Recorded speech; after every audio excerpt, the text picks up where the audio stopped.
Greetings, this is yours truly, Lord Karo, welcome to my domain. Spider Who. Chapter 1. Origin. If there was one thing that had been drilled into Izuku Midoriya's mind ever since he was a kid, it was the cold hard fact that not all men were created equal. Boom. Wow Kachan. That rock was huge. You shattered it like it was nothing. A young boy with curly green hair cried out. TCH, that was nothing. Just wait till I see a bigger one, then you guys will see my real power. The 4-year-old known as Katsuki Bakugo or Kachan, smiled devilishly as he looked down at his hands. He'd been practicing for months ever since his quirk manifested, and he couldn't be happier. His quirk was amazing. As a matter of fact, he was amazing. As long as he had this power, nothing would stand in his way. The boy was just about to look for something else to blow up before he heard the voice behind him speak again. You're gonna be an amazing hero one day, Kachan. Izuku Midoriya said excitedly, his cheeks a light shade of pink out of happiness for his friend. However, instead of taking the complaint and thanking the boy, Katsuki grew an enormous smirk on his face. A very big piece of information coming back to his attention. Hey Deku, you're almost 5 years old, aren't you? When are you gonna go to the doctor to find out your quirk? Of course, the blonde already knew the answer to this, seeing as Izuku had confessed last week that he was quirkless. The green-haired boy's wide smile turned completely on its head in a heartbeat, and his proud demeanor fell as well, his shoulders slumping as he looked at the ground. That's not fair, Kachan. I already told you guys I don't have a quirk. Ahahaha. I know that, you dumb Deku. I just wanted to hear you say it again. Ahahaha. Seeing that their leader was getting quite a laugh out of the situation, the other two followers in the group decided to join in as well. After all, they cared a lot more about what Katsuki thought of them than that weirdo Midoriya. With tears threatening to fall down his face once again, the small quirkless boy mustered all the courage he had and raised his head to meet the blonde. Stop laughing at me, Kachan. If I try my hardest, I can still be a hero, even if I'm quirkless. Boom. Comma. Needless to say, that was the last time the green-haired boy ever stood up to his childhood friend, if he could even still call him that. Nowadays, 10 years later, things are pretty much the same, except arguably worse for poor Izuku. Seeing as he was now in his last year of middle school, everyone was buzzing about what they were gonna be when they grew up. And it wasn't a surprise to hear that everyone wanted to be a hero. Even a young quirkless individual. Answer the question, Deku. Is what the teacher said true? Are you really gonna try and get into UA next year? Bakugo shouted fiercely at the quirkless boy. Class had just let out, and he would be damned if he wasn't gonna squeeze some answers out of this nerd now that he had the chance. The nerd in question, however, could barely comprehend what was happening as he shook in his seat out of total fear. K Kachan. I didn't mean for that to G get out. D don't worry, I'm not trying to compete with YU or A anything. The boy finally stuttered out. It seemed that getting picked on for years of his life had taken quite a toll on the boy's personality. Well, obviously, stupid. There's no chance in hell you could compete with me. But that's not the problem. You better not even show up to the entrance exam, or I'll fry you. I'm gonna be the only one in this shithole of a school to get into UA, you got that? That's gonna be my epic hero story from my school days. And I don't need a useless extra like you to get in my way, you got that? But K Kachan. Izuku stuttered once again, trying to think of what to say back to his childhood friend turned bully.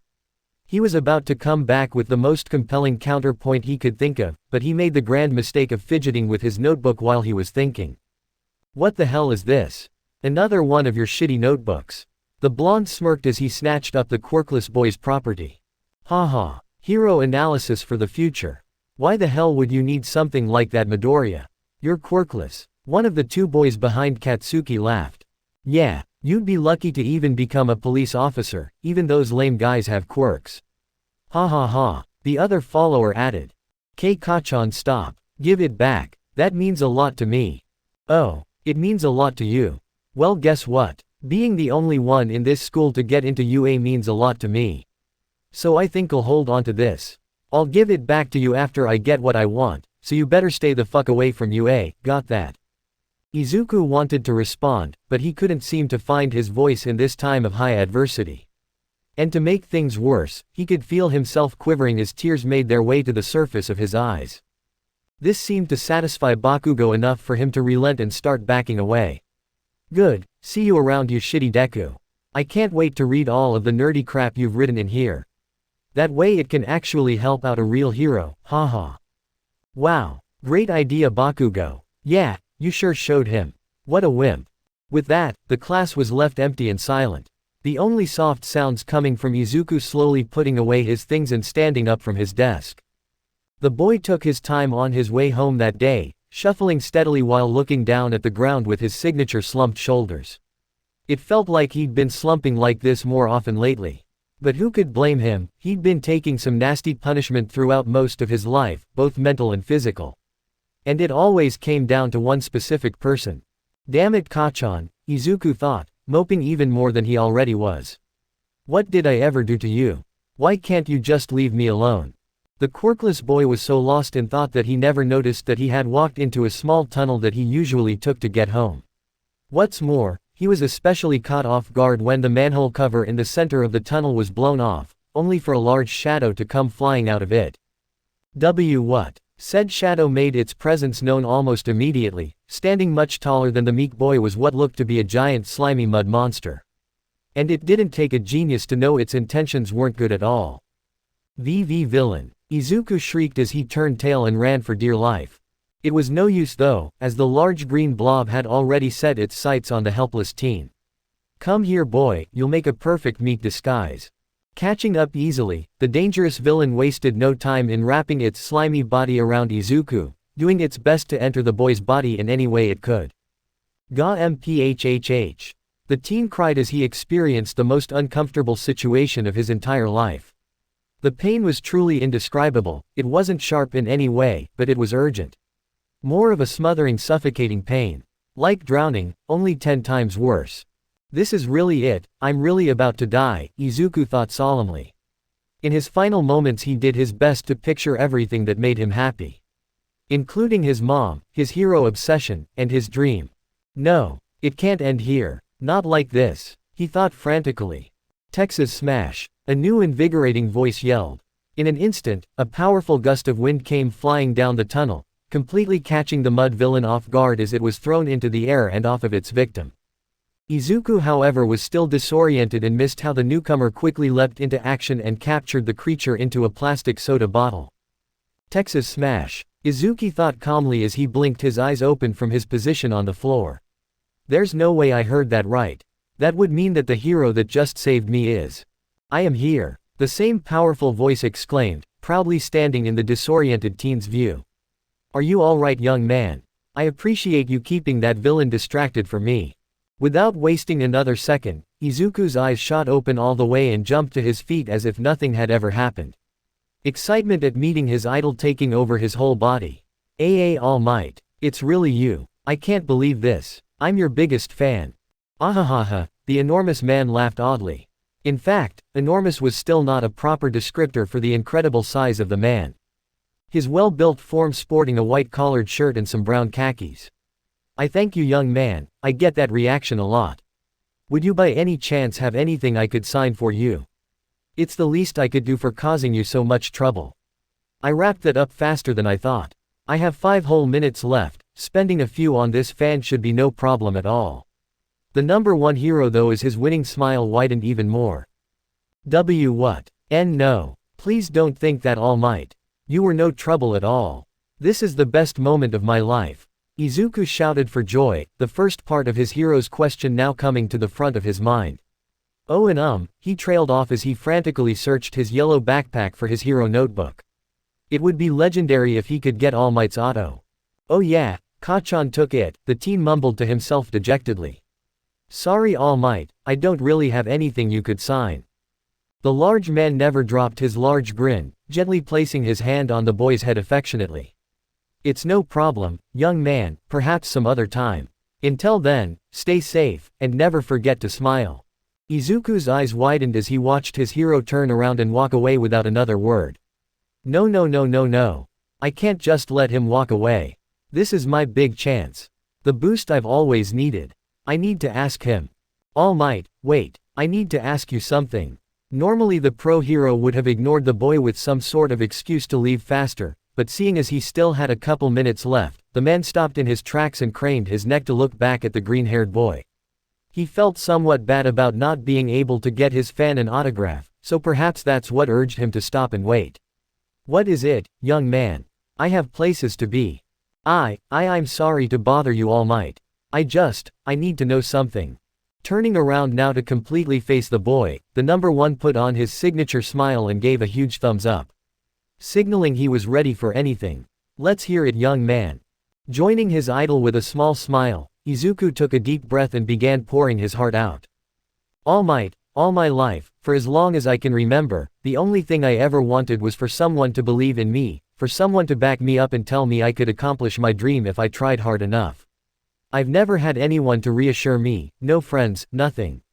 Even my mom doesn't believe in me. She tries to hide it, and of course I still love her to death. But it doesn't change the fact I still need someone to tell me." Now feeling genuinely concerned, All Might put a hand on the boy's shoulder to get attention again. "Say it, boy, I'll do my best to encourage you, but that sounds like a lot of baggage that you're carrying around. That can't be healthy." The green-haired boy snapped out of his rant as soon as All Might spoke. He hadn't meant to go so off-topic. With that, however, Izuku clenched his fists and shut his eyes tightly. It was now or never. The answer he would get here would make or break his decision to become what he wanted most. "See, can I be a hero like you even if I'm quirkless?" The pro-hero stepped back with his eyes wide. He had somewhat expected that the question would be about hero work, but the whole quirkless thing came completely out of left field to him. Quirkless. They still exist. All Might thought before shaking himself out of his stupor. This boy was clearly still waiting for a response from his idol. It was best to not let him down. But then again, was that even an option? "Listen, young man, I honestly didn't even know that being quirkless was even possible anymore these days. They say that only 20% of the world is still quirkless, but from what I understood, that was all in the old generation." Izuku was too stunned to speak, and there was no way he was about to interrupt All Might. But deep down, the pit in his stomach was telling him exactly where this conversation was going, and he didn't like it one bit. "Push those thoughts away. I can do this, I can be a hero. Just the fact that you're standing here telling me all of this proves to me that you've had a hard life already. And I'm truly sorry for that, young man, I really am. Okay, so far this was a bit more pity than I was expecting." The boy thought cautiously as he gulped audibly for the moment of truth. "But you can't become a hero, it's too dangerous for someone like you." Izuku's blood ran cold as the words left his idol's mouth. What did he just say? He clearly heard wrong, right? "No, I didn't hear wrong, he said I can't be a hero. And if All Might says so, it's probably true." As the quirkless boy stood there, mouth agape and eyes wide while his entire world crumbled around him, All Might was about to say something else to at least try to make the boy feel better. But before he could even open his mouth, he felt his time begin to slip away as steam began forming around his body. Damn, what horrible timing. I can't just leave this boy like this, can I? In the next moment, All Might watched as the young man in front of him fell to his knees and wept his eyes out in a truly heartbreaking manner. Oh crap. I've got a split, sorry kid. The large man panicked at the awkward situation before him, jumping off onto a nearby building before finally reverting back to his true form. Now looking a lot more skeleton-like, All Might looked down from atop the small building to the green-haired young man still crying his heart out. In truth, he really did feel bad for the boy. But at the same time, this was for the best. He knew firsthand how dangerous the hero world was. And there was no place for weakness, that was for sure. Once again, I'm sorry young man, All Might began, his voice not booming at all anymore. I hope you can one day come to terms with the bad hand life has dealt you. I wish you the best. With that, the lanky hero turned around and walked into the building and began down the stairs. In the end muttering something about being glad he made it out of there in time. The last thing he needed was a fanboy turned hater to spill out all of his secrets on the internet. Izuku didn't know how long he sat there in that tunnel crying until he simply couldn't anymore. Hell, he didn't even look up from the ground until he saw the setting sun caught his attention off on the horizon. And it was also at that point that he realized that All Might was long gone. Forcing himself to stand up, Izuku did his best to hold back any more incoming tears from falling. It was odd to say, but it was almost easier now. Instead of sadness, all he really felt was empty inside. Which, to be honest, wasn't much better. The boy still couldn't believe All Might said the things he did. For the longest time, the man was like a ray of sunshine in his life. Something he could strive to be every day. Something that gave him light on his generally dark life. How could he just crush his dream like this? With a heavy sigh, Izuku slumped his shoulders for what felt like the millionth time that day. It was official, he wasn't meant to be a hero. And with that last thought lingering in his mind, he began trudging back home. It was getting late, and his mom would start to worry if he didn't get home soon. Shigaraki-san, please forgive me. Just shut the hell up, Kurogiri. I'm tired of your whining. What's done is done. But the specimen, sir. What will master say? I don't deserve to be by your side any. Master isn't gonna find out about this, got it? Now get out and start looking. We can still fix this. With that, the two shady men stepped out from what seemed to be a purple shadow at the end of a dark alley. Once both men were completely out, the shadow quickly faded and became a part of one of the men's bodies. Are you sure this is where you teleported it? Why yes, Shigaraki-san, I can't apologize enough. I must learn to control this power properly. I already told you to stop that. I thought you nomus were supposed to obey orders. I apologize once more, sir. I swear, Kurogiri, I'll kill you right now if you apologize again, cause I am not in the mood. Master just finished making you, so you're obviously not gonna have that much control. So shut the fuck up and help me find the specimen. Alright, I won't let you down, Shigaraki-san. Oh, believe me, you already have. The oddly pale man grumbled as he bent down and placed a cardboard box on the floor. Shigaraki-san, what's that? Is it something to help us track the specimen? If you must know, it's just me, playing things safe. There's no guarantee that we're gonna find this thing, so it's best if I get rid of this. I don't need master to know I had such childish reasons behind my decision. The purple-shadowed figure decided to bite his tongue on asking any further questions to his superior. He knew well enough not to pry, especially when Shigaraki-san was being so vague. Very well then, shall we seek out what we came here for? A manic grin sprouted onto the pale man seemingly out of nowhere. With pleasure. Not in the mood, came a loud and definitely angry cry from just around the corner. The sheer volume of the voice was enough to make Izuku both flinch and wince as the sound tore through the quiet night.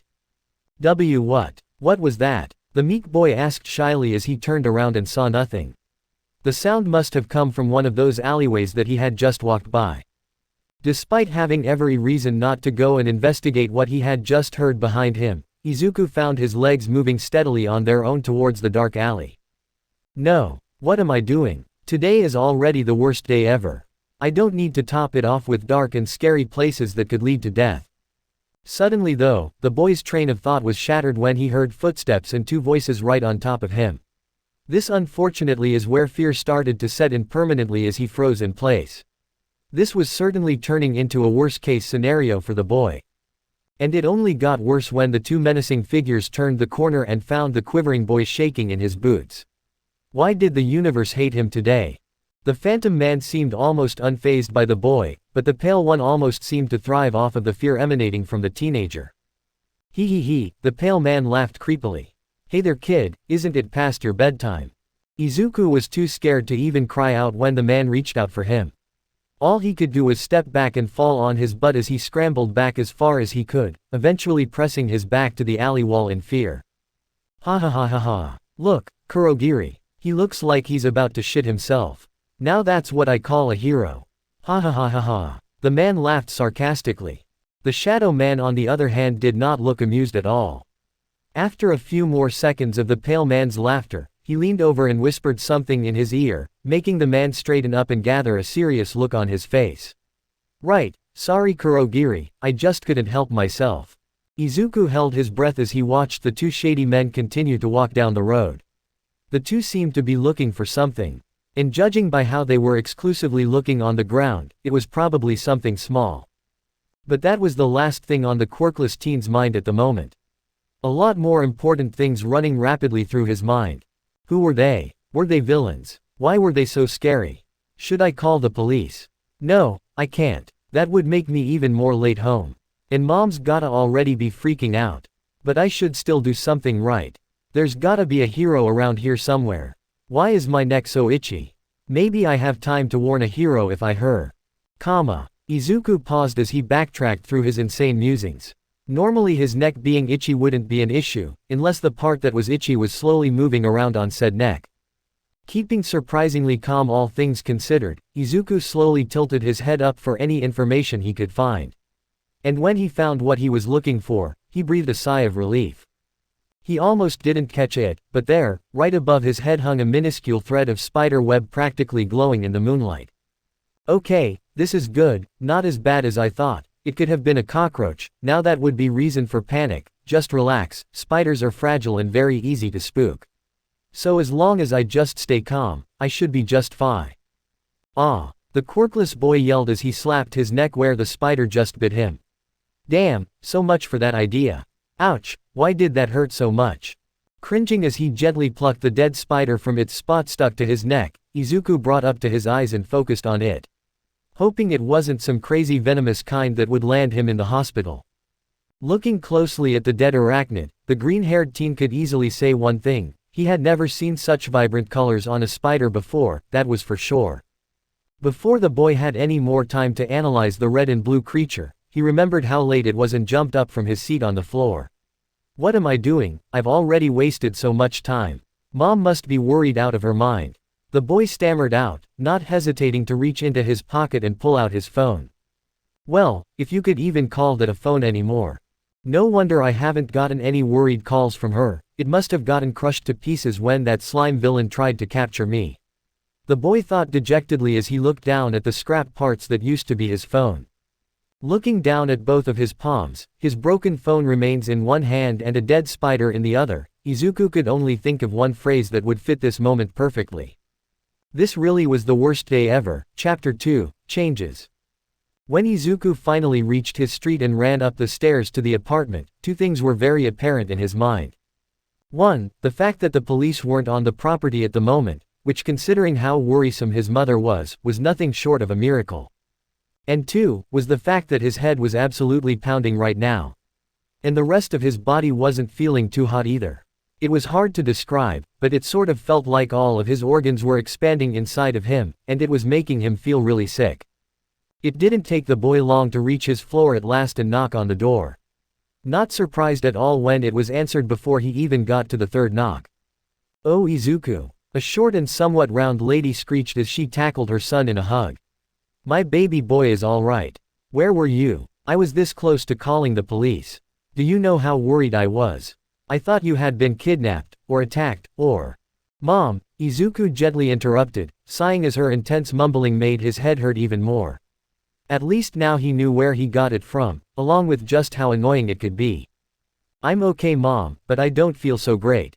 I'll explain everything in the morning, okay? Right now I just need sleep." "Are you sure? I could make you something. Are you hungry? Thirsty? I could." The green-haired woman was cut off by her son slamming into her with an enormous hug. "Izuku?" Inko asked worriedly as she returned the hug without hesitation. For the quirkless boy, things were confusing right now. And he didn't really know what his next step was. All he knew was that a hug is what he needed right now, even if it wasn't the kind he wanted. No matter how badly he wanted to, he would not break down right here in his mother's arms.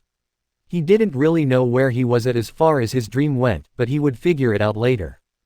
"Good night Mom," Izuku said shakily as tears threatened to fall once again. Inko was frozen as her son detached from their hug prematurely and walked past her. "Izuku, what's wrong? What are you not telling me? How can I help? What do you need?" The green-haired boy froze at her last question right as his hand found the doorknob to his room. His mind thinking back to a few seconds ago where he could only feel a slight amount of comfort from his mother's hug. "I need someone to believe in me. I need sleep, good night Mom." With that, the young man closed his door behind him softly, not wasting any time in stripping down into his underwear and collapsing onto his bed. Shivering sickly even under the warm covers. What's happening to me? The next morning when the boy woke up, he felt odd. And not necessarily in a bad way. But sitting up and wiping away the sleep from his eyes, the quirkless teen couldn't help but feel that something was off. "That was some of the best sleep I've had in years. I guess I was more mentally drained than I thought. The teen mused to himself, not wanting to even remember how horrible the previous day was. After a quick yawn and a simple stretch, Izuku hopped up out of bed with some impressive spryness and stared at himself through the mirror that hung on his closet. What? The boy sputtered out as he looked at his shirtless form. He didn't sleep that well, did he? Since when does sleeping give you muscles? And as stupid as the sentiment sounded, there were indeed some curious changes that emanated from the boy's physique. To put it simply, it looked as though the green-haired teen had put on about 20 pounds of lean muscle without doing so much as a single push-up. He wasn't huge by any means, but he was exceptionally fit, and boy did it show. Seriously, what the heck happened? I look ripped. The boy took this crazy newfound muscle in stride as he flexed in front of the mirror with a small smile on his face. The boy wasn't used to good things like this happening to him, so he was gonna take his victories whenever he could, even if he had no idea how they happened. He must have gone through at least 20 poses in the small span of 5 minutes. His last one wiping the small smile off his face as he performed it out of muscle memory. "Izuku," his mom said from the other side of his bedroom door. "I hope you're awake, it's almost time for school." The teen stood there in the mirror for a couple more seconds frozen in place. His eyes began to gloss over as he held up one arm in a very familiar victory pose. With a heavy sigh, Izuku put his fist down and slumped his shoulders. He had a feeling that pose would never again bring him the same happiness it did before yesterday. "Yeah mom, I'm up, I'll be out in a bit." After changing and getting ready for school, Izuku's demeanor was still looking down. It looked like the events that transpired the day before were still fresh on his mind. Something that his mother was now very aware of after taking one look at her son. "I'm not all that hungry mom, I think I'll just head out. I don't wanna be late." Inko frowned at how sad her son looked as he walked past her to the front door. She was beyond worried for him right now. And to be totally honest, she had no idea what to say to him right now. "Izuku." Stopping right he opened the front door, the teen in question turned around, a fake smile plastered on his face. "Yeah mom. Izuku, I trust you, and I want to give you the space you need. But I'm also worried, so please, promise me that you'll talk to me tonight. I know something is bothering you." After a few painful seconds of trying to keep up his obviously fake smile, the quirkless boy broke and let his expression fall back into a look of despair. "Yeah, okay mom, that sounds fair. See ya tonight." Without another word, he walked out the front door and out into the morning sun, not so ready to take on another day. And it wasn't until he was right outside of Aldera Middle School that he heard a very familiar ring, signaling that he was now late. Perfect, just what I needed. That's what I get for moping around the whole way. The green-haired boy thought bitterly. Well, at the very least I get to avoid running into Kachan before class starts, so I guess that's good. He thought again, trying to look on the bright side of things as he hurried his way into the school. Just as he had thought, Izuku was able to avoid Bakugo's regularly scheduled morning harassment by being a few minutes late to homeroom. He knew the blonde would never try anything serious during class. Sure, the teachers here already gave him lots of leeway because of his impressive quirk, but Bakugo wasn't stupid. He would never push the limits of that leeway too far in any direction. He wasn't about to risk his bright hero future just for some petty bullying. This same way of thinking, however, was nowhere to be seen in the blonde-haired teen when no teachers were around to see him. "Gee Deku, I can't thank you enough for having such perfect girl handwriting. Makes all these dumbass tips so much easier to read," Bakugo said with obvious sarcasm in his voice. He and his cronies had just sat themselves down at the quirkless teen's empty lunch table just in time to have some fun with him. They had missed out on it in the morning after all, and he just couldn't resist tormenting his classmate after spending the better part of last night reading through his shitty journal. As the laughter of his two followers rang in his ears, the blonde bully only gained more confidence, raising the journal up, dangling it right in the boy's face. "So what do you say, Deku? You wanna explain to me why someone as pathetic as you needs all this information on heroes?" Izuku winced a bit when his former friend's hand reached so close to his face. Even if it was just to make fun of him and tempt him by rubbing his own journal in his face, the quirkless teen still ended up flinching quite heavily, only drawing more laughs from the three boys in front of him. "Ha ha ha ha. I'm just showing you your notebook, you nerd. Why are you flinching like a coward? Ha ha ha." When Izuku looked up timidly a moment later, his eyes widened a bit. Instead of responding immediately, he saw that Bakugo was turned around and laughing along with his two friends. And yet, he was still holding the notebook right in front of his eyes. Maybe if I'm quick I can. No, he yelled to himself in his head, shutting down his wayward thoughts immediately. If he tried taking it back now, he would surely fail. All he would manage to do is anger his former friend. And that was not something that anyone wanted, that was for sure. Just sit here and suck it up, that's what I've always done, and that's what I'll always do. If I'm quiet, maybe he'll leave faster. The boy nodded at his pathetic plan and started to go along with it. However, he soon remembered a very important detail about why Bakugo even had his notebook in the first place. And soon, a slew of memories began invading his head. Oh, it means a lot to you. Well, guess what? Being the only one in this school to get into UA means a lot to me. So I think I'll hold on to this. I'll give it back to you after I get what I want, so you better stay the fuck away from UA, got that? But you can't become a hero, it's too dangerous for someone like you. That's right, the answer's right in front of me, I can't be a hero, I know that now. So if that's that, then I can just tell him and get my journal back right. But wait, if I don't wanna be a hero anymore, then why do I even need the notebook? This is so confusing, what do I want?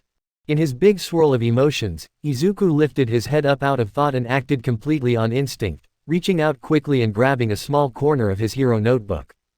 Bakugo instantly noticed the small tug on the piece of parchment and turned his head back with fire in his eyes and a smile on his lips. It was as if he had just gotten the correct answer to something he was waiting for. What the hell do you think you're doing, nerd? Let go right now before I kick your ass.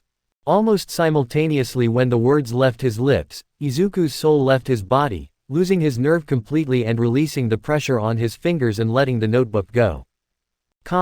Or at least he would have if his hand wasn't stuck to it like glue for some reason. You wimp, I told you to let go. You think I'm playing around right now? Bakugo yelled, now standing up getting serious, as well as grabbing the attention of the whole lunchroom.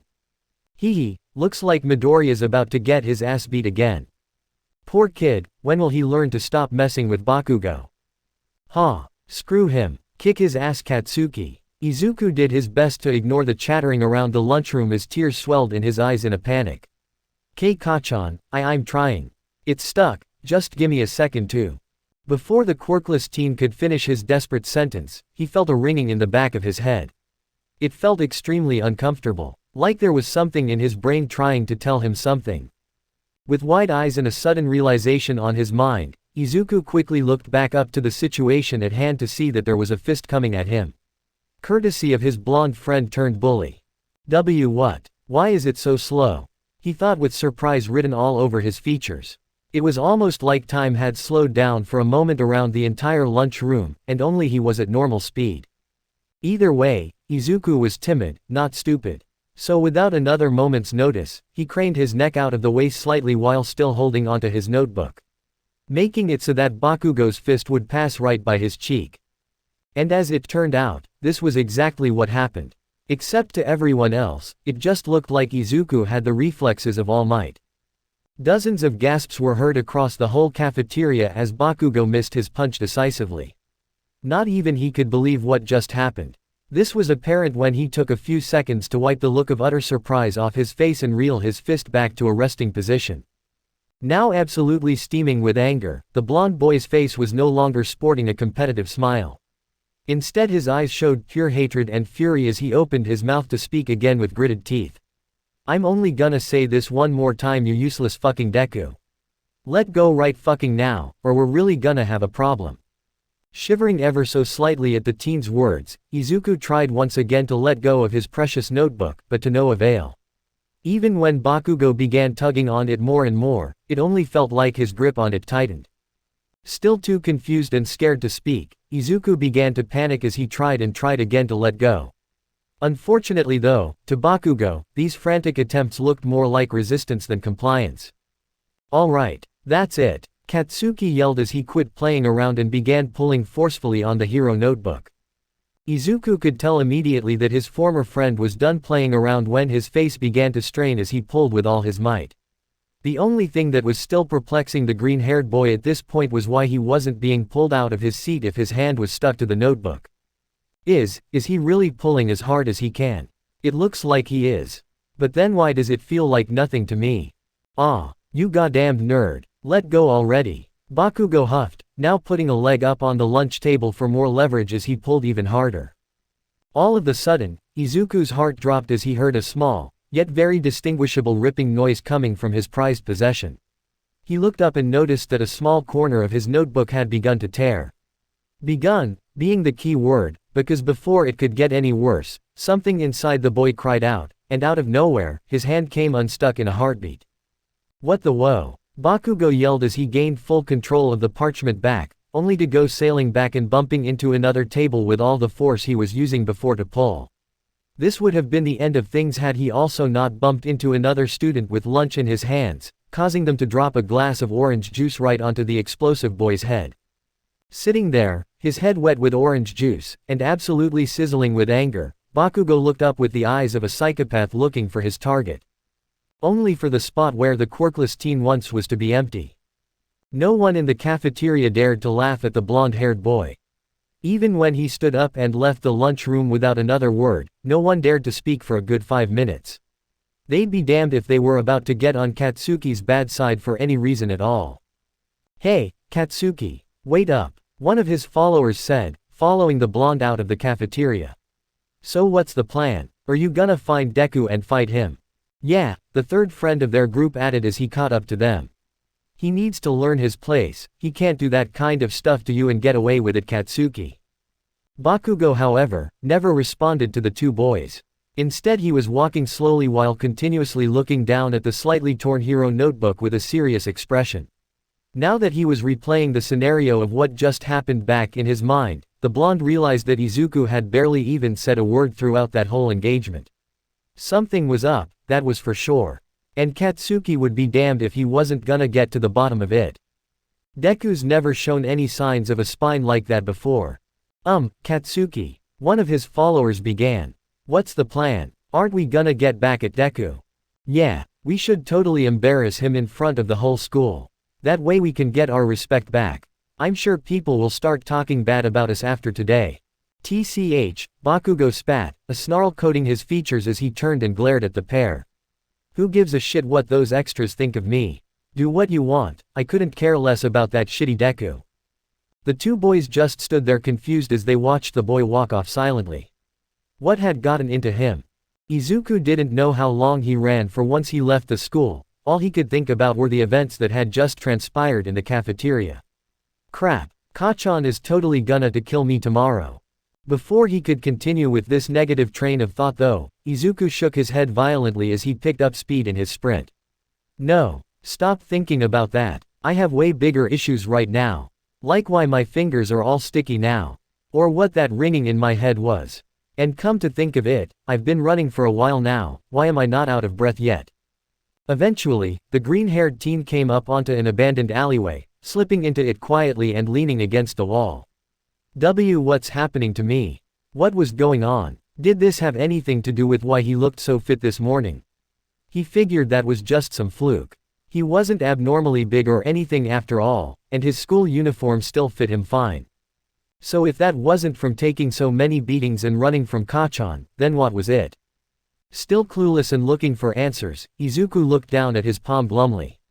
Because of this stupid hand of his he was probably about to get the beating of his life tomorrow. Why couldn't I let go?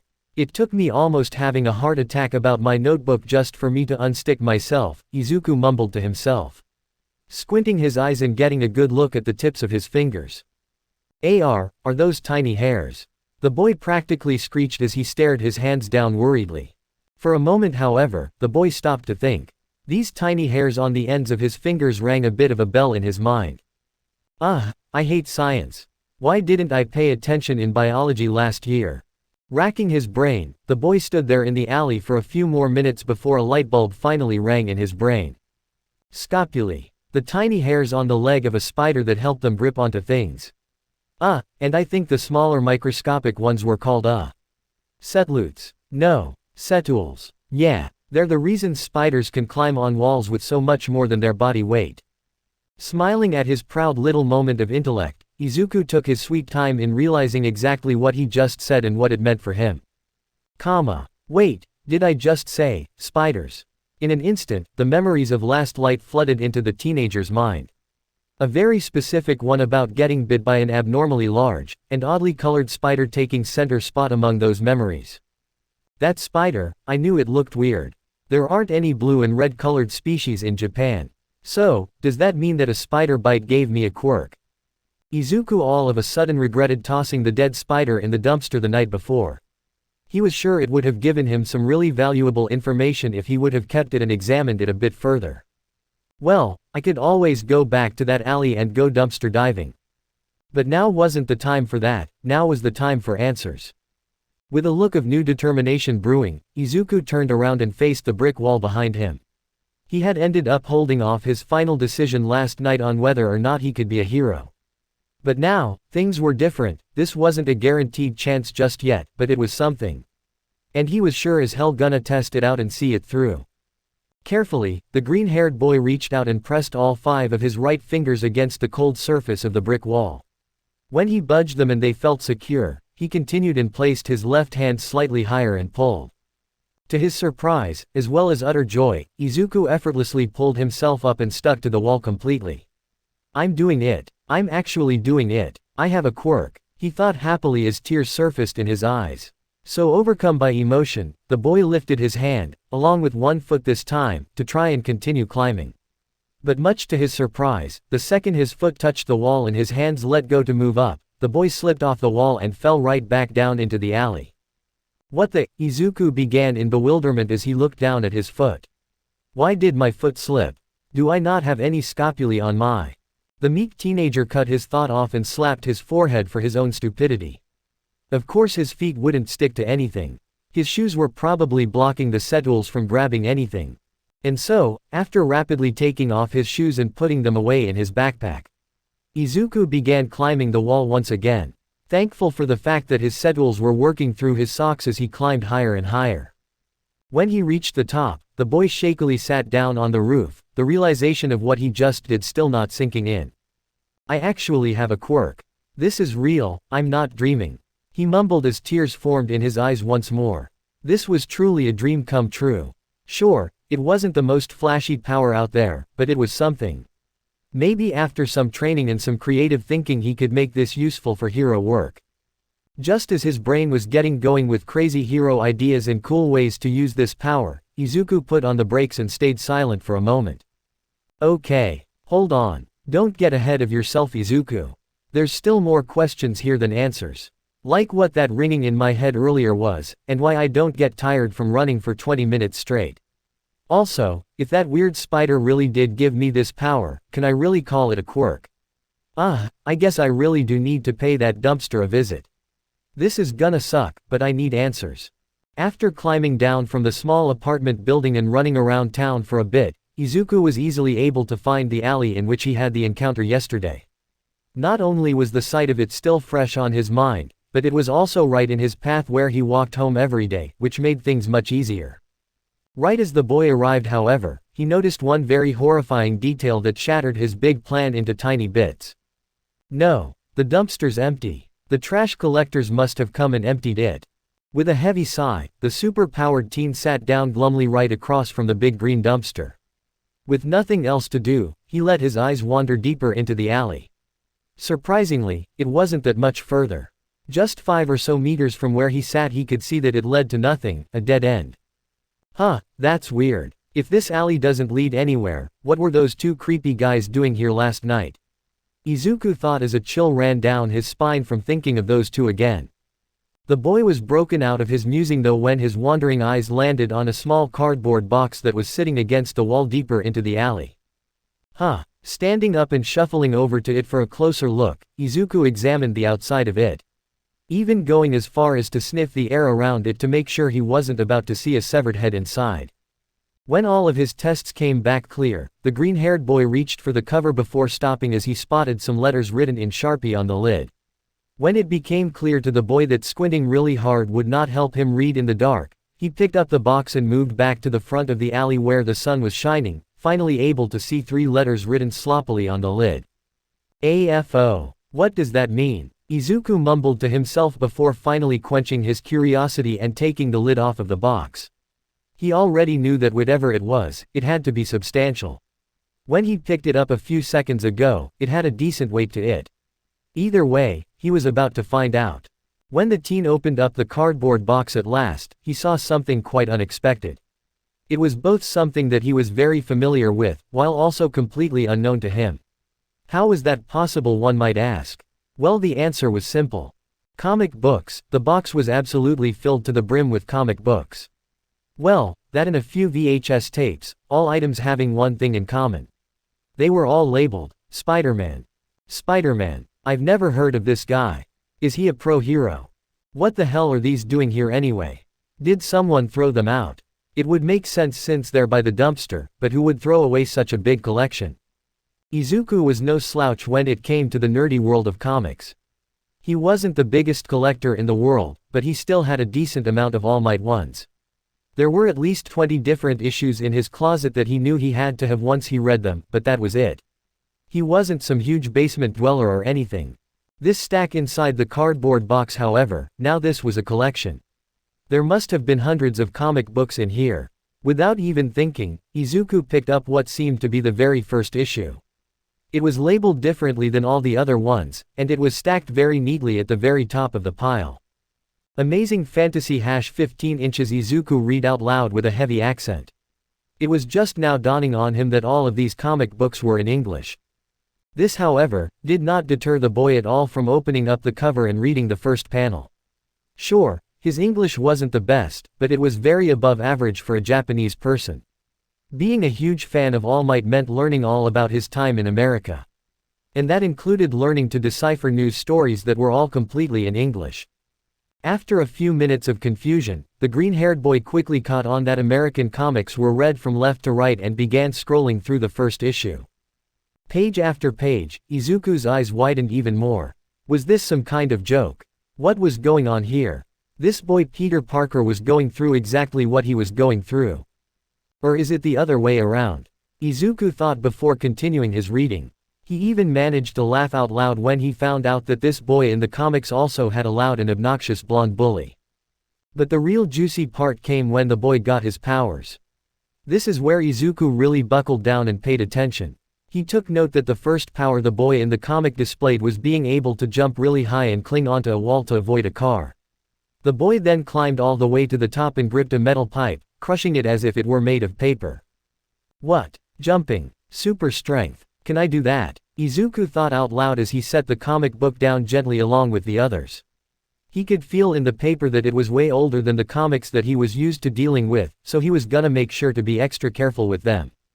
Wanting to do a quick test to see if he could do the things that this comic character could, Izuku walked over to the dumpster and crouched down, not wasting any time in sliding his fingers underneath it and applying force.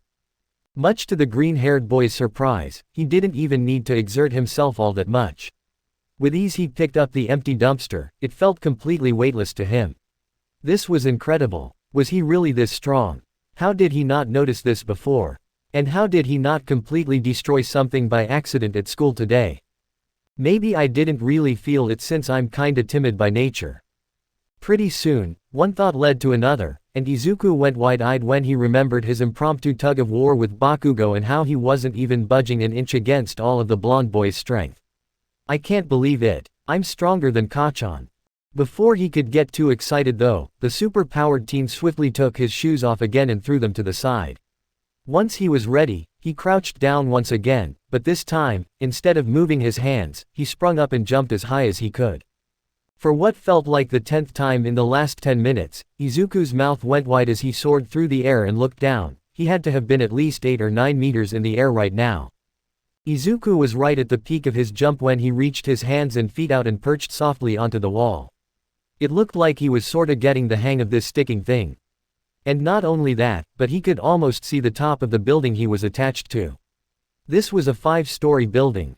And he just jumped almost 3 of those stories. Doing his best to calm his heart rate, the green-haired boy took a deep breath and urged himself to let go of the wall. However, unlike earlier today, his body obeyed and his hands and feet became unstuck. With that, the teen landed on his feet with a small thud against the pavement. Wincing slightly as the only thing between his bare feet and the hard ground was the thin layer of his socks. That was beside the point though, he could work out something so trivial. The big thing to focus on was the fact that he finally had a way to be a hero. Right. In truth, there was still a lot of doubt in his mind, and rightfully so. He still had no one to believe in him, as well as the cruel words that still haunted his mind from his biggest hero. That and the fact that this power was still a huge mystery to him. The only things he could link them to were this alleyway where a weirdly colored spider bit him. Well, that and now this mysterious box filled with American comics that somehow showcased a hero with all the same powers as him. Oh well, one thing's for sure, I'm definitely taking these home and reading them some more. I'm sure no one will mind since they were left by the dumpster. Shigaraki moped as he shuffled through the portal and sat down at the bar back at his base, his partner following suit and closing the portal. As much as he wanted to turn Kurogiri into dust right now, he held back. Losing the specimen wasn't totally his fault after all, he shouldn't have had the Shadow Man practice his powers in such a small place as this to begin with. Still though, he was really bummed that he wouldn't be getting his favorite hero's superpowers anymore. Well, calling Spider-Man a hero would be a bit of a stretch since he was a fictional character. But still, he was still way cooler than someone like All Might and the rest of this godforsaken hero society. In the end though, he was still very surprised that Master had even granted him the spider in the first place. He knew that Master could give quirks to pretty much anything, but he didn't really know if it inconvenienced him or not. Either way though, he wasn't about to tell him flat out that he lost the thing. He had already dumped his stash of comics that he got from Master's library in hopes that his intentions with the spider weren't too obvious. Now all he needed was for this whole thing to blow over. Speaking of the wonderful man, there he was calling him right now. Shit. Ehime, hello Master, how are you today? I am quite well Shigaraki Tamura. How about you? I trust that things went well with the spider I sent you. Ah yes. Things are perfect. I've actually stored him away for future use. You see I figured that I would use it to strengthen my ranks later on with other members. As you know, I am already quite satisfied with the strength of my own quirk. I see, very well. That is quite wise of you. And I also trust that Kurogiri is progressing soundly. Yes Master, he's been a great help. One of the most versatile quirks I've ever had the pleasure of witnessing. Very good, I will inform you of any other Nomus that make a significant breakthrough. Thank you Master, I appreciate that. Right when it appeared that the call was about to end and relieve the pale-skinned man, the dark menacing voice on the other end spoke one last time. Ah yes, and one more thing my young disciple. Why yes Master. Please take good care of that specimen I gave you. I've had the power that resides in it for quite a long time.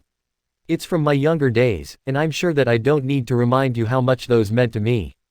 Why yes, of course Master, will do, Shigaraki said with an audible gulp. Chapter 3, A Little Pick-Me-Up. Izuku Midoriya was very particular when it came to Izuku. Before these past few days, she thought she had her son read down to a T. Anytime something was wrong, she could usually get him to tell her what it was and that was that. But lately, Izuku was all over the place. First he comes back insanely late from school with little to no explanation whatsoever. And now, just yesterday, he came back as happy as could be. She had never seen the boy display so much happiness and energy before.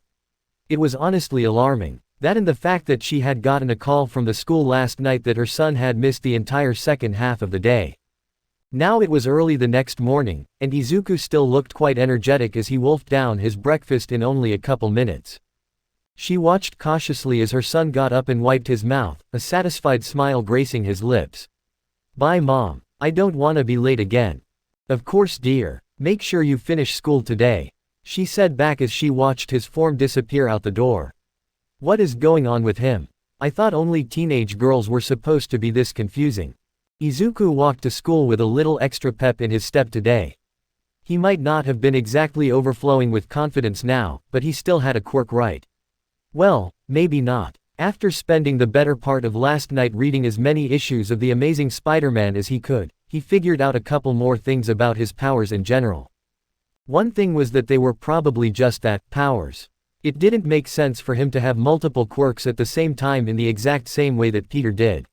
Even if he was just a fictional character, it just wasn't probable. This made the most sense to him for two big reasons. One was the glaring fact that quirks obviously couldn't be transferred from person to person. He learned that the spider that bit Peter Parker altered his DNA in order to give him spider-like traits.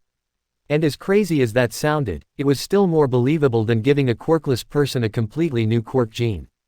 Given what he knew about quirks, which to be fair, was a lot. That shouldn't be possible. The second reason behind his theory was what he had just thought earlier: Spider-Man wasn't real. When the hero's name wasn't ringing any bells, the boy did an online search and came up with nothing. And considering that there was no hero society in the comics he was reading, it meant that it had to just be American fiction. Either way, after school later, he was gonna stop by his local comic shop and ask one of the employees who worked there. Maybe they knew something that he didn't. He even brought an issue with him to show them in his backpack. If his memory served him correctly, it was issue number 13. But that was beside the point. On top of the non-quirk status of his powers, Izuku cleared up one other big thing that had been bothering him. In issue number 2, he had learned that the ringing in his head was called a spider sense, and it was incredibly useful. It essentially warned him ahead of time whenever something was about to harm or affect him in any negative way. To him, that was easily one of his coolest powers considering it had saved his bacon the day before, but super strength was definitely a close second. Another useful tip the boy picked up from the comics was that he could apparently heal his body much faster than a normal human could. Which he already knew was really gonna come in handy. One of these days I really need to go somewhere deserted and test out my powers at their full potential. Who knows? Maybe I can lift up an entire semi-truck. And maybe my healing factor works on more than just wounds, maybe I'm immune to diseases too. School mostly flew by that day for the young green-haired boy. And as far as he could tell, things were okay on the side of his bullies as well. Bakugo and his friends never even so much as grazed him today. All he got was a dirty snarl from the blonde every time they made eye contact. Izuku figured he must have been biding his time before he went all out and murdered him, but for once, he wasn't worried. He had what he needed to defend himself now, so things were good now, right? Okay, maybe he was still a tiny bit scared of Kacchan, and maybe he wasn't as courageous as he thought he was, but could you blame him? One little good day doesn't necessarily erase a whole lot of bad ones.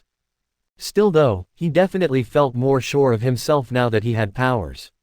But at the same time, he wasn't about to use them to get back at Kacchan either. He'd read about what Peter went through for not using his powers responsibly. And he was not about to make the same mistakes as him. One could even say that the lesson of responsibility was instilled into Izuku more firmly because of how big a fanboy he was by nature. Wow, Spider-Man sure is growing on me fast. He's not even a real pro and I already look up to him. Izuku thought to himself as he exited the school. He had actually let his mom know ahead of time what his plans were after school, courtesy of his backup phone. Except she thought he was going for some of his nerdy All Might merchandise, not to get an opinion on some comics he found in a random alleyway.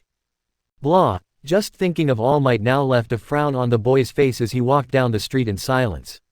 He had looked up to him for so long only to be crushed without a second thought from the man. But at least now I have a chance to prove him wrong. Izuku told himself with all the strength he could muster. The real question now was, did he believe it? Did he truly believe with his whole being that he could be a hero?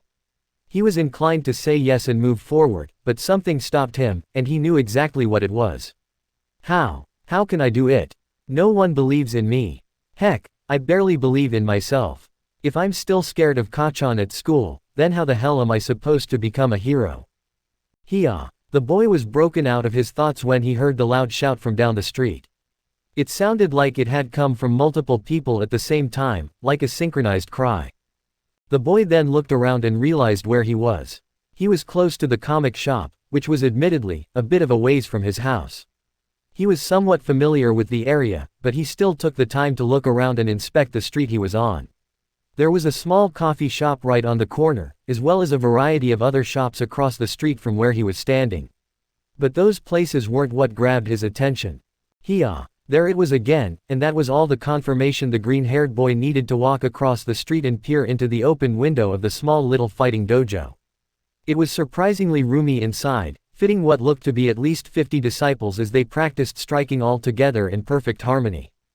The sensei looked to be quite strong as well. And something about his orange hair looked very familiar to Izuku. He must have been an old pro, but he wouldn't know for sure until he consulted one of his notebooks. The super-powered teen must have sat there for an entire half-hour watching the students practice and hone their skills. It really got him thinking about all the tools heroes needed to have out in the field. I guess that's another thing I'm gonna need if I wanna be a hero. I'm gonna need to know how to fight. Izuku thought glumly, once again thinking ill of himself as he continued to watch how amazing all the students were. How the hell was he supposed to get to a level like them? What are you doing? Izuku shrieked in a little higher of a pitch than he would have preferred as the new voice confronted him. Turning around, he saw that there was an orange-haired girl giving him an odd look, as well as a tall indigo-haired guy standing behind her somewhat timidly. Though that wasn't what Izuku first observed about the boy, no, what really got to him was the boy's school uniform. That guy, he goes to UA. But Izuku didn't have time to keep thinking because the girl was already talking again. You know you don't have to just watch, right? Go in there and sign up. It's really friendly, she said with a winning smile. I don't think is she talking to me? Why is she talking to me? Why is a girl talking to me? After a few seconds of hearing some very heavy stuttering, the orange-haired girl rolled her teal eyes and sighed. Why was she a magnet for these types of people? Maybe it was because she lived in a dojo, but she'd seen plenty of guys like this before. And much like the others, he probably wanted to join the dojo to get a little confidence boost. And hey, more power to him. Lord knows it's what she had been trying to get her friend behind her to do for a long time, but Tamaki just wouldn't budge. Oh well, at least I have the patience to deal with these guys. Seriously, it's fine, go right on in and sign up. Let's just say I'm close with the management here and they're good people. What's your name? She said kindly once again, this time extending her hand for a friendly shake. Izuku could barely form a coherent sentence in his mind right now, so he was damn sure that if he opened his mouth, things were gonna go south fast. But he couldn't just run away right here, right? Right. No. I mean sorry. I didn't mean to I've gotta go. With that, Izuku took off as fast as he could in the opposite direction, leaving the girl hanging as she frowned and lowered her hand. Turning a corner and breathing heavily, the green-haired boy did his best to collect his nerves and stomp them out. What the hell was that? My first conversation with a girl and I totally messed it up. Why was that so hard? I could barely even think. It probably didn't help that she was really cute too. Should I go and apologize? Figuring that an apology was the best course of action, Izuku walked back around the corner and breathed a sigh of relief when the two teens were still standing in front of the dojo. But what the boy didn't expect, was that the girl seemed to be chewing out the guy for some reason. What was that all about? Without another moment's notice, Izuku looked around quickly. When he was sure the coast was clear, he hopped up onto the small building neighboring the dojo. From there, it was only a small hop and he was in a perfect position, perching himself right over the two teens and getting an earful of their whole conversation. Don't even get me started on this, Tamaki. You are an amazing student. And you're gonna be an even better hero someday. I don't understand why you keep doubting yourself. I know, you say that all the time at Tsuka, but you don't understand what I'm going through. Mirio has been so busy lately. It's only been a couple days, but I barely even see him anymore. Something about some special training. And how does that affect you? Are you jealous or something? The girl huffed, she was clearly becoming irritated. No, of course not. Actually, it's just the opposite. I'm unbelievably happy for him. It's just, sometimes I feel like I'm nothing when he's not around. I guess I just rely on his confidence rubbing off on me, you know. He was the first person to ever believe in me. Izuku widened his eyes at the unexpected turn this conversation was taking. He knew that this was getting really personal and that he should probably just go, but something inside him kept him glued to his spot on the dojo's roof. So far this conversation had hit really close to home for him, and he wanted to see it through. Who knows? Maybe he could find a way to help this obviously timid-natured UA student. Oh my goodness, is that really it? Don't say that, Tamaki. How many times do I have to tell you that you're amazing on your own until you believe me? When the girl got no response, she simply sighed, rubbed her temples and hunkered down. Alright, I'm tired of seeing you like this, Tamaki. Time for you to cowboy up and be your own best friend. You're not always gonna have someone that's there to believe in you. It sucks, but that's just life. It happens to everyone, so you know what you do. You get up, you don't take shit from anyone, and you believe in yourself. Who cares what someone else thinks? As long as you believe in yourself, then you'll never be alone. Yes, Tagata-san is your friend, but you shouldn't let him affect you this extremely. At the end of the day, you're the one that has to fight your own battles, not him, so believe in yourself, damn it. I'll try, thank you Itsuka, you're a good friend. The boy said shakily. A small hint of a smile appeared on the girl's lips before she turned around and began walking into the dojo. Don't mention it, Tamaki, I meant every word. Now if you'll excuse me, I'm already late for training. Talk to you later. Once the orange-haired girl disappeared behind the doors of the dojo, the boy dropped his confident smile in favor of slumped shoulders and a look of despair. Aw man, is that really what I look like all the time? Izuku thought with a frown. If anything, he felt pity for the boy. He was going through something very similar himself. But one big difference that was just now sinking into Izuku was the conversation he just heard. While the UA student sort of just brushed it off as if it were just blind encouragement, Izuku began letting the words sink deep into his mind. Thinking about them more and more every passing second. As long as you believe in yourself, then you'll never be alone. Izuku didn't know how many times he kept repeating that phrase in his head. All he knew was that each time he thought about it hit harder than the last, never failing to bring goosebumps to the surface of his skin. How could I have been so blind? Izuku mumbled as he took the backpack off of his shoulders and opened it up. Before long, the green-haired teen pulled out his copy of The Amazing Spider-Man number 13. This whole time, the answer was right in front of me. Who cares what someone else thinks? I've had these powers for almost 2 days now, why did I hesitate? He mumbled once more, gripping the comic book in his hand tightly as tears surfaced in his eyes. I can do it, I can be a hero. Izuku cried out to the sky, finally letting his emotions bubble over and tears slip down his cheeks. Later that night, Izuku arrived at home, a never-ending smile gracing his lips as he entered his house and greeted his mom. He was thankful that it was a Friday so that he could stay up late planning his next move. He had stopped by the comic book shop and showed the owner his Spider-Man comic, and just as he expected, the very nerdy man had never heard of the arachnid-themed hero before. Even after phoning a fellow comic lover from America, the store owner still came up with nothing. This along with his unexpected pep talk from the red-headed girl from earlier had convinced him of the next step he needed to take to becoming a hero. Now all he needed was a weekend to start planning things out and he would be set. I really need to find a chance to go back and thank her. Thanks for having the food ready, Mom, but I've got a lot of homework, so I'm gonna take this to my room. Oh, well, I guess that's okay, Izuku, the frail-looking woman said softly. Staying silent for a moment before speaking up. I'm glad you're feeling better, Izuku. You look more sure of yourself somehow. Did you decide on a new career choice yet? I saw the forms you brought home the other day about high schools, and I think it's really brave that you were able to cross out UA like that. Izuku froze in his tracks on his trek back to his room, stiffening up almost immediately as he felt his shoulders begin to slump. Who cares what someone else thinks? Widening his eyes in realization, the green-haired boy stopped his shoulders and reversed their movement, pushing them back and standing prouder than he ever had before in his life. With fire in his eyes and conviction in his heart, Izuku turned back to his mother, a determined smile displayed profoundly on his lips. Nope, that was a mistake, Mom. I'm definitely gonna get into UA next year. Just you wait.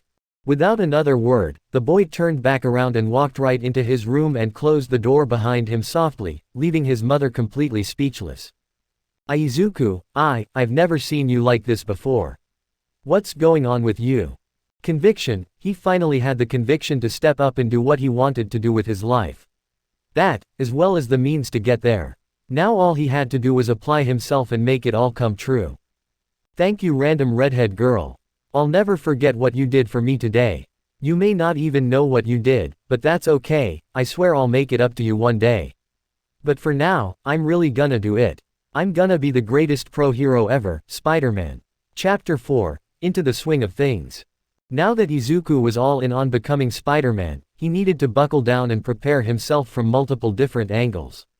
Normally he would have been weary of completely ripping off something as important as an entire hero identity, even if it was fiction. But considering that not even the biggest nerd he knew recognized his new red and blue friend, he would let it slide for now. I really hope no one ends up recognizing me, I wouldn't wanna get sued or something. However, soon the super-powered teen shook himself out of the silly thought as he found the page he was looking for. It was currently very early Saturday morning, the day after he made his awe-inspiring decision that he could in fact become a hero. And right now specifically, he was standing on the ceiling in his room rereading Amazing Fantasy number 15. There it is, found it. He mumbled, biting his thumb gently as he read the panels over multiple times. The specific page he was on showed Peter Parker constructing some kind of support item for his wrists, his so-called web shooters. Ah, Izuku grunted, allowing his bare feet to unstick from the ceiling and landing on his floor softly. He had already read through the page a couple times, and nowhere in any of the panels were any parts or ingredients mentioned. Oh well, I figured the comic books wouldn't have all the answers. I guess I'm gonna have to use my brain for this part. While it was true that Izuku was no slouch when it came to his intellect and grades, placing second in his middle school class right behind Bakugo, he knew that it wouldn't be sufficient for the kind of things he was planning. Speaking modestly, his grades were completely unmatched in English, Japanese and history. But in order to create such a complex mechanism, as well as the chemical formula to produce the ammunition, his already hurting math, physics, and chemistry grades were gonna have to make a total 180. Of course all three of my worst subjects are part of the things I'm missing. I'm gonna have to ask some of my teachers if they're willing to teach me extra after school. The green-haired boy was no doubt gonna dread that specific part of his plan. Especially when he was sure his quirkless status was gonna affect the answers of some teachers. But such a small obstacle was not about to stop him, not now after he finally had some confidence in himself. I'll do it. It'll be worth it in the end, and I know I can pull it off if I study hard enough. Watch out, Kachan. I'm coming for your number 1 seat. Just as Izuku was getting pumped up at the thought of the brand new challenge, another idea popped into his mind. One that he could start even sooner than Monday. Maybe he could go to a bookstore and buy some college textbooks. He was planning on going out today to test his powers fully anyway, he could easily make a couple stops along the way. Hurrying to pick up his wallet, the green-haired boy checked it with hope in his heart that he would have some spare change lying around, but to no avail, he was severely lacking funds. Damn, why did I have to buy that new All Might figurine last month, he said with a sigh. Looking around his room and seeing all of his symbol of peace memorabilia, Izuku couldn't help but feel a little bit awkward about it. It wasn't that it made him mad to have to stare at it all the time or anything, but he would be lying if he said that it didn't feel kinda wrong. Do I really not like All Might anymore? Pondering the question more deeply, Izuku did his best to take out his bias. At the end of the day, All Might probably didn't mean to be as cruel as he felt when he said those words to him. The number 1 hero was just looking out for his safety, and that was that, right? Well, yes, but also no. Sure, to All Might, that might have been the right thing to say. But to Izuku, no matter how good his intentions were, it didn't make it hurt any less. And now that he ended up with powers and a chance to prove the man wrong, worshipping him like this just didn't feel right. Reaching out gently to one of his more expensive All Might figurines, Izuku took it off of his shelf and looked at its perfect condition. It was still in the box, the very same box that it was put in when it was made. He was standing in his signature victory pose, as well as wearing his iconic Silver Age costume. It was a product that truly lived up to the name limited edition. Dancing circles inside of his brain, Izuku was at an impasse. He knew for a fact that he could very easily sell this thing at the comic shop for at least 50,000 yen, which would easily be enough for some good quality textbooks and then some. But now the only question was, should he do it? He remembered exactly when he got this figurine. It was from his mother back on his 10th birthday, which made it undoubtedly one of his most prized possessions. Shutting his eyes tight and clenching his teeth, Izuku fought back the tears he knew were coming. He needed to be strong, he wanted to be a hero now, no more fairy tales. He finally had the opportunity to become everything he ever wanted, as well as the backing of someone that would always be with him, himself. That's right, he believed in himself. And he had made a commitment. He'd be damned if he broke it on the very first day. Winning the battle against his threatening tears, the super-powered teen grabbed his backpack and placed the All Might figurine inside of it, along with a brand new hero notebook labeled number 14. With that, he got dressed and collected his things once again before walking out the door to his room. He had an agenda and he was gonna stick to it, even if it killed him. Alright then, Hero Analysis Journal for the Future number 14, Entry 1, Spider-Man. Izuku mumbled what he wrote as he began his first entry in his new notebook. It was actually pretty handy not having to come up with a hero name. Without Spider-Man, he probably would have ended up naming himself some kind of lame variation of All Might's name. Last night he had also begun his rough sketch of his hero costume, which was also rather effortless considering he didn't want to change up the comic version too much. It was really starting to grow on him. One thing he did want to change though, was the color scheme, but he was still undecided on what shade of green he should use. Oh well, I can always think about that later, right now I should get to why I came here. At the moment, Izuku was standing in a huge pile of garbage at his town's very own local junkyard. And by junkyard, he meant the hideous Dagoba beach. Apparently this place had gone from a popular tourist attraction, to a garbage dump in the matter of just a few years from people littering. But this was the last thing on the green-haired boy's mind as he stretched his body and prepared himself for what was to come. He was here for one reason, and one reason only, to find out the limit to his enhanced strength. The sun was almost fully out over the horizon when Izuku finished his little warm-up. And so not wanting to waste any more time, the boy leapt off his pile of trash and landed on the biggest appliance he could find. Inspecting what looked to be a giant security safe, the super-powered teen nodded in satisfaction and prepared to lift it. It was at least 4 times his size and looked dense as hell, so he was a bit more careful with this one. But much like his encounter with the dumpster, it was still pretty easy for him to lift off the ground. Izuku thought as he looked around the ruined beach, the safe still comfortably in his hands.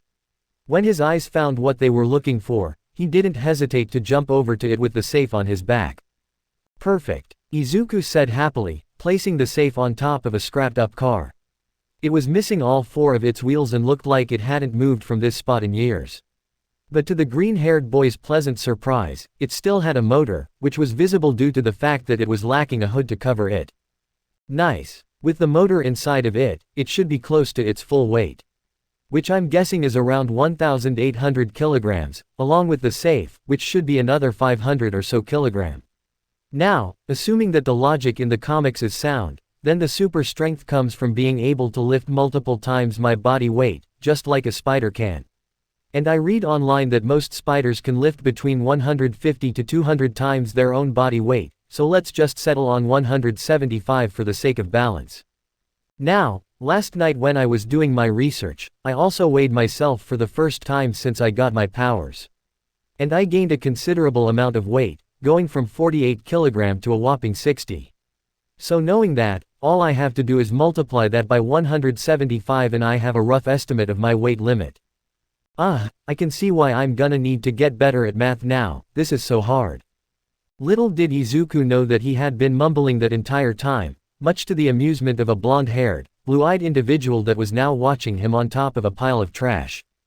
Rather than interrupting his train of thought however, the blonde merely sat back and watched as Izuku worked out the problem in his head and came to his solution.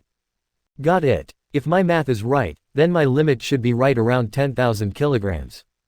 Wow, that's pretty impressive. Izuku jumped and turned, the new voice scaring the daylights out of him. Oh, sorry about that. I didn't mean to scare you. The super-powered teen looked the newcomer up and down, trying to figure out why he looked so familiar. He had blonde hair combed back neatly, and blue beady eyes that came off as very friendly to Izuku. It was also obvious that the boy was physically strong, he had a presence about him that somehow just oozed confidence. No, it's fine. I just didn't expect anyone to be out here this early, Izuku started. I guess I just space out sometimes when I'm deep in thought. Haha, I understand what you mean, and I honestly didn't expect to see anyone out here either. I'm actually a little early for my regular training. That caught Izuku's attention. Training? What do you mean? All of a sudden, the blonde teen paled as though he had just given something crucial away. But he was fast to recover and respond to the super-powered teen. Oh it's just this training program that I started a few days ago. Which reminds me, my personal trainer is gonna be here soon, and he's pretty strict about not wasting time, so if it's not too much trouble, do you think you wrap up what you're doing? I really don't wanna disappoint him. The green-haired teen listened on with curiosity, pausing for a moment at the odd request that he was given. He knew that he didn't have to comply with it if he didn't want to, this was a public beach after all. But this boy had come off pleasant enough as far as he could tell, so he didn't mind humoring him. Oh, sure, I don't mind. But do you think you could give a couple minutes? I really wanted to experiment with something at least once so I could get some data to work with. The blond boy visibly relaxed at the response he got, once again putting on his wide smile and shooting Izuku a big thumbs up. You got it. I won't lie, I was wondering what all those numbers you were mumbling were about anyways. So let's see it. Is there any way I could help? Smiling at how kind the boy was, Izuku shook his head gently. Hey, yeah, sorry again about my mumbling. And no, I think I've got it all worked out now. I was calculating a ballpark estimate for my Quirk strength limit, and if all the math is right, then it should be about 10,000 kilos. The boy stuttered, still not used to lying about his powers. Oh wow, that's amazing. The blonde sprung up from his seat, genuine happiness written on his face. Yeah, I guess it's pretty awesome. But now I have to test it. This car with this military safe on top of it should be somewhere in the range of 2,000 kilos, which would be about 1/5 of my supposed max. So now I'm gonna lift it up and see if it feels that way. Wow, you were running all those numbers in your head without a calculator. You must be really smart, Realizing that the boy was waiting for his name, Izuku spoke up. Izuku Midoriya. Haha, well then, nice to meet you Midoriya-san. Mirio Tagata at your service. Izuku's face remained blank as once again a bell rang in his head about the boy after hearing his name. But he quickly shook it off and responded as to not seem rude to the boy. Oh of course, likewise Tagata-san. I meant what I said though, you sure are smart. It would have taken me years to run those calculations in my head. And the way you're testing your max is smart too. I would have just run up to big objects at random until I couldn't lift one anymore, ha ha ha. The green-haired teen managed a small chuckle at Tagata's playful banter, but before long, he got back to work. Opening up his notebook and preparing to mark down if his theory was right or not based on the coming results. Alright, here we go, Izuku said, stepping up to the car and crouching down into a power position. Tagata watched on with curiosity as well. While the boy was many times smaller than the object in front of him, it was obvious that he had some sort of strength quirk to make up for that. Either that, or he had just been blowing hot air this entire time.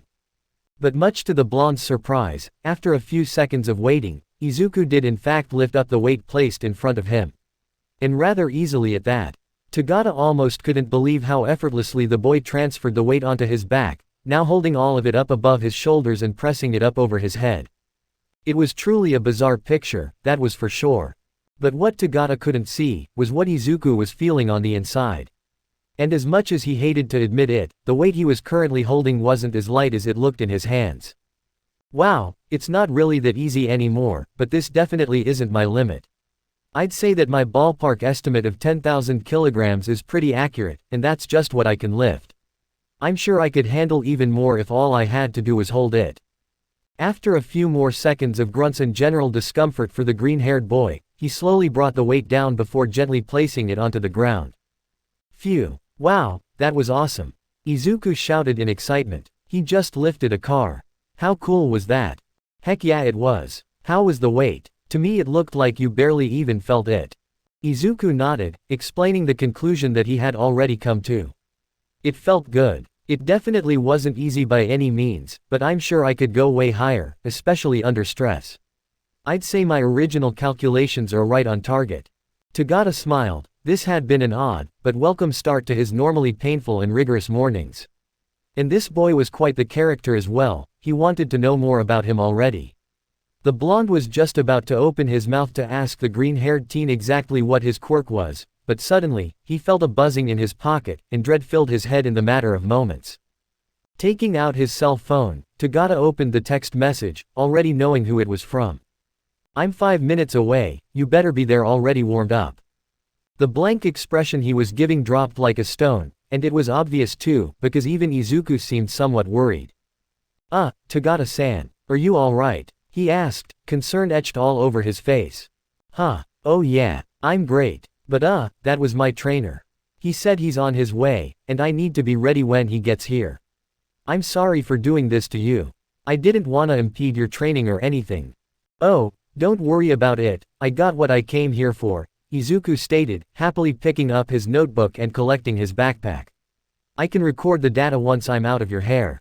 Tagata's smile shined brightly, once more back at 100%. Thank you so much Midoriya-san. It was a pleasure meeting you. I hope we get to cross paths again someday. Izuku matched the boy's smile wholeheartedly, nodding in agreement. Same to you Tagata-san, and thanks for being so cool about letting me use my quirk too.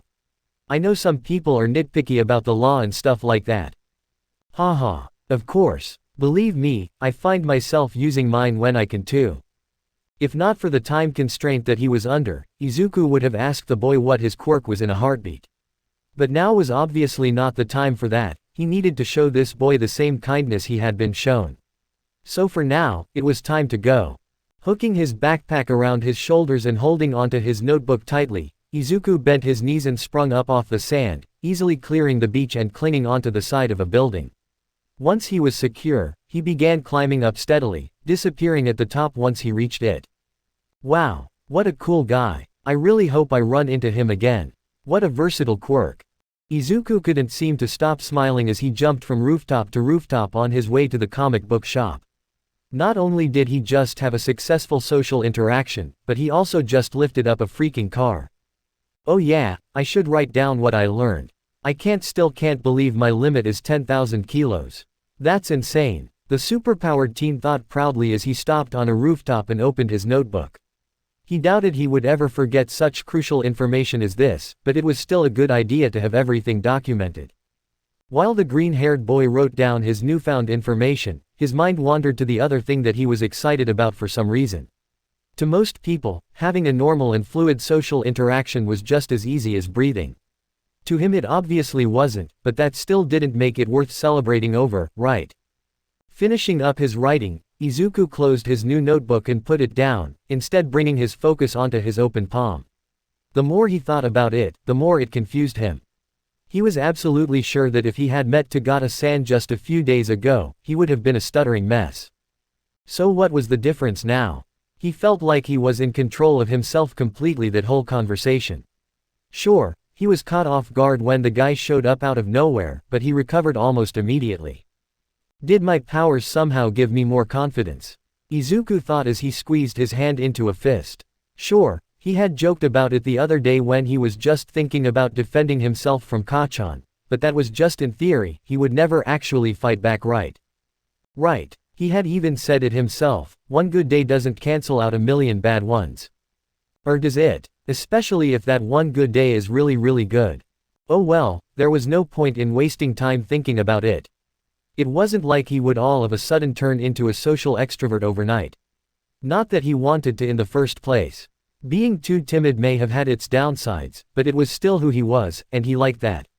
He could afford to grow out of it a little of course, but he didn't want to go too overboard and lose himself at the same time. I guess it's just human nature to gain a little confidence when you get stronger.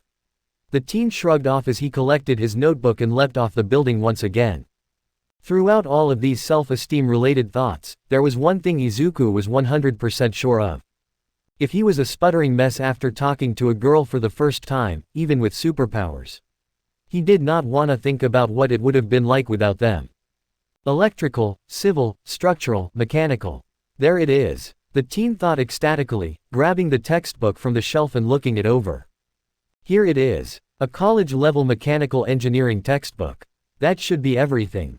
Satisfied with what he saw, Izuku placed the book on top of his already existing stack and went to pay. Waiting his turn in line, the boy couldn't help but bubble over at all the things he was gonna learn over the next year. He had no doubt that strengthening these subjects would really balance him out as a student. He was already well above average, but he wanted to be better, for multiple reasons. Wow, I'm actually excited to learn about math and science for once. Izuku thought playfully, knowing full well that his new hero-related interest in the subjects would only push him to master them that much more. Next in line please. Stepping up, and placing his stack consisting of math, physics, chemistry and mechanical engineering onto the counter, the green-haired teen pulled out his newly filled wallet and grinned widely at its contents. As it turned out, that specific Silver Age All Might figurine had become quite rare in the last few years. So rare in fact, that its value had nearly doubled, giving Izuku the crazy payout of 85,000 yen. And after hearing a number like that, it was pretty easy to let go of his small remaining attachment to it. Sir. The lady behind the counter spoke up, getting the teen's attention. Are you sure you want these specific textbooks? You look pretty young, and these are meant for college students that are studying just one of them for a focused degree. Are you sure you want all four? Never wavering for a second, Izuku only smiled and nodded his head. Yes ma'am, I'm sure, thank you for your concern though. I know it won't be easy, but I know I can learn all this stuff. 10 months, that's how long I have. I'm way behind on both my brain and my powers, but I'm devoted now, and I believe in myself. So watch out UA, Spider-Man is coming for you. Izuku moaned groggily, doing his best to wipe the fatigue from his eyes as he worked in one of the textbooks. It had been a solid first week so far from when he first purchased said textbooks. He had been working in each one of them diligently, solving every problem that each textbook presented him with, or at least trying to. Sometimes when a problem was too advanced, he would consult the internet on how to work it out. Which he felt was like every other problem in the physics and chemistry textbook. Seriously, who thought it was a good idea to add letters to math? Either way, he was still just as committed as when he first started, so he would persevere. Even if that meant losing a few hours of sleep every day. At least Tonto-sensei agreed to give me some more physics and chemistry lessons after school every day. Maybe I can even ask him about all the stuff that confuses me in the textbook too. Izuku shut his eyes again and yawned, satisfied with that thought. He would definitely be asking a lot of questions until he got the hang of things as far as science went. He was already lucky enough that even accepted his request in the first place. His math teacher had denied him before he could even finish his pitch. He would be lying if he said he didn't see that one coming though. Math class was typically where he got picked on the most, be it by Kachan or anyone else. He had a feeling that his math teacher had it out for him. Oh well, at least I'm getting help in both of my sciences, that's where I struggle the most anyway. But just like any hero, Izuku couldn't grow complacent by just working on his mind, which is why he had begun going back to Dagoba Beach in the afternoons for his own version of training. He made sure that he wasn't interrupting Tagata-san's training by checking one morning. And just as he expected, the boy was there. It seemed that his training consisted of cleaning all of the heavy junk off of the beach. As well as having his unusually skinny-looking personal trainer chew him out when he was getting tired. Izuku's training however, was a fair bit different, as well as more relaxed seeing as how he was all by himself. Which was honestly starting to seem more and more like a good thing. Sure, things got lonely sometimes, but he was never a social person anyway, so he was used to it. His hero training, as he liked to call it, was both milking as much information as he could out of his comic books, and doing his best to replicate it. Some days he would work on agility and acrobatics while moving. Which was interesting to say the least. He was no gymnast of course, but he was very much baffled when he found out how easy it was to do a flip once you got over the fear. Other days, he would attempt to teach himself how to fight. Which he wouldn't lie, was kinda hard by himself. He was sure that to a more trained eye his punches and kicks looked sloppy at best, but the way he saw things, he could make up for bad form with raw power behind his blows. Which brought him to yet another setback, his own strength. After wildly throwing punches and managing to accidentally destroy a metal washing machine with a single punch, Izuku quickly figured out that he was gonna have to hold back to avoid accidentally killing someone. Maybe it wouldn't end up mattering much when he went up against a villain, but he certainly didn't wanna accidentally mess up another student when he got into UA. The boy found himself smiling at the way his brain was working now. He really did it, he truly believed in himself now. His first thought about something happening at UA was when he got in, not if. Patience and commitment, there wasn't anything a man couldn't do if he had both of those. He was ready, nothing was gonna stop him. "Aw man, I still need to find time to go give that girl a visit, don't I?" He complained softly, already putting that event off and throwing it to the back of his mind. Pretty soon, the days started to bleed together for Izuku as he fell into a new schedule. Every day was essentially the same, but he didn't care. He knew with every passing day that he was getting closer and closer to his dream. 6 a.m., wake up. 6 a.m. to 7 a.m., read comics. 7 a.m. to 3 p.m., school. 3 p.m. to 5 p.m., science tutoring with Tonto Sensei. 5 p.m. to 8 p.m., spider training at Dagoba Beach. 8 p.m. to 12 a.m., textbook work. Day in and day out Izuku pushed himself as hard as he could. Doing everything he could to both increase his brain power, and get caught up on getting used to his quirk. And after only a couple of months into his grind, both of those goals were seeing major improvements. On the physical side, the green-haired boy was starting to feel a lot more comfortable in his own skin, so to say. He now had complete control over his setools, priding himself on how fast he could crawl in any direction now. He had even begun working on steadying himself on a wall with just his feet in hopes of being able to run up vertical surfaces too, but he still had ways to go until he had that much control. On the side of his studies, he really felt like he was making significant progress every day. It really felt like everything he was learning was tying into his hero work. He couldn't count how many times he'd found himself getting all excited just for making a quick and correct inference when solving a problem just like Peter would. It sure was a great motivator. On top of that, his tutoring at school couldn't have been going better. Not only was Tonto Sensei nice enough to help him with the parts of his textbooks that confused him, but he was just plain nice in general. Wait, hold on. So the weight placed on a pendulum bob has no effect on swing speed? Izuku asked, scratching his head in confusion as he waited for to answer. Correct, speed and acceleration are not dependent on weight when it comes to something swinging. However, it does heavily affect momentum, so don't forget to factor that into your calculation. Momentum. That's what it was. Thank you, Tonto Sensei. The boy exclaimed ecstatically as he scribbled something down. The older man couldn't help but smile warmly at the boy. In a way, he reminded him of himself when he was younger. Haha, of course Midoriya-san, but I do believe that will be it for today. Time sure does manage to get away from us, doesn't it?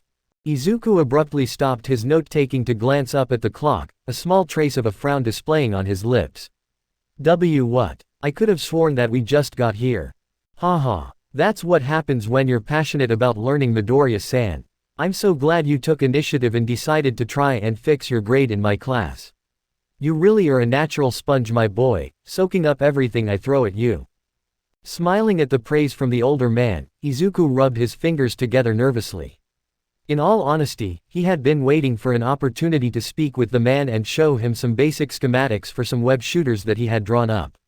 The man had already gone above and beyond as far as physics and chemistry tutoring went. He sometimes even went as far as to explain how to read blueprints when he mentioned he was studying mechanical engineering. Tonto Sensei, do you mind if I show you something? It's kinda personal, but I thought you might have some helpful advice. The gray-haired man adjusted his glasses and looked at his student oddly. Oh, well, I wouldn't say that I give the best personal advice, Midoriya-san. I'm more of a facts and logic kind of guy. I'm not too good with feelings and emotions. That's perfect, Izuku exclaimed, flipping to a specific page in his hero notebook and walking up to the teacher's desk. Sorry, I guess I didn't really mean it's personal, it's just hero-related. I've been working on this support item for a while now. I used what you taught me about blueprints and made a pretty good plan for a prototype. Do you think you could take a look at it for me? Oh, good, if that's all it is, then of course, Midoriya-san said politely, taking the notebook and looking the open page over. After just a few seconds of examining the impromptu blueprint, the older man widened his eyes at the design. Not only was it thoroughly detailed, but it also seemed practical and doable in a way. Although it certainly wouldn't be easy, that much was for sure. Oh wow. So, what do you think? Looking back up at his student with still wide eyes, gave the boy his feedback. What do I think? Midoriya-san, this is incredible. How did you come up with this?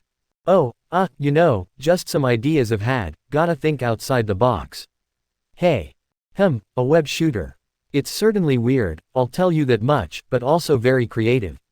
You've got something big here, Midoriya-san.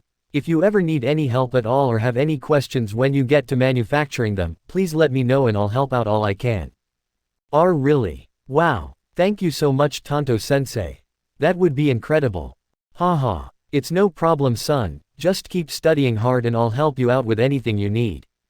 This is perfect. With Tanto-sensei's advice and help, I could probably start working on a prototype somewhat soon. He's right though, I can't slack off just because I caught a break. I've gotta keep studying hard and keep learning all I can. The more the boy developed his mind, the more clearly certain answers were coming to him. And by the time a couple more months rolled around, he had begun to do some tinkering in his room. I think I got it. Finally. With very tired, yet very happy eyes, the super-powered teen placed a bracelet-like object onto his wrist and clicked it into place, letting it settle in as his excitement boiled over. This is so awesome. I finally finished the prototype. Now I just need to make the ammo. Without wasting another second, Izuku pressed his middle and ring finger into his palm, aiming the device on his wrist to a spot in his room where he had set up some empty soda cans. The cartridge that was currently loaded into the prototype web shooter was filled to the brim with water as a substitute since he was still working out the formula for his fluid, but it would do for now. Click. Huh? Izuku questioned, looking down at the device and pressing the mechanism again with a little bit more force. Crack. In the blink of an eye, the boy watched as a month of work went down the drain as water exploded from the cartridge and the main firing mechanism fell apart. No, he yelled, taking the device off and inspecting it more closely. No, the spinneret nozzle jammed up. I must not have made it wide enough. I was so focused on making it vacuum sealed that I completely forgot about fixing the custom adjuster. Izuku groaned in frustration as he tossed the prototype gently back onto his workbench. Great, there goes another 30,000 yen thrown in the dumpster. Looks like it's back to the drawing board. I better let Tanto-sensei know that the first test was a failure. The boy thought to himself, glancing around the room and trying to locate what he would sell next. Man, now that I look at it, this place has lost a lot of color. For better or worse, this was a fact that really couldn't be avoided anymore. Gone was the red, white and blue themed room that this place was just 4 months ago. Now it looked more like a workshop with a few all-might knick-knacks here and there. But hey, whatever paid the bills, right? Experimenting was expensive. Next in line, please. Right. The cashier looked curiously at the young man as he placed his peculiar items onto the counter. This was certainly interesting to say the least. And it only became even more so when the boy wouldn't look him in the eyes. Look kid, don't take this the wrong way, but why on earth would someone your age need liquid cement? Salicylic acid, methanol. These are some serious chemicals you've got here. Are you making drugs? What? No, of course not. It's for hero stuff, man. Come on. Another couple of months had passed, and Izuku was still stuck on figuring out the mechanics of making a working web shooter prototype. So he figured he would move on to making the web fluid so he could get the easier part out of the way and tackle the harder part later. But so far, things were not going so well. You've gotta believe me, sir. I'm trying to manufacture my own support item, and this is the stuff I need. And, wait a second, this is a chemistry emporium, pretty much everything in here can be made into drugs. The man behind the counter looked instantly surprised at the teen's rather bold response. And after seeing that he wasn't backing down or apologizing, he began scratching the back of his head in embarrassment. Good point there kid, I'm sorry, that was out of line. That'll be 25,000 yen. What, 25,000? I'm already down to my last 50. And I sold my last All Might poster yesterday. Crap, Izuku thought bitterly to himself, not even noticing that he just stood his ground and got his way purely from his confidence and wit. Instead, all the boy could think about as he reluctantly forked over the money was that you better cover all support item related fees. Okay, you can do this. Deep breath. 2 more months had gone by for the boy since then, leaving only 2 more until the UA entrance exam. And the super-powered teen's journey had now brought him to one of the tallest buildings he could find in his area. Which granted, was only like 8 stories tall, but still, it was definitely enough for a fatal fall. One I would definitely not like to experience, so please work. Izuku looked down at his wrists. They were locked and loaded with his brand new and shiny web shooters, along with web cartridges filled to the brim with 100 meters of web fluid each. They were a bit bigger than the ones from his comics, taking up a lot more space on his wrists than he would have preferred, but they did the job all the same. They almost looked more like gauntlets than support attachments. Getting to the point though, his new web shooters were why he was here standing on the edge of a building and looking out towards the sunrise. Obviously he had tested if they worked or not before coming up here. He made sure that they passed lots of different durability and stress tests before he even thought about risking his life like this. But now, he felt this was appropriate. He was more than satisfied with the results he got. The web fluid was sturdy, and had already proven to be more than capable of handling much more than what he weighed. And the shooters themselves were anything but fragile. Like he said before, they came out bulkier and heavier than he imagined, but this also gave them some extra strength and durability as well. All in all, this was truly an amazing feat of intellect for the boy. With little more than a visual representation, he created something straight from a comic book in real life after 8 months of work. Alright, here goes nothing, Izuku breathed, closing his eyes before falling forward off of the building. He needed to be quick with this test. The last thing he needed was for someone to see him and for a hero to get involved. So after falling for about a second, Izuku threw his arm out and performed Spider-Man's signature pose, hearing the satisfying click of the spinneret nozzle opening and releasing the web fluid. The moment that the white substance came in contact with the oxygen in the atmosphere, it quickly expanded and hardened all at the same time, turning completely from a liquid into a solid line of adhesive webbing. Yes, it worked, Izuku shouted at the top of his lungs. As much as he didn't want to draw attention, the rush he was feeling right now was simply too great. He had never felt something so exciting and relaxing at the same time before. But something about the way the wind hit his face just brought utter joy to the boy's soul. Before long, Izuku's web line clung onto the side of a building, stopping his descent immediately and pulling him in another direction. Had he been a regular and non-super-powered person, his arm might have ripped itself completely out of its socket from the force of the web line. But he wasn't a regular person by any means. Woohoo! I'm Spider-Man. I'm really Spider-Man, he screamed proudly, getting the attention of a few passers-by as he swung close to the ground. Lifting up his other arm and shooting another web line, Izuku couldn't stop smiling if he tried. Before long, he began wandering around aimlessly, and it was then that he heard a shrill scream come from behind him. Listen lady, it's too early for all this loud screaming crap. Just hand over the bag, and no one gets hurt, alright? Come on, hurry up. A mugging. In the middle of the street. In broad daylight. This guy wasn't very bright, was he? This was a scenario straight out of a comic book. And I get to be the hero. Without even thinking about it, Izuku felt his body shoot down into a nosedive heading straight for the street. This was a perfect opportunity to test just how sticky the adhesive in his webbing was.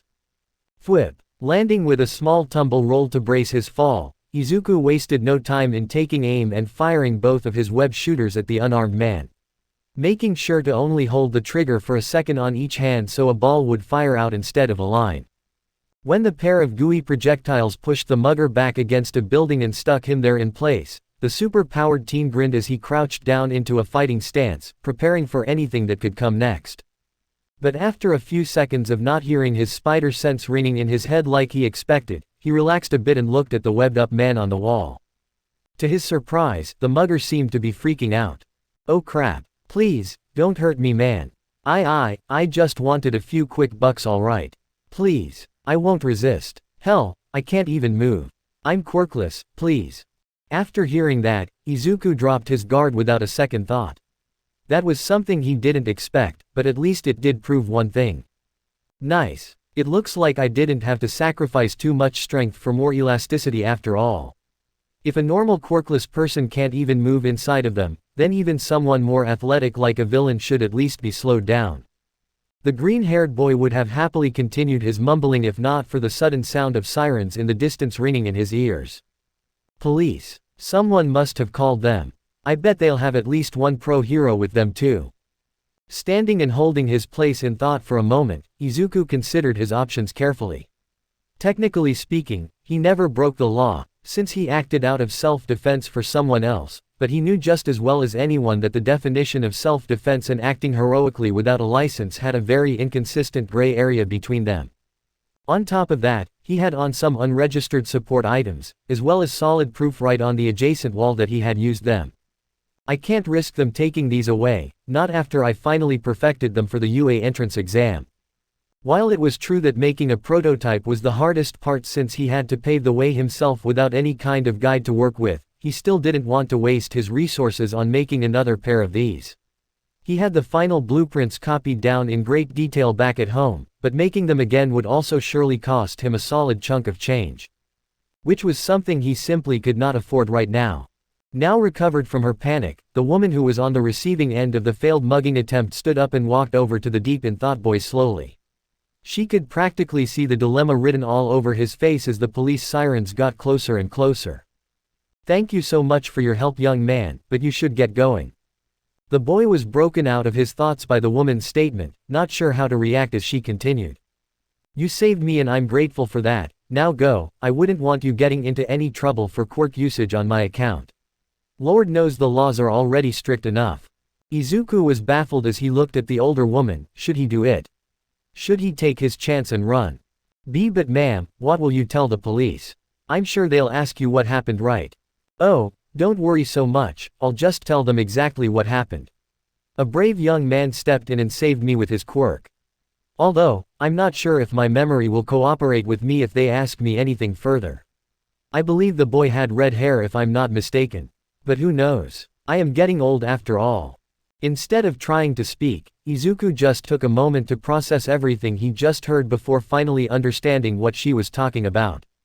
Brave, me, but all I did was test my web shooters. My body moved on its own for the rest. Would she really lie to the police just to cover for me? But, what about him? They're gonna question him too, the green-haired boy pointed out, directing his finger to the terrified man stuck to the wall. Quit your worrying, young man. Who are they gonna believe, the victim of the crime, or the criminal himself? You're overthinking this, just go before they get here. Oh, right.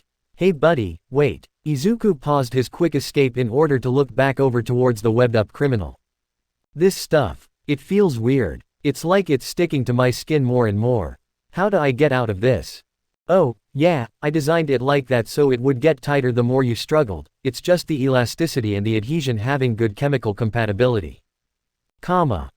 What? The green-haired boy chuckled, rolling his eyes and jumping up into the air before releasing a new line of web to begin takeoff.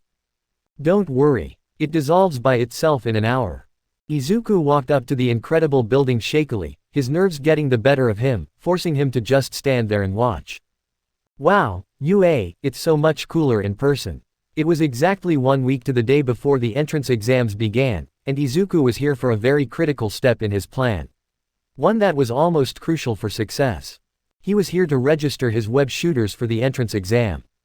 It was standard procedure, but it still made him nervous as hell. Especially when he found out that he would be getting told in person whether or not the school accepted his use of support items. He understood that most heroes only used support items out in the field, which was why they were barred from things like the entrance exam, the sports festival, and even regular classes. But he really hoped that they allowed him to use his web shooters with the registry permit he applied for. It was really the only way to use them officially outside of the field. The school had to decide ahead of time if the support item in question was crucial enough to go without or not. Walking straight into the main office on the first floor, Izuku timidly looked around for anyone that could help him. Hello. Is anyone here? I'm here, dear, how can I help you? Izuku's widened as the new voice appeared around the corner. And if it weren't for the fact that he wasn't trying to stop an immense amount of blood from running to his cheeks, he would totally be geeking out right now. Midnight. Oh wow. It's really you. Sorry, let me start over, The R-rated hero giggled lightly at the boy's obviously nervousness. She was used to this kind of reaction from pretty much anyone she met for the first time, so it was no big deal to her. Relax honey, it's fine, now what brings you to UA? Here to sign up for the entrance exam. If you are, I'm afraid you're too late, we closed off registration yesterday. And no, that's not why I'm here ma'am. I've actually already registered. What I haven't registered is my support item. I sent out an application last week and they told me to come in for the final verdict. You must be Midoriya then. We've been wondering when you'd show up. Follow me sweetie. Right. Together, they walked behind the front desk and deeper into the room, going into a more private office that Izuku assumed belonged to Midnight. Before long, the skimpy-dressed hero began looking through some folders trying to find his name. Izuku took advantage of this silence to indulge his curiosity about something. So, how did you know who I was right off the bat? Are there that few people that registered support items? Licking her lips when she found his name, Midnight opened the boy's file and answered casually. You and one other boy were the only requests we got. His was a no-brainer, we approved his immediately since he couldn't control his quirk without it. But you on the other hand, web shooters. Why do you need those? Oh, I just feel more comfortable using my quirk with them, and they complement it really well. Izuku Midoriya, quirk, spider. I suppose it does make sense. Does everything a spider can. But it says here your quirk is listed as a mutant type, that can't be right, you look just like a normal human to me. Izuku did his best to hide the smile that tried to escape him at the woman's words. His idea on how to hide the fact that his quirk wasn't actually a quirk was one of his best ones yet. Oh yeah, about that, I guess I just got lucky with the rest of my body, but look, he said as he opened his palm and motioned gently for the woman to come closer. If you look really closely at my fingertips, you'll see I have sets of scapulae just like spiders have on their legs. They're what let me cling to anything too, like a spider. This seemed to be enough to convince the heroine, because as soon as he wrapped up his small demonstration, she nodded and brought her blue orbs back to his file. I see, still, you're perfectly capable of using your quirk without these web shooters of yours. And I don't want you to have an unfair advantage over other students just because you went and bought some fancy gadget from a support company. I'm sorry but. Wait no, you've got it all wrong ma'am. I made these myself. Wait, what, are you serious? She asked in a mildly impressed tone. Show me, prove it.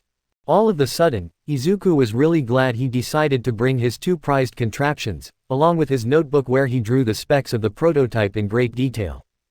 After showing the black-haired beauty everything he could about the pair of web shooters, and even demonstrating how they worked, Izuku held his breath as Midnight scribbled something down in his file before looking back down at him at last. Alright, given that you constructed these items yourself, along with the fact that they match the theme of the hero you're going for, I will allow you to register these items into our system. Please sign here. Wait, seriously, that's amazing. Thank you so much Midnight. Yeah kid, whatever, just sign the paper so I can debrief you.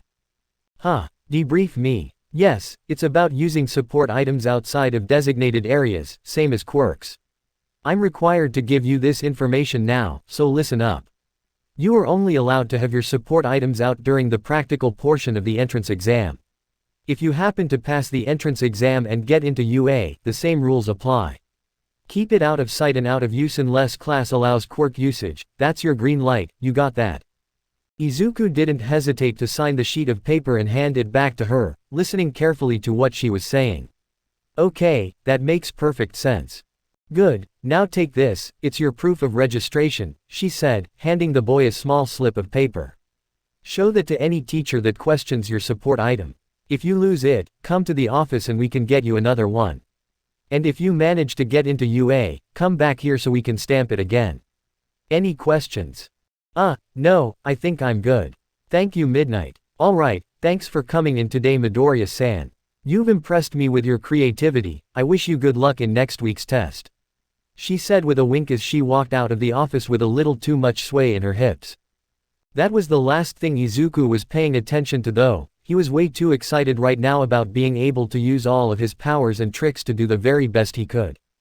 One more week, just one more week. Chapter 5, A Fresh Start. This is it, this is my time to make my dream come true, all on my own. I can do this. Right in front of him, Izuku stared down the doors of the prestigious hero school that he was being examined for today. This was it, this was the moment of truth. Just 1 week ago he had been here registering his prized pair of inventions for this very moment. And now it was time to put it all to the test. Everything he'd done in the last 10 months brought him right here to this spot. And clearly, it was not time wasted for the boy, because he was feeling something that he was still getting used to experiencing. Confidence. With a competitive smile plastered on his face, Izuku began taking his first step towards the incredible building before the familiar tingling of his spider sense rang in his head.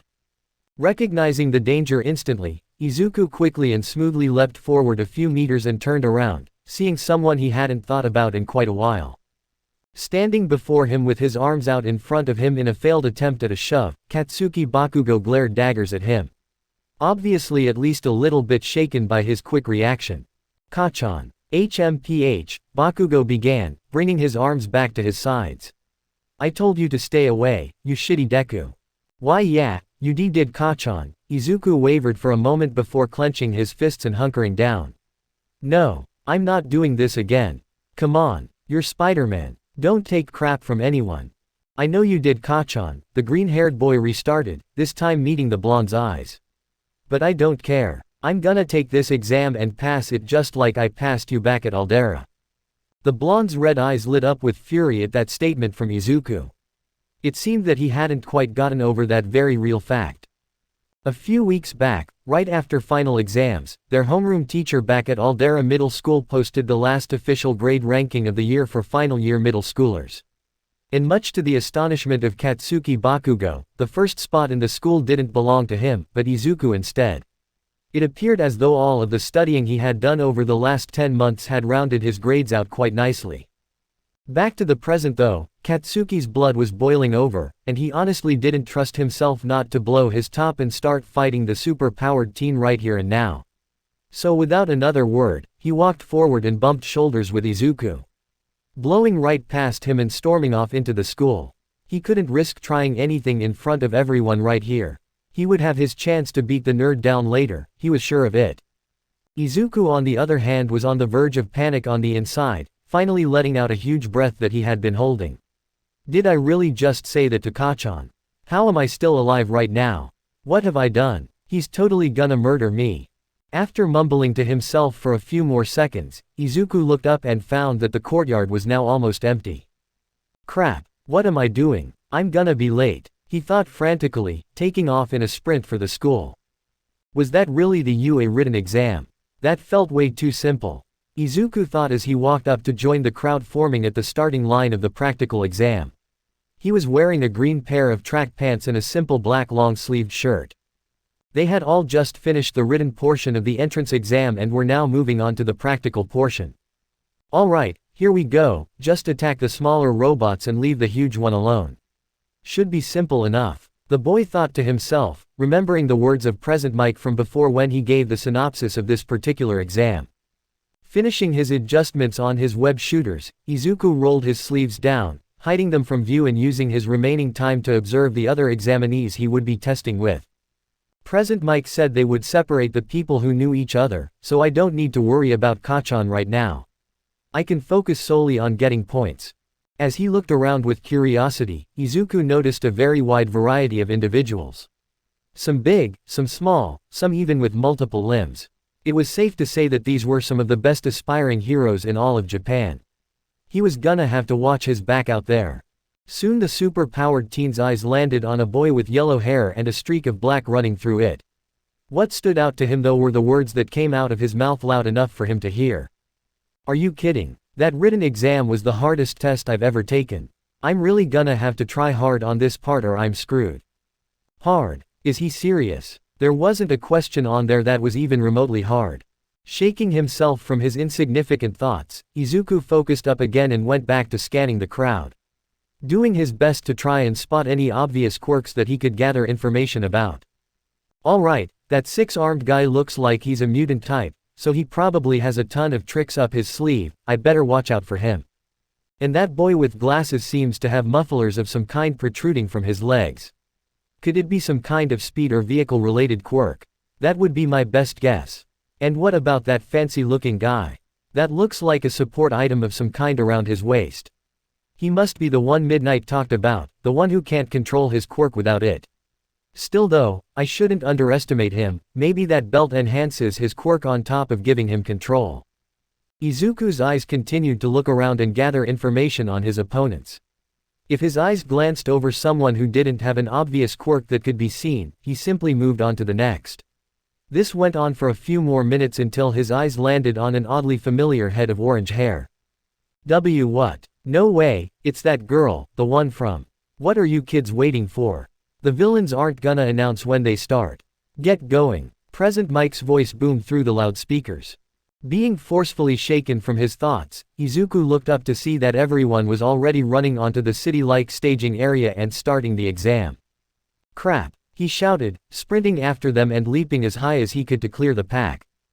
As soon as the green-haired teen was at the peak of his jump, he threw his arm out and pressed his middle and ring finger to his palm, shooting out a web line and beginning to swing when it connected with a building. Now in the air and moving quickly through the training ground, Izuku smiled as adrenaline took over and wind began hitting his whole body. Swinging never failed to calm him down, and now was definitely a time when he needed it, because before long, he spotted his first villain bot. Time to take advantage, I need to get all the points I can before everyone catches up. Staying true to his thoughts, Izuku wasted no time in crashing into a three-pointer with a swing kick. Detaching from his web line after impact and jumping up to avoid a metal arm that he detected with his spider sense. Now standing on the ground, Izuku faced the pair of three-pointers and the single one-pointer that now stood in front of him. Ultimately, it was the one-pointer that made the first move, running at him with an arm raised and ready to crush him. But he never allowed that, jumping up on its head to avoid the attack before his spider sense could even warn him. From there, he shot a web line with each hand at the two three-pointers respectively, pulling them towards him with all his might before leaping up and clinging to the wall of a building. Crash! Looking down at his handiwork, Izuku smiled when he saw exactly what he had planned come to fruition. What remained of the three villain bots was a stack of robotic limbs and scrap metal as all three laid in a pile together, awarding the boy another 7 points to his first 3. Yes. Perfect. That was so cool. I could totally see Peter doing something just like that. The boy thought with excitement, quickly swinging off in search of more points. If there was one thing that Itsuka Kendo didn't expect from the practical portion of the UA entrance exam, it was how easy it turned out to be. Sporting a very eager and focused demeanor, the orange-haired teen was wearing a teal t-shirt and black leggings, cutting down robots left and right with both her skills and her quirk. Come on, these robots are practically made of paper.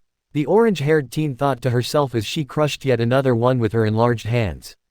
Of course, she also already knew that the metal opponents would be relatively weak because of some inside information from Tamaki, but still, she at least expected more than this. Shit. Itsuka didn't hesitate to turn around and face where she heard the frustrated yell come from. Narrowing her eyes as she prepared for action again. Shit. Now being able to identify the angry shouts, the orange-haired teen ran in the direction of the danger, her eyes taking in as much information as she could. About 20 meters ahead of her stood a boy with slick blonde hair parted to one side wearing a black shirt and black pants. And it looked like he was frustrated by the fact that, at the moment, he was surrounded by 3 one-pointers and backed all the way into a corner. Oh come on, they're one-pointers. What the hell are you even doing here? Oh well, more points for me, Itsuka said with a confident grin taking over her as she leapt up at the robots and enlarged her hands. After that, it took very little effort to completely annihilate the 3 one-pointers, mentally adding the 3 points to her total tally. Wow, that was incredible. I can't thank you enough. The blonde boy shouted a little too enthusiastically in her opinion. But nonetheless, she wasn't about to just completely ignore him. Yeah, sure dude, it's no problem, just whoa. She began before stopping mid-sentence as the boy ran up and shook her hand without any warning. What's with this guy? Why is he so touchy? Starting to get a bit annoyed, Itsuka prepared to tell the boy that he was invading her personal space when just as quickly as he began, the boy let go and backed away. The thing that still perplexed her though, was that he was now grinning almost, evilly. HMPH, thanks for the help Red. That's a pretty handy quirk you've got there, he said smugly before enlarging his hands in a very familiar way. What the hell? Is that my quirk? Rather than answering her, the blonde boy simply took off down the road in search of more villain bots. No longer seeing any point in talking to the girl anymore. Damn, leaving just like that.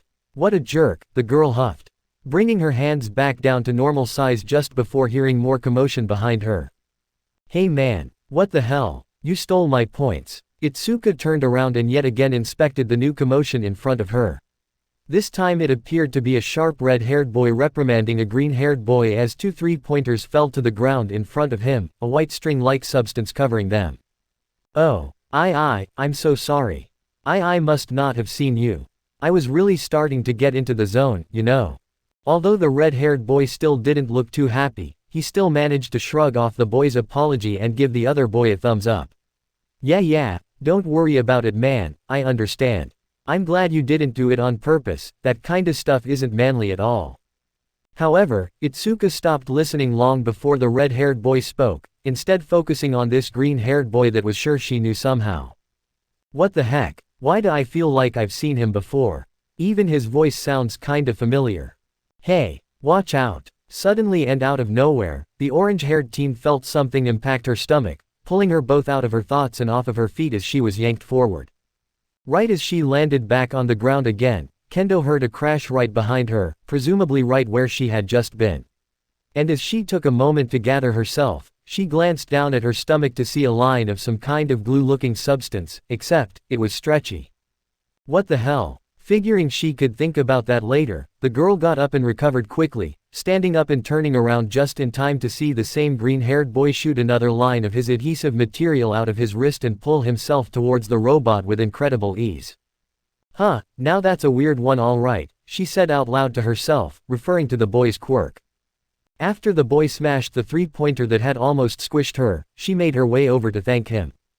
That, and also to ask him how she was supposed to get this goop off of her. She had already made the mistake of touching it and now her hand was stuck. Hey, thanks for the save, she began, causing the boy to turn around as she gave him a warm smile. I guess I wasn't really paying attention, hee. When the boy only fidgeted to himself uncomfortably and didn't respond, Kendo awkwardly continued to try and keep the conversation going. Hey, so yeah, also, do you think you could help me with this stuff you shot me with? My hand is stuck and I kinda need it for the rest of the exam. This seemed to finally sober the boy up as he jumped up in embarrassment. Oh man, my webbing, I'm so sorry. I didn't mean to handicap you by accident. Whoa, relax dude, it's cool. If you hadn't pulled me out of there I would have gotten crushed by a weak robot. Now that would have been embarrassing, she said with a bit of a chuckle. Just tell me how to. 5 minutes left ladies and gentlemen. Time for the main event. Everyone in the exam arena froze as President Mike's voice died down, an uncomfortable silence falling over the battlefield. And rightfully so, because after only a few more seconds of dead silence, a ground-shaking rumbling could be felt all throughout the staging area. Even knocking some of the lesser students off of their feet as it grew closer and closer. There it is. It's the arena trap. The zero-pointer. A random student called out in panic, his knees practically trembling. And true to his word, after another few seconds of waiting, said zero-pointer was clearly visible to everyone on the battlefield as it walked down the main street where a large number of examinees were gathered. That thing is as big as a building. Izuku thought to himself frantically, even taking a few steps back out of pure instinct. Before long, everyone was in complete panic. And Izuku did nothing but stand there and stare as a number of students passed him on their trek to run away from the enormous robot. What are the two of you doing? A sophisticated-looking boy with glasses and dark blue hair yelled as he sped down the road, coming to an immediate stop in front of Kendo and Izuku. It's unsafe to be in this area right now. We must evacuate. Hurry. All right, Izuku nodded in agreement. One look back at the orange-haired girl's expression told him that she was in agreement as well, so that was all it took to convince him. That is, until he heard someone cry out further down the road where the robot was coming from. Turning around in a heartbeat, Izuku squinted and noticed a girl with short brown hair laying on the ground right where the giant robot's foot was going to be in the next 30 seconds or so. Why isn't she getting up and running? Hey, come now, hurry, we don't have much time. The glasses-wearing teen insisted, this time grabbing a hold of Izuku's shoulder. Help, my foot is stuck. I can't, the helpless girl began but to no avail. Not only was rubble covering most of her lower body, but she could barely talk without wanting to puke her guts out. All she could hope for now was that the robot would shut down before actually stepping on her. Which was likely, right? It's not like they would kill a student during the entrance exam. There was never any previous record of that happening. Right. Clenching his fists and shutting his eyes tight, Izuku felt his body begin to move before his brain could even give it commands. It was the exact same feeling as before when he went to stop the mugging a couple months back, acting completely on instinct. Hey, where the hell are you going? Are you crazy? The sophisticated teen yelled out, trying to stop the boy one last time. It was no use though, because once Izuku got up to full speed in his sprint, he leapt as high and as far as he could, shooting a pair of web lines at opposing buildings and pulling himself the rest of the way effortlessly. Itsuka watched in awe as the boy not only went in for the ballsy rescue, but how gracefully he flew through the air after detaching from his pair of webs. That was what he called them, right? Webs. I wonder if that's his only quirk, because you need to have some crazy upper body strength to pull yourself around like that with just your arms. The girl fell out of her thoughts just long enough to see the boy land with a casual front flip before coming to the aid of the brown-haired girl. But when it was apparent that the zero-pointer was gonna get there before he could rescue her, the boy ended up doing one of the craziest things she'd ever witnessed in her 15 years of life. The second Izuku landed on the ground in front of the girl, he immediately got on his knees and started digging through the rubble to try and get her out. "Hey, thanks for trying to get me out of here, but it's too late. Don't worry though, I don't think they'd actually squish us.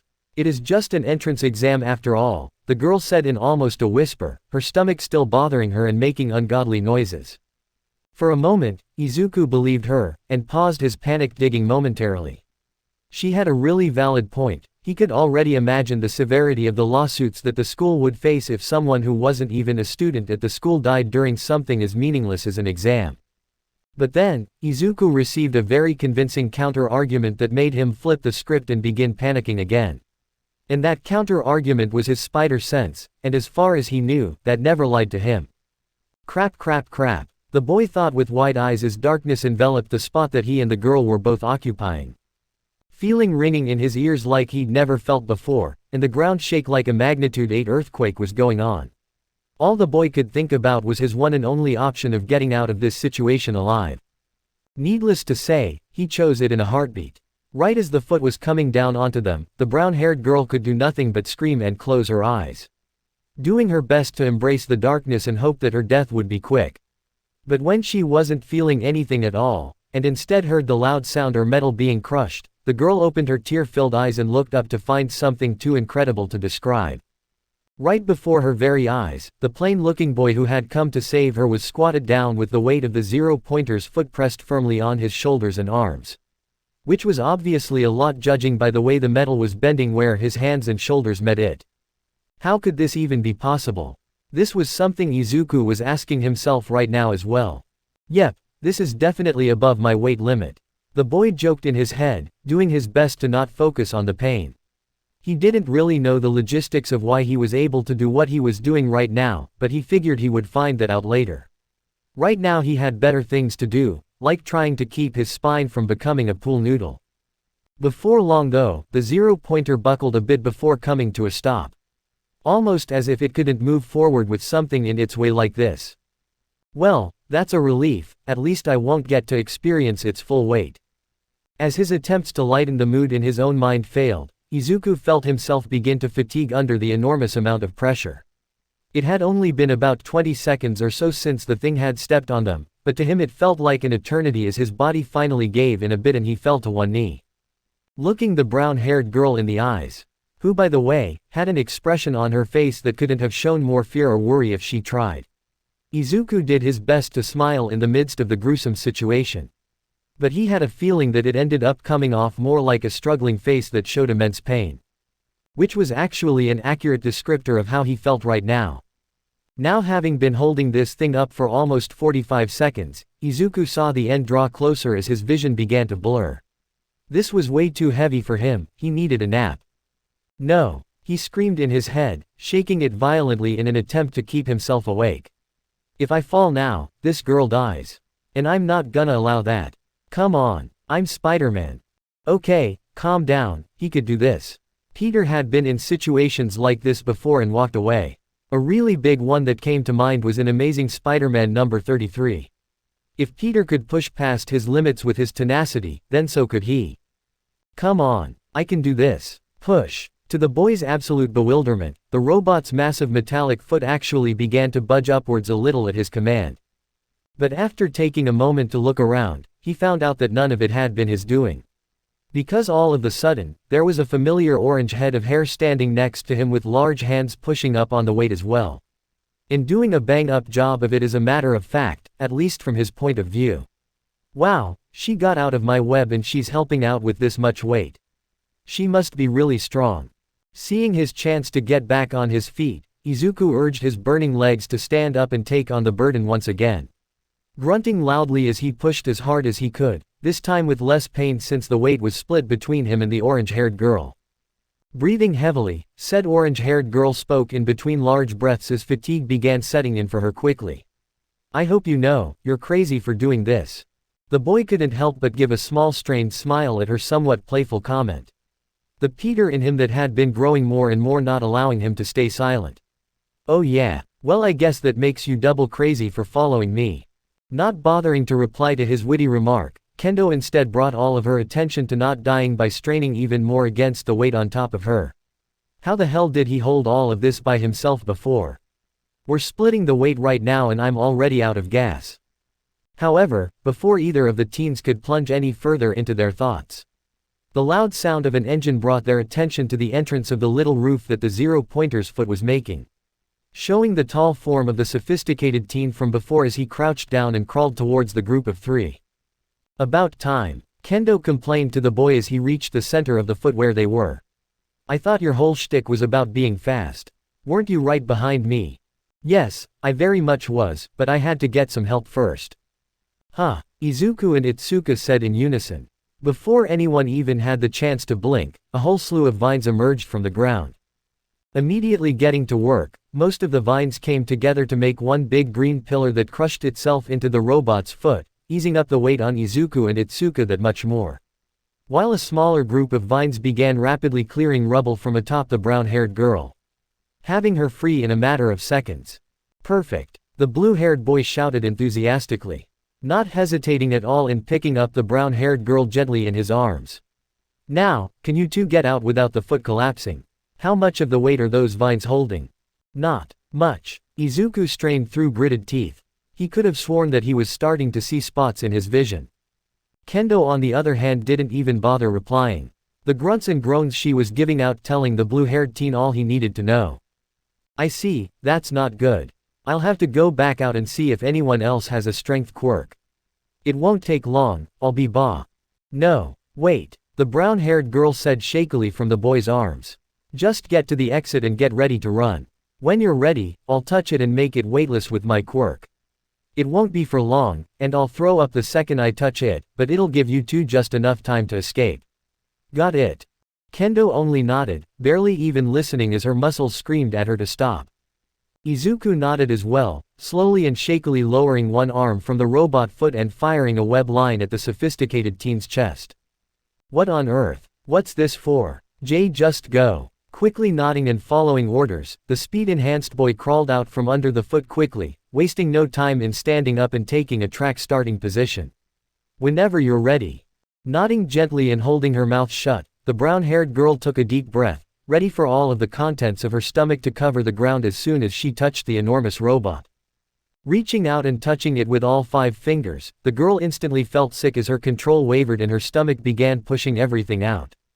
Go. I'll only be able to hold it for 1 sec, she warned before the disgusting sounds of her regurgitation took over her. The glasses-wearing teen got the message though, putting everything into his thrusters and taking off in a mad dash.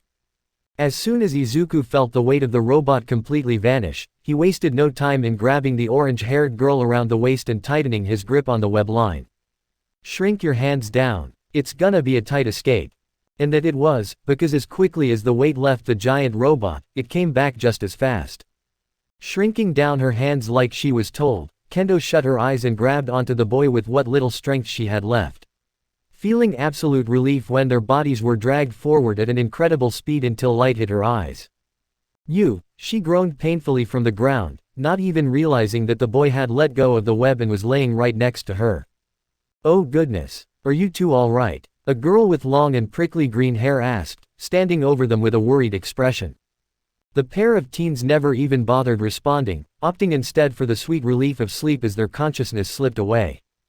Woohoo! Time's up everyone. Hope you're satisfied with your points. 'Cause this test is over. Wow, what awesome talent we've got this year. Yahoo! Present Mike screamed out. Only this time it wasn't on the loudspeaker for the students, but rather, for the judges and faculty that were currently occupying the viewing room. Tallying up final scores now Principal Nezu. Said white creature stayed silent and motionless while he waited for the results to appear up on screen. Giving an innocent smile when the names began to display one by one with their tally of points next to them. First place, Katsuki Bakugo. Villain points, 85. Rescue points, 0. Second place, Izuku Midoriya. Villain points, 19. Rescue points, 65. Third place, Ochako Uraraka. Villain points, 28. Rescue points, 50. Fourth place, Abara Shiozaki. Villain points, 36. Rescue points, 40. Fifth place, Tenya Iida. Villain points, 52. Rescue points, 23. Sixth place, Itsuka Kendo. Villain points, 25. Rescue points, 49. Seventh place, Eijiro Kirishima. Villain points, 35. Rescue points, 35. Eighth place, Tetsu. Villain points, 52. Rescue points, 10. Ninth place, Fumikage Tokiyami. Villain points, 47. Rescue points, 10. 10th place, Mezzo Shoji. Villain points, 49. Rescue points, 6. Many sounds of both surprise and approval could be heard among the staff of teachers as they read through the top 10. With one of the most ecstatic reactions coming from one of the Hero Course homeroom teachers. Haha, it looks like fate has smiled on me today. The blood hero Vlad King laughed joyously. He was a very tall and wide-framed man with a red jumpsuit and white hair. He also seemed to be extra giddy for some reason. What are you going on about, Khan? A very tired and bored-looking man asked with a yawn. HMPH, Vlad King smirked as he prepared to explain himself to his rival teacher. He wasn't really much of a bragger, but he did love indulging in some friendly competition every now and then. Oh, nothing, Aizawa, I'm just extremely pleased with the results of the entrance exam. Would you like to know why? Enlighten me, the man said boredly through the wrappings covering his neck. The blood hero gritted his teeth at the uncaring attitude that his rival was putting up. He always did this. And it always managed to get to him. I'm pleased because you're stuck with that kid in first place with 0 rescue points. Sure, he may be strong as all hell, but I was watching him. He was practically throwing other students out of the way to get his points. And meanwhile, I'll be getting the well-rounded gentleman in second place. Who, might I add, risked his life and showed off an incredible feat of strength there at the end. Phew, I sure am glad I lost that coin flip with you yesterday. The other teacher, known as Aizawa, rolled his eyes at the new information that was brought to his attention. It didn't matter who was in his class, he would push them harder than anyone and still come out on top. Though he does have a point about this kid in first place. Doesn't really look like much of a team player. Shit. As the two kept up their chatter and their playful banter back and forth, one specific teacher sitting in the back, who also happened to be a symbol of peace, was sweating profusely with a concerned look on his face as many wild thoughts bounced around in his mind. That boy, could it really have been him? He told me he was quirkless. No, I must be thinking of someone else. There's no way for someone to just randomly get a quirk. Unless. With his eyes turned to saucers, All Might stood up with his fists clenched as tight as humanly possible. No. When Izuku finally woke up and fluttered his eyes open, he was in an unfamiliar room. Just by looking at it for a few seconds, he could obviously tell that it was some type of medical ward, but that was about it. Was he still inside the school? Finally. It's about time you woke up. Izuku jolted in his bed at the loud interruption to his thoughts, looking over to the source of the feminine voice he just heard. Did you know you mumble when you sleep? Kendo jabbed playfully from her seat on a bed adjacent to his. What is she doing here? The boy thought nervously as his mouth went dry. All of a sudden it was kinda hard to form words in his head. Well, say something. You've said like 2 words to me since I met you this morning, the girl grumbled. Izuku, on the other hand, was quite satisfied with all of the information he was just given. Taking time to work it all out in his head. She said she met me this morning. That means she doesn't remember what happened last year. So she doesn't think I'm a weirdo. Another crucial piece of information that the green-haired boy picked up on was the fact that she had said this morning. Reminding him that it was definitely later in the day, the orange sunset in the window giving him confirmation. Now he just needed the rest of the stuff in between. Sorry, I guess I just don't talk a lot. I've been trying to get better at that. But if you don't mind me asking, where are we? And why are you here? The girl smiled warmly and stood up from the bed, still wearing the same thing as before, only now her shirt had a fair bit of white, splotchy residue around the stomach area. We're in Recovery Girl's office. She brought us here because we passed out from exhaustion and she couldn't exactly heal that. She finished with a chuckle, meeting his eyes and seeing that he was looking at her stomach. Oh yeah, and you totally owe me a new shirt. When I woke up this stuff was all melted into the fabric and wouldn't come off. Not even getting a proper chance to geek out when hearing about Recovery Girl, Izuku brought a hand up and scratched the back of his head uneasily. Oh yeah, sorry about that. I designed the fluid to dissolve after about an hour. It should wash out though, I've tried it. Oh, that's a relief. I really like this shirt, she smiled before backtracking for a moment. Wait, what do you mean you designed it? In an instant, Izuku's eyes widened, quickly patting his wrists and going into full panic mode when he felt the absence of his web shooters. The girl seemed to pick up on this and put her hands up to calm the boy down, all of the pieces in her mind finally coming together and making sense. Whoa, calm down. Are you looking for your stuff? It's right there, she finished, pointing to a tray sitting at the foot of his bed containing both his backpack and his web shooters. Izuku wasted no time in jumping out of bed and collecting the tray, putting on his pair of spider gadgets right away. Kendo observed the boy with curiosity for a moment before voicing her thoughts. I was wondering what those were. Did they help you control your quirk? Once his web shooters were properly fastened to his wrists, Izuku faced the girl and gulped. They were about the same height, which didn't do his confidence any favors as he opened his mouth and began to speak. No, when I said I designed them, I meant my webs. They're artificial, see, he said softly, reaching out and showing the girl the device on his wrist. Kendo eyed the bracelet-like item for a moment, becoming more and more impressed once she saw how complex it looked. Wow, you made that yourself. Along with the sticky stuff. That's amazing, she called out genuinely. She was also very much relieved that the stuff on her clothes did not come out of this guy's body. But of course, she wasn't gonna say that out loud. What is it made out of? I'm guessing just a bunch of chemicals.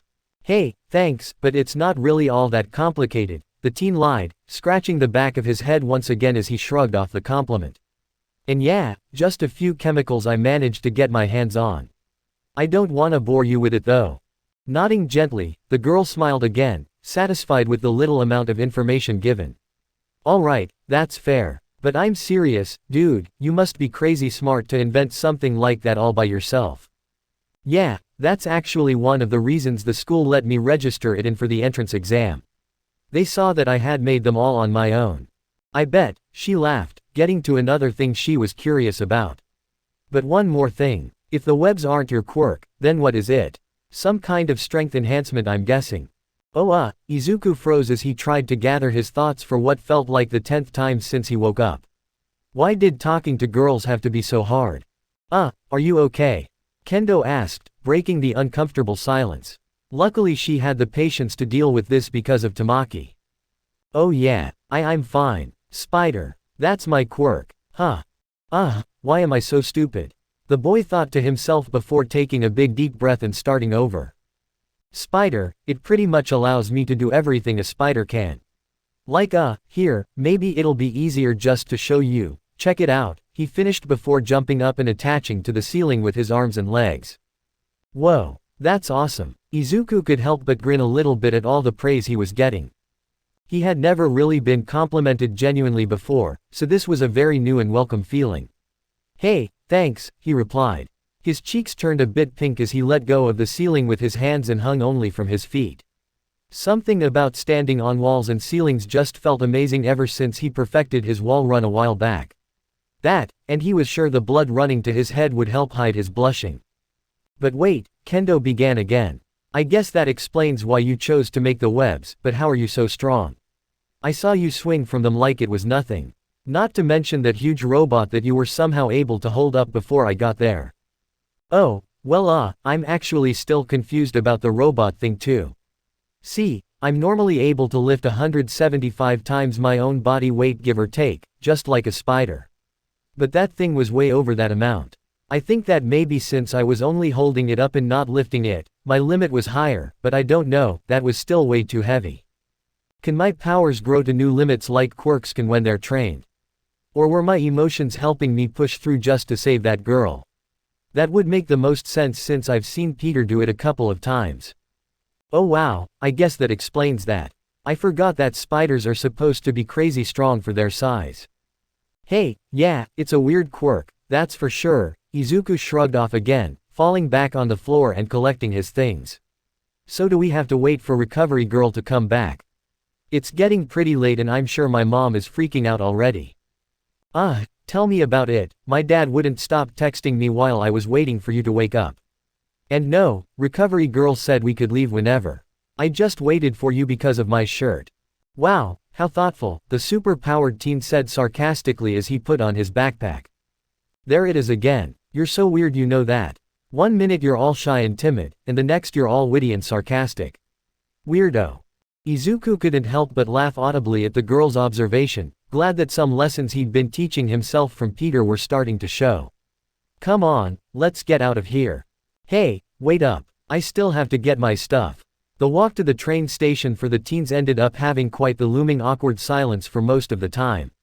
Kendo would usually be the one to break it with a question of some kind about his powers, but Izuku would only give quick and short answers, killing any chance to start a real conversation. It wasn't until the two actually boarded the train that an interesting topic that they could actually discuss came up. Oh yeah, I totally forgot to ask, but how do you think you did on the exam? Well, the written portion was really easy, Izuku mentioned with an innocent smile. This, however, almost caused the orange-haired teen to facepalm. That's not what I meant, you nerd. I meant the practical exam. You know, the one that actually matters. Izuku didn't know why, but this girl calling him a nerd didn't have nearly as much bite as when Bakugo said it. In fact, call him crazy, but he actually found it kinda endearing. Oh yeah, sorry. I'm pretty sure I only ended up with 19 points. I had to stop a few times to save a couple of people. Yeah, I feel that. I ended up with 25, but I also stole some from some people I saved, so that was pretty lucky. She stated matter-of-factly, connecting some dots in her head about the boy's explanation. Hey wait, I was one of the people you saved, thanks a ton. I almost forgot about that. And no. If anything, I should be thanking you. If you hadn't shown up when you did to help me out with that robot foot, I would be kissing my spine goodbye right now. The orange-haired teen managed a decent-sized giggle at the boy's figure of speech. Yeah, I guess I did save your butt, huh? Izuku managed to summon a grin to his lips at the thought of making her laugh like that before getting excited all over again. Heck yeah you did, he said, nerding out about the power the girl displayed. Your quirk was awesome. Does your strength multiply when you grow your hands like that? Now it was Itsuka who was scratching the back of her head somewhat nervously. Hey, yeah, something like that. I don't have the exact number like you do though. I can usually just tell if I can lift something by looking at it. That's so cool, he said energetically as he scribbled information down in his notebook. What the hell? Why is he writing stuff down? And when did he pull that notebook out? His backpack hasn't left his shoulders since we got on the train. Abandoning the meaningless thoughts, Kendo just shook her head at the boy's antics. And before long, he began muttering what he was presumably writing down. Wow, you really are a nerd, she giggled lightly once again. Coming up and out of his notebook, Izuku blushed a bit, but ultimately accepted the nickname with a nod. He really had no problem considering she wasn't saying it to actually make fun of him like Bakugo did. Plus, as much as he hated to admit it, it was kinda true, he was a nerd. That became all but certain as soon as he began enjoying studying over the past 10 months. Yeah, I guess I am a nerd. Yeah, you definitely are, but that's not a bad thing. I bet you can come up with some awesome strategies if you like writing stuff down about random people's quirks. Damn, was he really that easy to read? Before the boy had a chance to respond, the orange-haired girl looked out the window of the moving train and turned back around. We're coming up on my stop. It was nice to meet you. Oh my goodness, I never got your name. Izuku Midoriya. He sputtered out a little bit too fast. Shaking her head at the boy's odd persona, the girl put her arm out for a handshake. Nice to meet you Midoriya, Itsuka Kendo. Likewise Kendo-san, he replied as he felt the train come to a slow stop. Good luck on getting your R results. You too. Hope to see ya there. She finished quickly, hurrying to step off the train before the doors closed. Even after standing and staring at the door that she had exited out of for a solid 5 minutes, Izuku couldn't stop the same sentence from bouncing around wildly in his mind. I just had a real conversation with a girl. And she doesn't think I'm a loser. This is the best day of my life. All Might moved as fast as he could through the school in his weakened form. It had been a week since the entrance exams, and he had been putting off this conversation for far too long. He just hoped it wasn't too late. Nezu. The sickly thin man yelled as he pushed right into the principal's office. He expected to only see the small director here in his main quarters, but instead he was accompanied by the 2 hero course homeroom teachers as well. All Might, what brings you here? We were just going over the final list of accepted students before sending the letters out, the small principal said casually. Gaining a pair of nods from the 2 teachers present. Perfect. I arrived just in time then. What class did Izuku Midoriya end up in? Even though the question was rather odd, Nezu allowed it, nodding for the blood hero to respond. Stepping forward with a smug smile displayed on his lips, Vlad King answered the symbol of peace promptly. That would be my class All Might, 1B. I see, All Might said with a hand coming to his chin in thought. This was not what he had hoped for at all. Nezu, I need you to change that right away. I would not like to say why, but it is absolutely imperative to the safety of everyone that Eraserhead be this boy's teacher. What? Vlad King shouted in anger, directing a scowl right at the sickly thin man. For a while, Nezu said nothing, opting instead to stare down the symbol of peace with an emotionless expression that could rival Aizawa's. Forgive me All Might, but could you possibly give us a little bit more insight on why this is so important? If you really wish to keep it a secret, I understand better than anyone. But could you at least outline the gravity of how important it is? Right now it's not much, but I have a strong hunch about him being involved with some demons from my past, he said. Doing his best to be as vague as possible in front of the 2 hero course teachers. Nezu seemed to pick up on what he was saying though, because his eyes widened and showed emotion for a split second.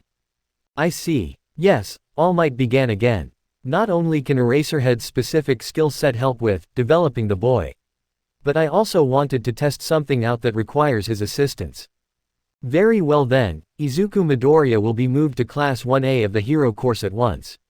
The principal said calmly, now fully supporting and trusting the symbol of peace.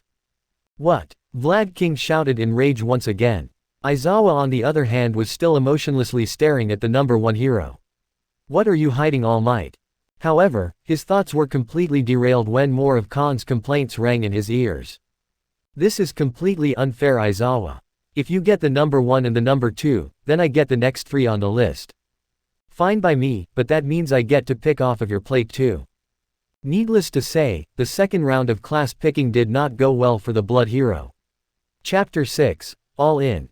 Well done you two. I never thought that my school would produce 2 UA hero course students. I'm sure that we helped prepare you for it immensely. TCH, go to hell, Bakugo grumbled. Yes sensei. Thank you for everything. Izuku exclaimed right next to him with a curt bow. In all reality, he was lying through his teeth. This school had done nothing but bring him down every chance it got. But he wasn't about to start an issue over such a trivial reason. Tanto-sensei is the only one who actually helped me. I need to go see him after this so I can thank him. Oh Katsuki, you're so funny. The principal laughed, not even acknowledging the green-haired boy. Shaking his head with a small scowl on his face, the green-haired boy promptly left the office. He had only come to school today so he could get his schedule that UA had sent here, and he already had that. So he didn't have to stand there and be ignored. He was a part of the UA hero course now. Last year he may have been a pushover who stood there and took it from teachers and bullies. But not anymore. Don't take crap from anyone. The boy mentally scolded himself, repeating the already ingrained quote of a person that he could finally put a name and personality to. I wonder if we'll be in the same class. The boy thought curiously as he rounded a corner in the hall. He already knew that she made it in because of the leaderboard that was displayed in his acceptance letter. Apparently he had placed second among every examinee because of something called rescue points. And of course, he also noticed that Kendo placed sixth, guaranteeing that she got in as well. He could still remember the overwhelming joy that flowed through him when he opened his entrance letter from UAA a few days ago. It was a hologram of his new teacher for Class 1A, Shota Aizawa. The boy put his thoughts on hold however as he spotted his favorite teacher's familiar classroom. Grinning from ear to ear when he met the older man's eyes right off the bat. Midoriya-san, I was hoping I'd get to see you before you left for good, congratulations on your entry into UA. Hey, thanks Tanto-sensei, but I actually came to thank you. All of the study hours you put in with me were crucial to me getting in the way I wanted to.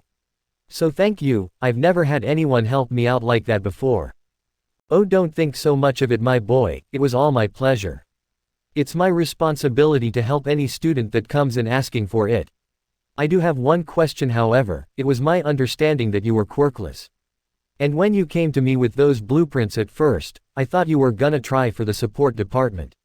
So what's that all about? Were you hiding your quirk from the school? When the super-powered teen hesitated to respond right away, the older man took the hint almost immediately. It's okay, you don't have to tell me if you don't want to. It's really none of my business. Thank you Tanto-sensei, I'm sorry, he spouted awkwardly. It's no problem my boy, I wish you good luck in your new studies. And please, don't be a stranger. Come back if you ever want to talk.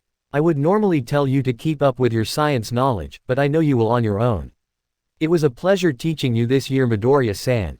Not being able to keep a small tear from running down his cheek, Izuku reached out and enveloped the man in a hug. Making sure to be extra careful not to crush the older teacher. Looking down at the teenager hugging him, just rested a hand on the boy's shoulder gently. He wasn't really the best at showing emotion, but he appreciated the sentiment at least. There now son, you better run along now. I still have some work to do around here. There's a new class coming in tomorrow after all. Breaking away from the man awkwardly, Izuku did his best to wipe the tears from his face and nod. Right, I'm sorry Tanto-sensei, I'll get out of your way.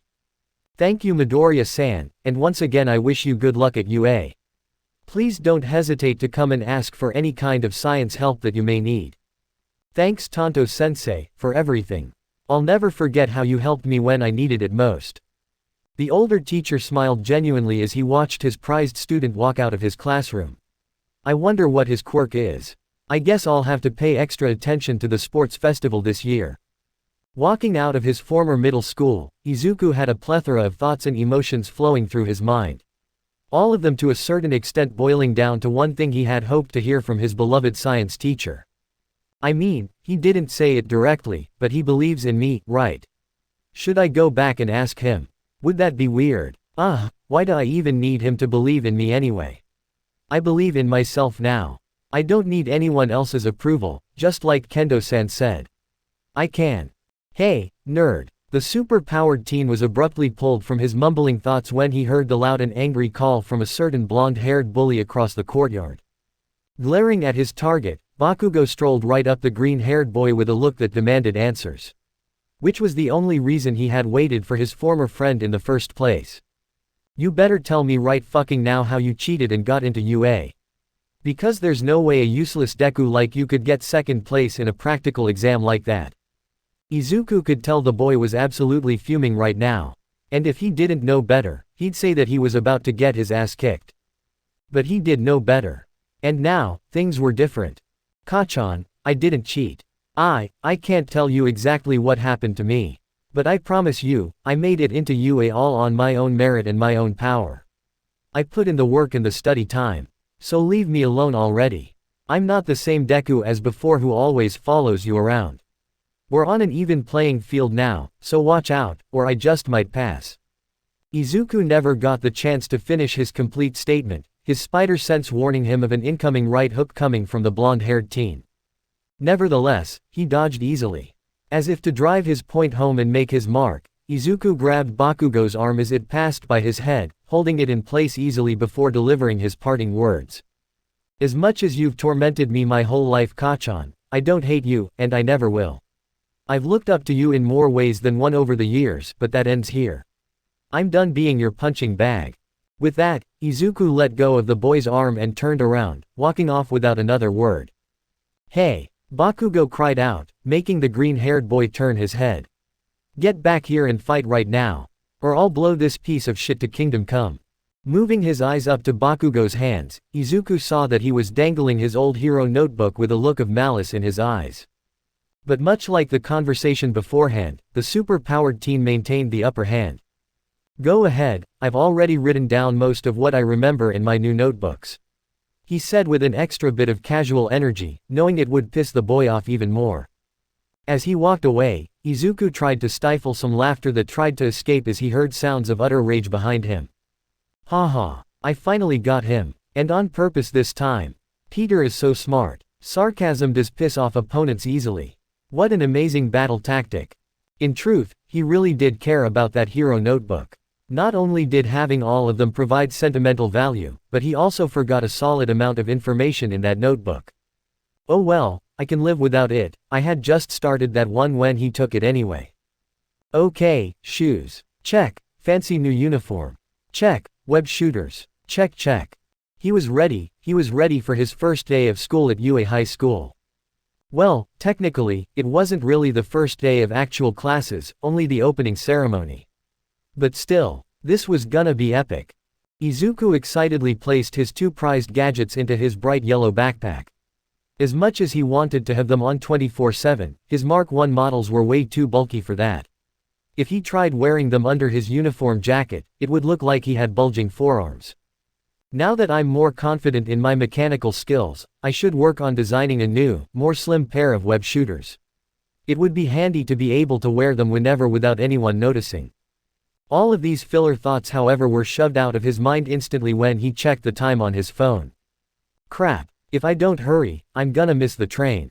Still bustling with excitement, Izuku sprinted out of his room and into the kitchen, startling his mom when he rapidly picked up and devoured a piece of toast. I've gotta go mom. Don't wanna be late on the first day. Wait. Izuku. The green-haired boy froze on his trek to his front door and turned back to his mother, bubbling excitement still very apparent in his demeanor. What's up mom? Dear, I know you're excited about getting into UA, but please don't get your hopes up too much. I know how badly you want it, but big fancy places like that don't usually take kindly to people who don't have quirks, so watch your back please dear. I don't want you to get hurt.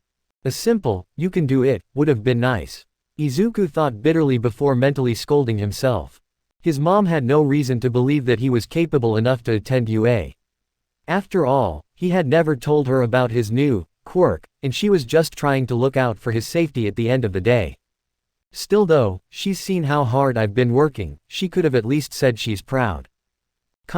No, it's okay, I understand why she's worried. I would be too in her shoes. I'm not about to start hating my mom just because she didn't believe in me. I'll just treat her like everyone else, I'll make her believe in me. I'll show everyone I can become a hero. Besides, it's not like she hasn't helped me at all this whole time. Will do, mom. Thanks for the advice, and thank you especially for teaching me to sew. I would have never been able to finish my costume without you. Oh, well, good. No problem dear, have a nice day. With a curt nod and a powerful smile, Izuku took off out of his house, making sure to close his door all the way before leaping off of his third-floor staircase and landing swiftly on the ground below him. Here I come UA. He shouted to the sky, taking off into a dead sprint that left some nearby pedestrians questioning his speed. Yep, this is definitely it, Class 1A. Izuku mumbled to himself, standing in front of the unusually large door. For some reason he couldn't find it in himself to open it and step inside. He wasn't really all that nervous per se, but he was worried about one specific thing. Please let her be in my class, please let her be in my class, please let her be in my class. Reaching out and gripping the doorknob tightly, Izuku gulped before opening it up and stepping inside. Wow, so you're that Bakugo guy. The one who got first place in the practical exam. That's so awesome dude. Super manly. Great, Kachan is in this class. Turning around at the sound of the door opening, the red-haired teen that was praising Bakugo jumped up in excitement when he locked eyes with Izuku. Not wasting any time in rushing over to him in a hurry. Whoa, and you're that kid that ran in and stopped the zero-pointer from crushing that girl. Wow, that was the most manly thing I've ever seen. Sorry about freaking out at you over those stolen points. I kinda overreacted. What's your name? Izuku stammered right off the bat. First off, he wasn't expecting to see Bakugo in the same class as him. And if that wasn't bad enough, he was already being complimented off the bat by a total stranger. These two factors in turn made for quite the brain shortage for the boy as he gathered himself for a response. Haha, you're gonna wanna give him a minute. He gets flustered pretty easily sometimes. Izuku's eyes shot up at the familiar voice as all of his senses turned up to the max. It's her, Kendo-san, you're in my class. Hey, yep, pretty lucky don't ya think? She smiled before turning towards the red-haired boy. Hi, Itsuka Kendo, nice to meet you. Izuku quickly took the hint as well, introducing himself right after her. Izuku Midoriya. Sorry for the delay. Ahaha, no problem. Both of you are some of the manliest people ever. I was way too scared of that huge zero-pointer to even move. The name's Eijiro Kirishima by the way. Oh trust me, I was scared as hell too. I just went in so this weirdo wouldn't get himself killed. Kendo quipped with a bit of mock cockiness. Well, I can't really argue with that, the super-powered teen mumbled as he scratched the back of his head. Again, I really am sorry about taking your points Kirishima-san. Hey, like I said man, water under the bridge. Seeing that the conversation was coming to a close, Izuku took a moment to scan around the rest of the classroom. Obviously he didn't know anyone except Bakugo, who was conveniently looking away from him with a scowl on his face. Luckily, his little conversation with Kendo and Kirishima had gone unnoticed by the rest of the class. Most were divided up into smaller groups like his was so they could get to know each other a little better. Heck, Izuku would have gone back to chatting too if his spider sense didn't begin to tickle him. What the heck, I've never felt it ring so softly before. Oh wow, is that really him? The one who stopped the zero-pointer's foot. Midoriya, watch out. Don't, Kendo warned as fast as she could. But it was too late. Before he could get over his sudden confusion, he found himself shaking hands with a slick-haired blonde boy. Hi, nice to meet you. Alright everyone, settle down. A bored voice echoed as a man in a sleeping bag hopped into the classroom. What? You've never seen a tired man before. Whatever, just put these on and head for the PE grounds for your quirk apprehension test. Wait what? Test? We just got here. A boy with yellow and black hair cried out in horror. Izuku only looked over the PE uniform before locking eyes with Kendo, both of them giving a small shrug before obeying the man along with the rest of the class. Izuku wasn't gonna lie, he kind of felt out of place with his web shooters visible clear as day on his wrists. It was one of the main reasons he liked wearing long-sleeved shirts with them on in the first place. Regardless, he did his best to listen to whom he guessed was his homeroom teacher from his spot next to Kendo. Alright, now that everyone's here, we can begin the examinations. We will be doing the 8 physical tests that you all did in middle school. Except this time, you're allowed to use your quirks, simple as that. I assume there won't be any questions. But much to the chagrin of the neck-wrapped man, a girl with black hair done up in a spiky ponytail raised her hand and waited patiently to be called on. With a very elongated sigh, the long-haired instructor called on the curious student boredly. Yes. Excuse me sir, but will we be making it to the opening ceremony still? Wouldn't it be crucial for us not to miss orientation? Rolling his bagged eyes, Aizawa spoke calmly and harshly at the same time. This is your orientation, and this is what you will be doing today. If you don't want to take it seriously then go ahead. Just know that whoever gets last place here today will be expelled from the hero course. What? The entire class yelled in unison. Good, I'm glad we understand each other. So no more questions. Let's begin with the 50-meter dash. Who wants to go first? What the heck? No explanation on what he just said. He just moves right on. Izuku thought worriedly, his nerves rising a bit at the new risk that had been added. More upset than him however was the black-haired girl that asked the question in the first place. No one paid attention to that though, because soon the first student volunteer stepped forward. I will sensei. The same slick-haired blonde boy raised his hand frantically. It's Aizawa, and you sure are in a hurry aren't you? Are you on a timer or something? Oh, right, Aizawa-sensei. And yes, something like that. Hey. The baggy-eyed instructor stared blankly at the boy for another few seconds before moving on and getting out his clipboard. Alright, who wants to race against him? I will. A pink-bodied girl called out enthusiastically. wasting no time in lining up at the starting line next to the blonde. Alright, Nito Monoma and Mina Ishido, 50-meter dash. Ready, go. Aizawa shouted as he prepared both of his timers. Ishido took off instantly, sliding across the ground on some kind of substance that was coming out of her shoes and picking up tremendous speed. Monoma on the other hand was running at a normal human pace. What the hell? Does his quirk only give strength and not speed? He thought to himself as he reached the halfway mark of the race. Panic was now beginning to set in for the boy as he threw caution to the wind and jumped as high as he could, reaching out with one arm and pressing his middle and ring finger to his palm. Only for him to get 6 inches off the ground and fall flat on his face in a heartbeat. Ahahahaha. The entire class laughed as the boy got up and finished the race in embarrassment. Mina Ishido, 5.31 seconds. Nito Monoma, 11 seconds flat. I made a mistake, sensei. Let me try again, please. I already told you, it's Aizawa sensei. And no do-overs, sorry. Who wants to go next? Unfortunately for Aizawa, most of the class was still recovering from laughing so hard at what they just witnessed. With Itsuka being the only one who knew exactly what just happened. Ha ha ha, he tried using your quirk Midoriya, that's what his quirk is, he copies the quirk of anyone he touches. Apparently it still needs some work though, ha ha ha. He even thought your webs were a part of your quirk like I did. Ha ha, she explained in between laughs. For some reason, she was really getting a kick out of this. Oh, so that's why he did that with his hands. Well, I guess that confirms my theory about my powers. If he can't use them, then they must not be a quirk after all. I'll go, Aizawa-sensei. Izuku stepped forward, easily getting the teacher's attention considering he was one of the only ones not laughing. Midoriya, very well. Who wants to go against him? Kendo wiped a tear from her eye from her big and hearty laugh while she stepped forward to race Izuku, only to be shoved out of the way by an angry blonde-haired boy who looked just about ready to explode. Hey, she called out to him, only to be ignored. I'll take you on, you shitty Deku. Bakugo, perfect. That gives us number 1 versus number 2. Line up and wait for my signal, Aizawa instructed robotically. Kendo watched the two boys line up while they glared at each other the whole time. What was up with that? Did they know each other?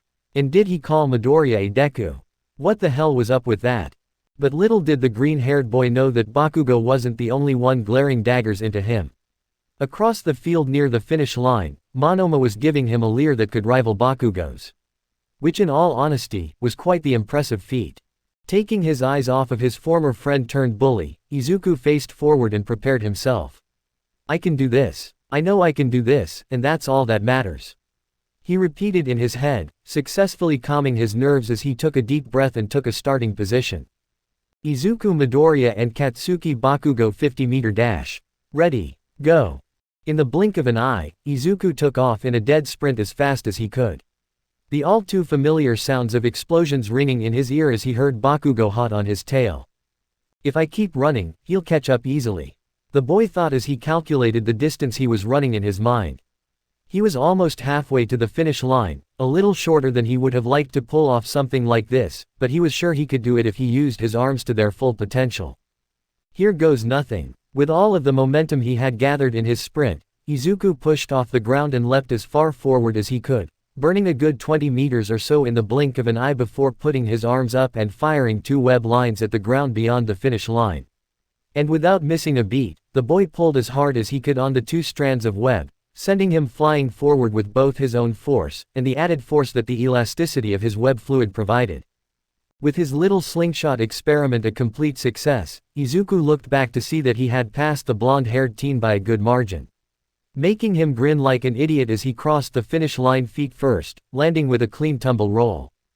A moment later, Bakugo passed the finish line as well. Izuku Midoriya, 4 seconds flat.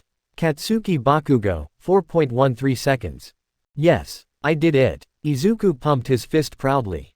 Bakugo on the other hand looked like he was actually about to burst this time, or at least he would have, if the teacher hadn't stepped in and calmed everyone down. Alright, relax, who's next? And just like that, the next 2 contestants lined up and prepared themselves to race. This went on until everyone had taken their turn so they could move on to the next test. with most of the class now keeping an eye out for the top 2 in the practical exam who were now proven threats. Next up, we have the softball throw. While Aizawa explained the rules and called up the first student, Izuku felt someone tap on his shoulder, smiling when he turned to see Kendo behind him. "That was pretty clever what you did in that race of yours. I guess you won't be going home today, huh?" No. It was really nothing, trust me Kendo-san, all I really did was calculate my jump and how hard I could pull my own weight. Trust me, it was simple." The girl chuckled a bit at the way he just word-dumped everything. "Yeah, my bad, that sounds so simple," she said sarcastically. Boom. The pair cut their little sidebar immediately and looked up to see what appeared to a softball flying into orbit. And to everyone but Izuku's surprise, it was Bakugo's cocky smirk on the back end of that throw. "What the hell?" Kirishima yelled in awe. "I can't even see it anymore." 705.2 meters. "Impressive," Aizawa muttered. Of all the Class 1A students, Kendo seemed to be the only one not impressed. "Think you can beat that one, nerd?" Izuku audibly gulped before stepping forward and volunteering, his eyes getting ever more serious the closer he got to the designated circle. "Number 2 again, have at it," Aizawa encouraged, tossing the boy a softball. Izuku stayed silent as he caught the ball and stared down at the circle he was standing in, an idea quickly popping into his head. "Aizawa-sensei, do I have to stay inside the border if I jump? As long as you land in the circle, I don't care what you do. Go for it." Smiling confidently, Izuku wasted no time in jumping forward as far as he could, very similarly to his last one. Waiting until he hit his peak, the super-powered teen cocked back his right arm and prepared to throw, letting it rip when he was at the highest point in his jump. Putting all of his strength into the throw, Izuku smiled as it vanished into the air almost instantly. Pausing his little celebration to turn around in mid-air and fire a web line at the circle, allowing him to pull himself back and land on his feet with a graceful backflip. 1,279 meters, Aizawa choked out through wide eyes. What the hell was that? Rather than freaking out again like they did with the surprise pressure that came with these tests, the entire class just stood there with absolute astonishment on their faces, unable to believe what they just saw. That's almost a whole American mile," a girl with horns muttered aloud in very rough Japanese. No one, however, was more surprised than the furious-looking blonde that was already red in the face and ready to explode. In fact, he would have exploded had it not been for a student who spoke up and asked exactly what he was wondering. "What the hell was that, man? What kind of quirk do you have?" A small boy with purple orbs on his head asked in desperation. Already having figured this would be coming, Izuku had prepared himself mentally to explain himself. But now that he was facing the crowd head-on, he wasn't so eager anymore. My quirk, it's called Spider. Basically I can do anything a spider can. Like stick to walls and stuff, hey. It's weird since it's a mutant type so it's hard to explain." The whole class looked at him like that was not enough information at all, with Kendo even shaking her head with her palm on her forehead. Why does he suck at explaining his quirk so much? Luckily for the poor boy, one familiar student cleared everything up for the rest of her class with her wide array of knowledge. "I see. Most spiders can lift up multiple times their own body weight. So given that you're a mutant type, it would make sense that you would be given the proportionate strength of a spider." Izuku was a bit taken aback by how informed the girl was. "She might actually give me a run for my money in the classroom." "Yeah, exactly. It's just like that," he complimented, receiving only a nod from the somewhat serious girl. The very same girl who had asked Aizawa-sensei the initial question before all of the tests began. "Wait a minute, that doesn't explain why he gets to cheat and use support items." Monoma yelled accusingly as he spotted the items on the boy's wrist. If only he'd seen them sooner. It would have made his day a lot less embarrassing. "I'm not cheating, I registered these. They're my web shooters and I made them myself. They wouldn't have let me use them otherwise," the boy responded calmly. Walking up and grabbing the green-haired boy's shoulder, Aizawa spoke. "I'm gonna need to see a registry note, Midoriya." Izuku shrugged and casually reached into his pocket, pulling out the little slip of paper and showing it to his professor. After taking just one glance at it, Aizawa handed it back to him, nodding in approval at what the boy said earlier. "All right then, very impressive Midoriya, on all fronts. Both physical and mental. Keep it up. Now who's next? As the next student moved up to throw the softball, Izuku was pelted with questions as he walked back into the crowd. Most of which he just shrugged off and answered with simple responses. In all honesty, the attention was kinda suffocating. He had no idea how Peter thrived so much in outgoing situations like this. One specific student who had his eyes wide with both hate and amazement was Bakugo. Even now that everything had been explained properly, he still couldn't comprehend how Izuku had such a strong quirk. At the very least, the blonde held back his tongue for now. He had gotten his explanation at least, now all that was left was confronting Deku. And that could wait for later. The rest of the tests went by relatively quickly, with Izuku's powers being perfect for dominating each one. In the standing long jump, he had easily cleared the sandbox. Which in hindsight, wasn't all that impressive since most students did so as well, but it was still worth mentioning. On the repeated side steps, only one student managed to best his quick feet. A small purple-haired boy who used his quirk to bounce from side to side over the lines at an incredible pace.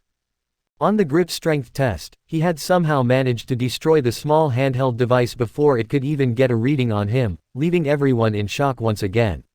The only other student who had the same outcome with their own grip strength device was Kendo, who crushed it to pieces with her enlarged hand. It went without saying that both she and Izuku were given max scores by Aizawa-sensei. Next was probably the exercise that was least affected by quirk usage, the seated toe touch. In middle school, it was meant to display flexibility in students and test them on that alone. And flexibility wasn't really something that most quirks could affect in any significant way. Needless to say though, Izuku's spider training had done him well in not only making him more agile, but also more flexible. Giving him the perfect amount of bend at the waist to reach all the way past his toes and scoring the most points possible. The last two tests were ones that his spider powers were able to handle all by themselves. With the distance run leaving only him and the intelligent girl, Momo Yaoyorozu as the last two people on the track running laps. Well, she wasn't really running as much as riding an electric scooter boredly while she waited for him to tire out. Which by the way, was still a long time coming. He'd been going strong for almost an entire hour without even breaking a sweat in his steady jog. Even the boy with an ice quirk who was just gliding along a streak of ice had given up a while back, half of his body becoming frozen as he reached his limit. What is that? 70 laps now. That girl is gonna run out of power in that thing before he tires out. Ishido mentioned to no one in particular. Getting a hefty nod from the rest of the class. I'll say, she couldn't at least pick something cooler like a chopper.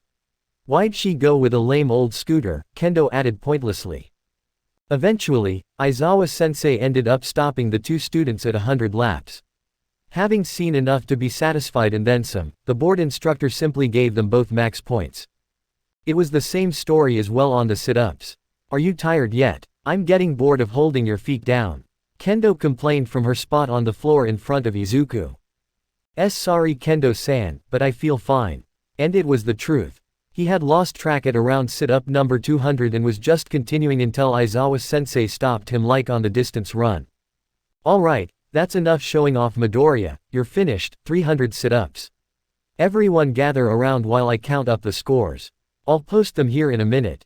Izuku gave a little half grin at his teacher's words before he noticed a hand in front of him, taking it without hesitation and pulling himself up with it. Thanks Kendo-san. Don't mention she began before being pulled off to the side and away from the green-haired boy. After gaining her bearings again, the orange-haired girl looked around to see that she was surrounded by most of the girls in her class, with the pink-skinned girl and the invisible girl taking the lead and getting in her personal space. Kendo-chan. You were holding Midoriya's legs while he did his sit-ups. You have to tell us, how amazing were his abs? Ishido asked slyly. What? Itsuka stuttered as her cheeks gained color. Oh come on. We know his shirt must have slipped up at some point. He did 300 of those without even breaking a sweat. He must be absolutely shredded. A girl who was completely invisible said dreamily. Although no one could really see her facial expression, it was obvious that she was at least pleased with her imagination. Guys, what the hell? I wasn't peeking at his abs like that. I'm not a weirdo. Technically, not looking would make you the weirdo. We are girls after all, Jero. An odd-faced girl with her tongue hanging out mentioned. Okay, I am not doing this right now.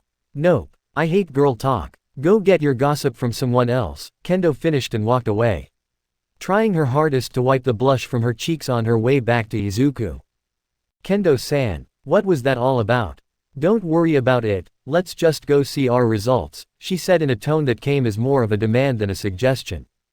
Alright, everyone settle down, or I actually will expel one of you, the bored-looking man muttered aloud, making the entire class look at him in confusion. Wait, what? A yellow and black-haired boy scratched his head as his mind danced in circles. What does that mean? Meanwhile, many of the other students were already sighing in relief.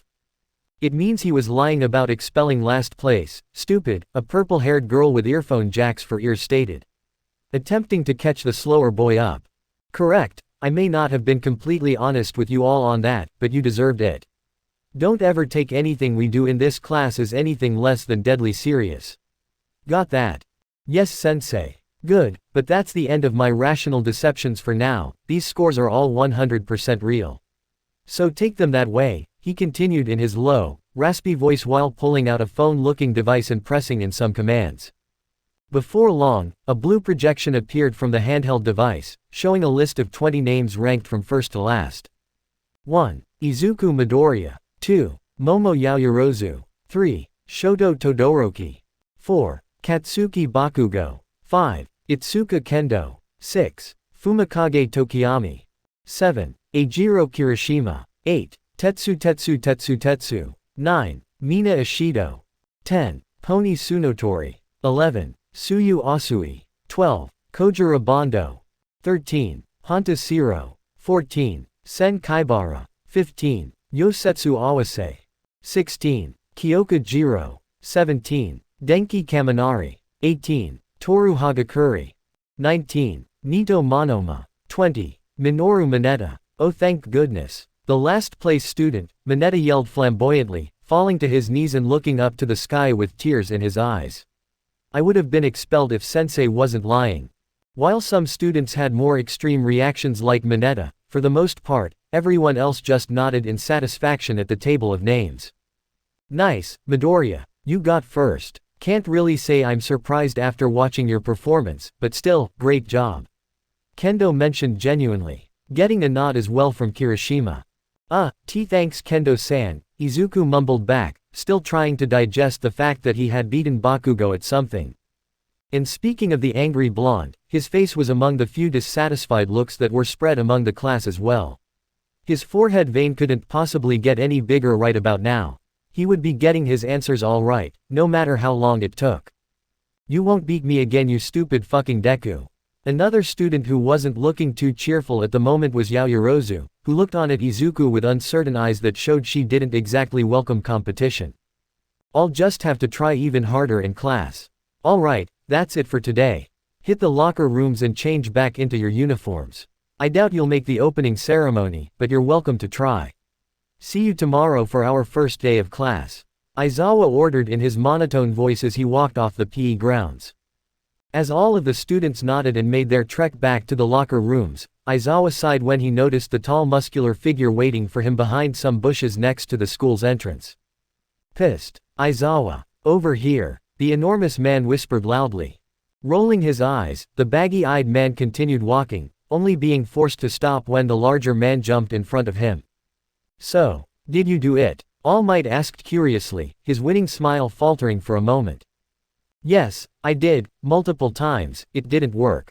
See, I told you, there's something fishy going on with that boy. He must have a connection to All for One.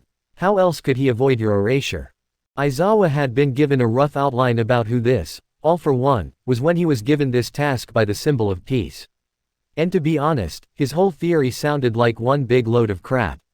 But the director had stepped in directly and all but forced him to go along with it, so here he was.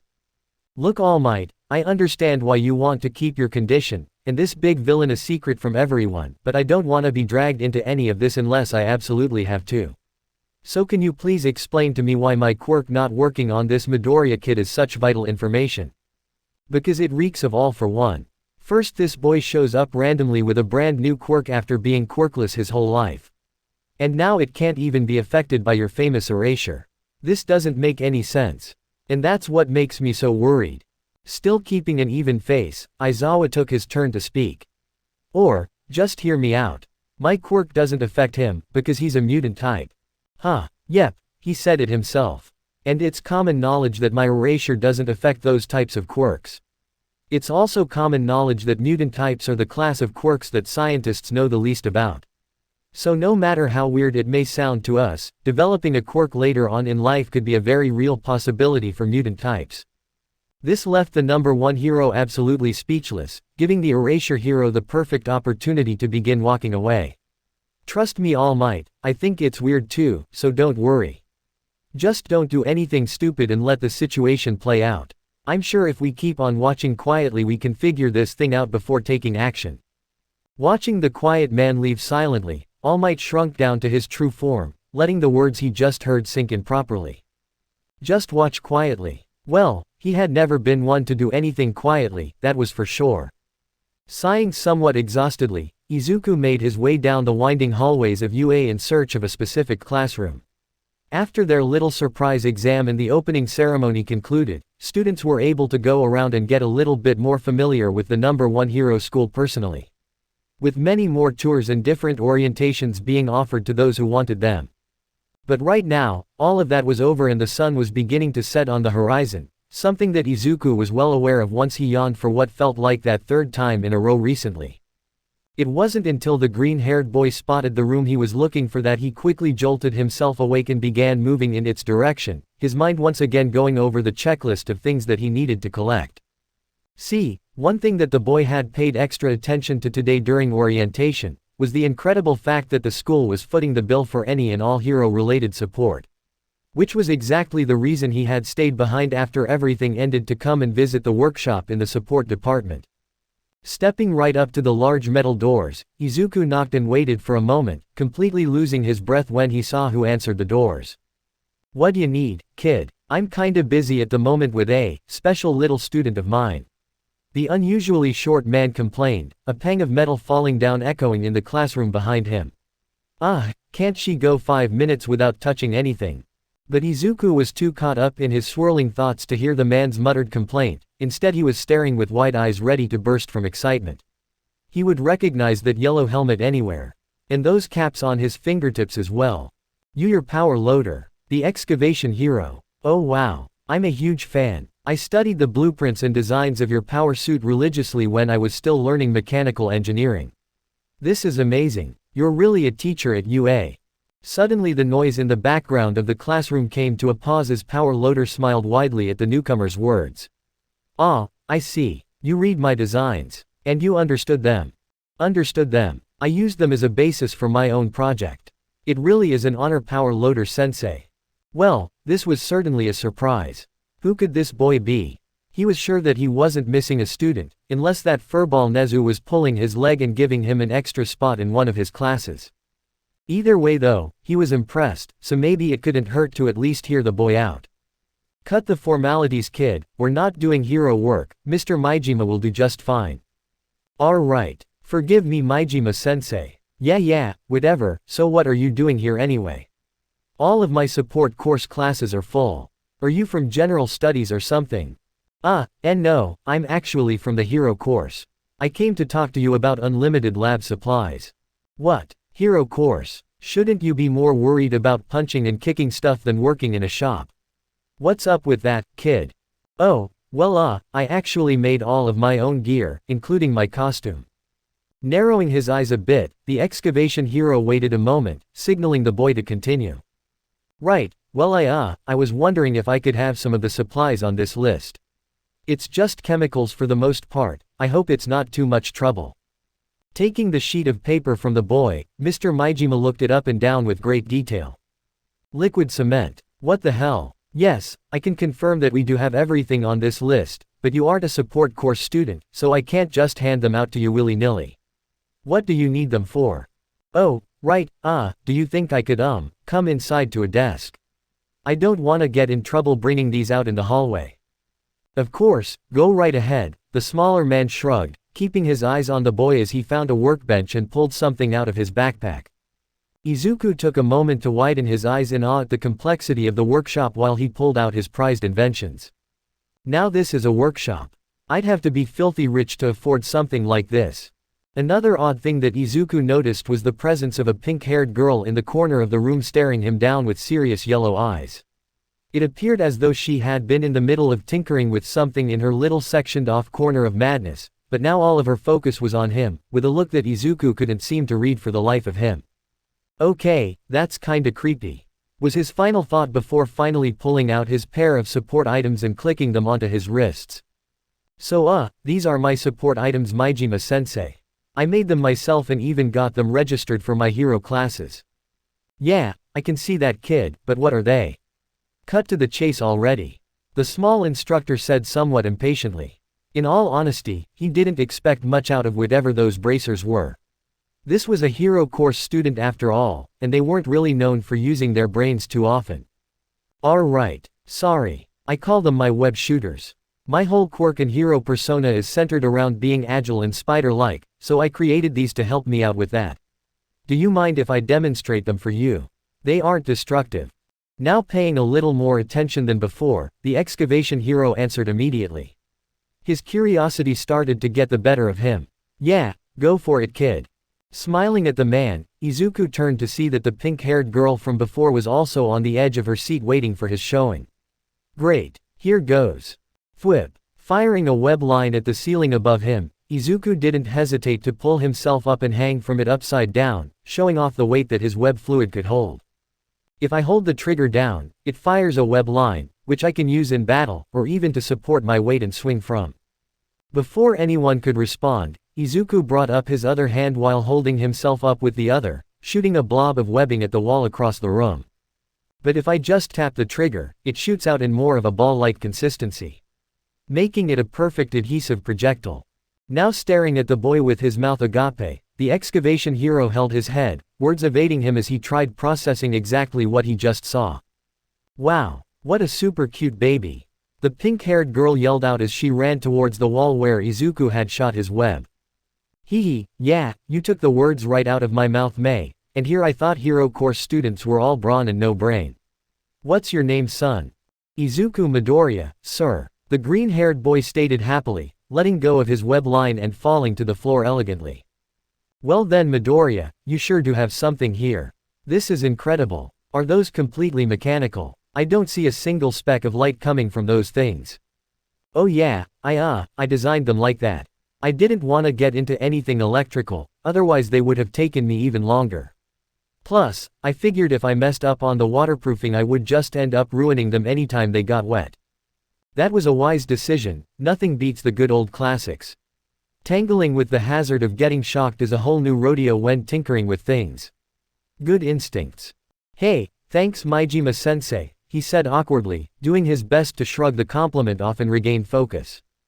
Whoa, that really is a strong adhesive. The two men turned to where the pink-haired girl was and widened their eyes at the circumstance she was in. May, what did I tell you about touching random stuff you don't know about? Izuku on the other hand just scratched the back of his head sheepishly at the girl's odd position. It seemed that she had gotten her whole arm stuck to the wall in her search to find answers. Which honestly, he was getting used to.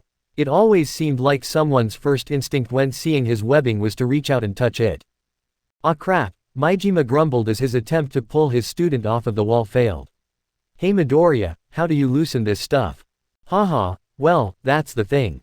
I created the formula to be as strong as possible while still maintaining as much elasticity as I could. So unless she has a strength quirk, she's gonna be stuck there for about an hour. An hour? What happens then? That's about how long it takes for it to dissolve. I figured this would happen a lot, so I didn't make it permanent on purpose. Widening his eyes yet again and nodding his head in approval, Mr. Majima walked back to the boy and read over the list again, this time giving him a big thumbs up. Wow. Alrighty then Midoriya, you've convinced me. I'll get you everything on this list, no problem. I'm guessing that these chemicals are for making that substance of yours. Yes sir, the super-powered teen exclaimed cheerfully, bouncing on the balls of his feet in excitement. I already have the formula written down and memorized if you want to see it as proof. Chuckling slightly, the excavation hero opened up a cabinet and collected a large tray, promptly giving it to the boy with a winning smile. Don't worry about it, kid, I believe you. Now come on, I'll show you to where we keep just about every chemical known to man. You can pick out what you need and be on your way. Really? Thank you so much Majima-sensei. Hehe, it's no problem kid, I'm honestly surprised that you were even able to make that stuff on your own. The chemicals alone must have cost a fortune. Yeah, they really did. Up until now I've been really trying to conserve my web fluid. It really hurt my wallet every time I ran out, hey. Well don't you worry about that anymore Midoriya.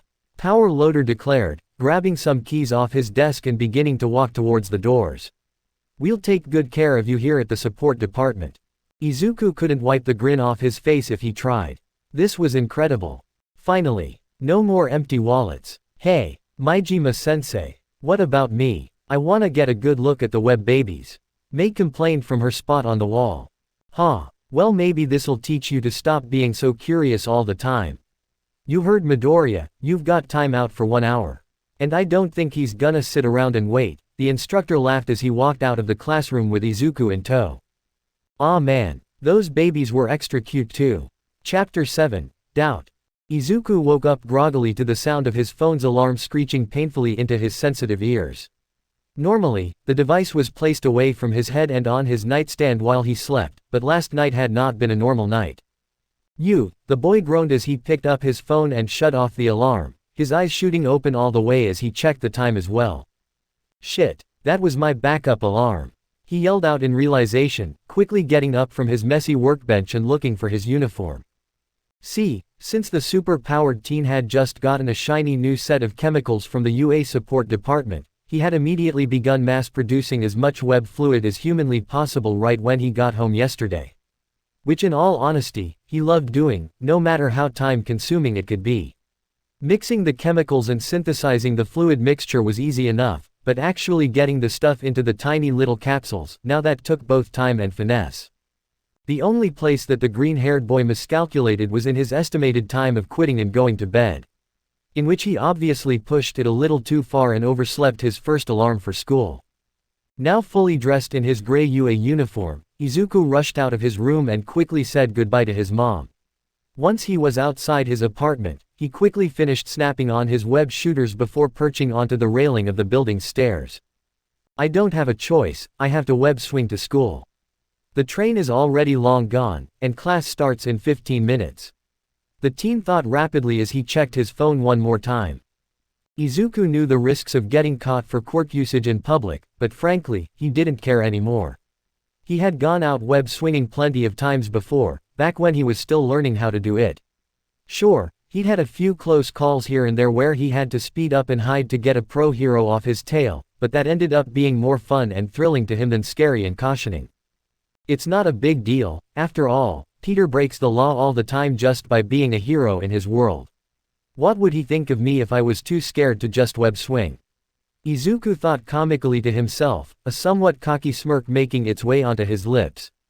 However fictional Peter Parker may have been, he was still like a mentor to the young green-haired boy, and he wasn't about to shy away from something that the comic book character made look easy. Making up his mind, Izuku turned around on his perch to face his apartment building, not wasting another second in jumping up and clinging to the wall above his door. Once the boy had crawled up to the roof of his building, he immediately started sprinting. Giving himself a running start before leaping off the building and beginning his swing. This would never get old. Walking through the gates of UA at a steady pace, Itsuka Kendo was silent as a plethora of thoughts swam around in her mind. Most of which were centered around a plain-looking green-haired boy and his second absence in a row. Not only was he not on the train this morning on the way to school, but yesterday when she had waited after orientation to walk home with him, he was nowhere to be found. It wasn't the biggest deal in the world to her, she just found it odd. The only reason she had even waited in the first place was because he was one of the only people in her class that she felt somewhat familiar with.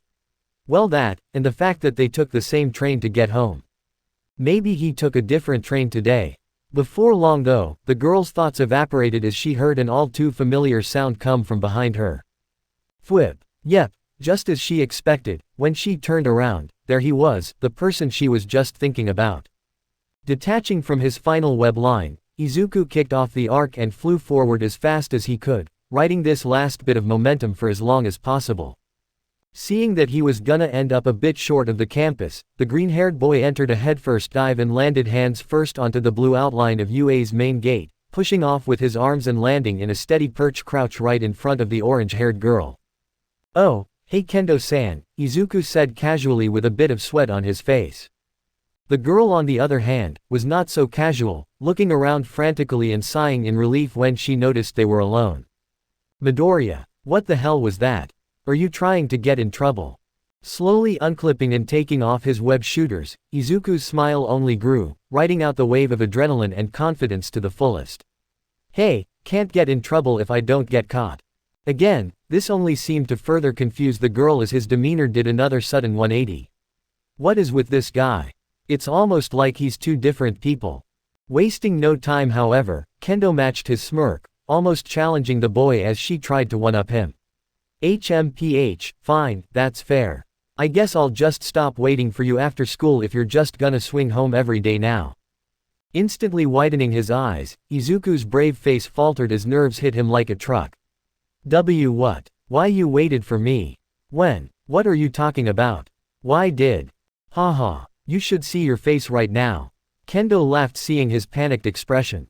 Huh, Izuku responded, completely lost at the moment. Rolling her teal eyes at the boy, Kendo quickly began walking towards the school again, motioning to the boy with her hand to join her. "Come on, let's walk and talk, I'm already late enough thanks to that stupid train delay." "Aw what? The train had a delay. I could have made it," Izuku complained as he caught up with the girl. "Haha, is that why you swung to school? Gotta hand it to ya, that's gutsy." "Yeah, I overslept a little. Got caught up making web fluid all night since the school gave me all the chemicals I needed." "Oh wow, they're supplying you with chemicals. For free?" the girl inquired as they walked into the school. "Yeah, isn't it great? I used to burn through cash all the time on just raw chemicals, but the school said since it was for a support item, they would give me anything I needed. That's actually where I was after orientation yesterday, the support department. Sorry if I kept you waiting," Izuku said sheepishly while scratching his head. "Oh wow, that's awesome dude. And don't worry about it, I'm just glad you didn't ditch me on purpose," she jabbed playfully. "Of course not. I'll be there today, I promise." "Haha, yeah, I'll believe it when I see it." Just as the two wrapped up their friendly conversation, they arrived at the large door of Class 1A and stepped inside. Still bustling around with chatter and background noise, no one in the class really took notice when the pair walked in together. There were still a couple minutes left until the bell, and everyone was pretty much out and about, so it was impossible to know which seats were taken. "Oh good, looks like we weren't too late," Kendo remarked happily, earning a small nod from Izuku as he met a pair of red eyes from across the class. Not backing down, the green-haired teen matched the rival blonde's intense glare, holding it for quite a while without so much as blinking. After a while, Kendo noticed the boy's silence and looked over at him, growing curious when she saw that he was sharing a dirty look with Bakugo again. She was about to stomp out her curiosity once and for all and ask the boy what his relation to the blonde was, but just like yesterday, Aizawa-sensei came out of nowhere. "All right, settle down everyone, take your seats," he said in his normal monotone voice. Itsuka shook her head in frustration before walking away from Izuku and finding the seat she had sat in briefly yesterday. She wasn't gonna forget about this, she was getting her answers, one way or another. Izuku froze when he heard the voice of his instructor from behind him, breaking eye contact with Bakugo and looking around the room. It looked like even Kendo had already found a seat closer to the middle of the classroom. When did that happen? "Well Midoriya, you want me to repeat myself? Take a seat. Look at that, there's an open one right behind your friend Bakugo there. Of course the only open seat is near Kachan, crap." Class 1A's first homeroom class passed by with very minimal commotion.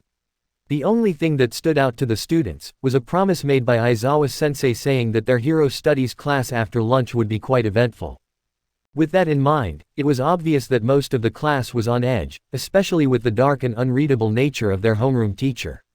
To them, anything was possible at this point.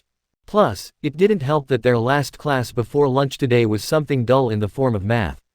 But here they were, bored out of their minds as their math teacher gave out instructions. "Alright class, I'm gonna keep things simple," the low and foggy voice of the pro-hero ectoplasm began in an even tone. I know you all have already done that meet and greet crap in other classes, so let's skip that part. I'm ectoplasm. I don't care if you call me sensei or not, just as long as you all shut up and pay attention. The majority of the students nodded at the man's straightforward approach. They had already spent most of the day just messing around and learning each other's names and other types of first-day nonsense. So, it was nice to have a small break from that. This was the collective thought among most 1A students, that is, until the prosthetic-wearing hero revealed what they were doing today. Dropping a stack of papers on his desk, Ectoplasm opened his mouth and dispensed out clones in order to pass out the packets in a quick and orderly fashion, effectively impressing and confusing the students receiving them.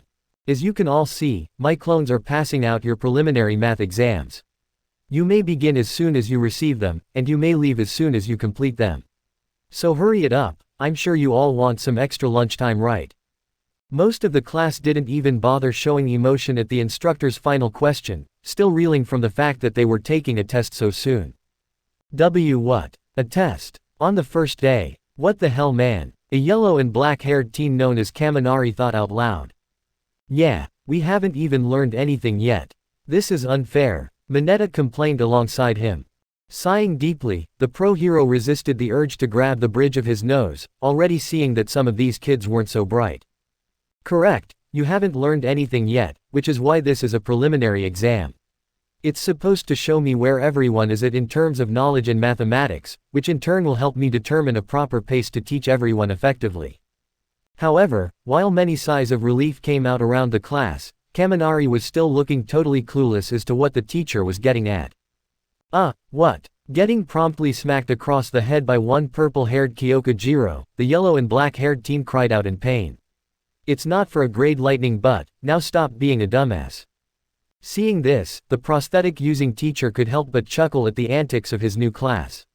This was certainly guaranteed to be an interesting year. Very well then, please quiet down and begin. As the class collectively put their heads down and began working, Ectoplasm looked around to try and observe what he could. For one, he saw the yellow-haired boy from before practically pull his hair out while looking at a problem. This made the man chuckle a bit as he also noticed a red-haired boy and an invisible girl show some signs of struggle as well. The test wasn't designed to be impossible, but it sure as heck wasn't easy. He had made sure to put in a couple of problems that even a college-level math graduate would have some trouble with. Which was why he was so taken aback when the first exam was handed back to him only 15 minutes into class. The pro-hero read the name at the top of the page and looked up to make eye contact with the boy. Was he serious? Izuku Midoriya, Ectoplasm thought to himself as the boy took a bow and walked out the door. Looking deeper through the test, the pro-hero made sure that he wasn't being pranked by being handed a blank test. But every problem that he looked through on any given page only left him more and more stunned. He didn't know for sure until he graded it fully later, but this boy was at least close to a perfect score. With shock still obvious on his face, Ectoplasm brought his eyes back up to the class where most students were still focused on their tests. This was incredible, it looked like he already had a star pupil. Only a couple pairs of eyes stayed up and looked at the door that Izuku just walked out of. One from an angry Bakugo. And one from an unsure Yaoyorozu. Izuku sat quietly on the edge of his seat alone at his lunch table. He was, of course, very grateful to Ectoplasm Sensei for giving his class the opportunity to have extra time at lunch, but he didn't expect for the test to be so rudimentary. So now, here he was sitting alone in a half-empty lunchroom reading comics with an empty bowl of finished katsudon off to the side.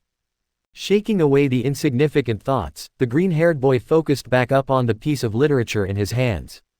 Currently, he was flipping through Amazing Spider-Man number 122, and rereading this one always managed to get him to feel bad for Peter. In this specific issue, Peter had failed to save his girlfriend at the time, and as a result, she was killed by a villain out of pure spite. The first time he had read this story, the boy had cried for hours. This of course, was back when he was still doing his spider training and burning through comics like nobody's business. The mysterious box he'd found had come with exactly 300 Spider-Man comics, counting Amazing Fantasy number 15. Which really annoyed Izuku, because that made it to where the last issue of Amazing Spider-Man that was in the box was number 299. And number 299 left him on a huge cliffhanger regarding an alien symbiote breaking into Peter's home and scaring his wife, Mary Jane. Halting his thoughts immediately, Izuku shook his head at his frustrations with the comics. Okay, I need to calm down before I become some kind of super nerd. Anyways, now he just reread all of the comics so he could possibly try to catch anything he might have missed through his first run. That, and he obviously loved seeing Peter's amazing adventures as well. There was also the mystery of the 3 VHS tapes marked 1, 2 and 3 that were also inside the strange box. But those had just been sitting in his room collecting dust these past 10 months, because much to his disappointment, nowhere he went had a single VHS player in stock. He understood of course that it was dead hardware, but it still didn't make it any less crappy knowing there was something he was missing. Either way though, he didn't get much more reading done, because his classmates were beginning to show up in the lunchroom at a steady pace, and more specifically, Kendo was now making her way over to him with a tray of food in hand. Widening his eyes, Izuku scrambled to put away the delicate comic book, doing his best to look as casual as possible when the orange-haired girl arrived. "Sup, Midoriya, mind if I sit here?" This caught the green-haired boy completely off guard, leaving him staring blankly for a solid few seconds. He had assumed that she was just coming over here to ask him something. Why did she want to sit with him? No one ever wanted to sit with him. Ever. Lunch had always just been his. Fantasize about heroes by yourself for an hour, time. What? Izuku squeaked out. Looking at the boy oddly, Kendo spoke again. Do you mind if I sit with you? No, sorry, I heard you. I'm just not used to anyone sitting with me at lunch, are you sure? Giving the boy a blank look, Kendo sat down without another word, staring her teal eyes straight into his emerald ones for a few moments, as if trying to read him. He really could be confusing sometimes, but she was determined to figure him out. And she was sure that a big piece of that would come from information about a certain red-eyed blonde boy. Starting to feel uncomfortable from the silent staring, Izuku opened his mouth to try and break the silence. Kendo-san, is something wrong? Not missing a beat, the orange-haired teen replied. Nope, she said casually, placing some food in her mouth and chewing before talking again. I was just wondering how you knew Bakugo, you two are always giving each other dirty looks. Oh, Izuku choked out dryly, not really knowing how to respond to the sudden question. Slightly surprised at how long the boy was taking, Kendo looked at him worriedly as he eyed the floor with a frown.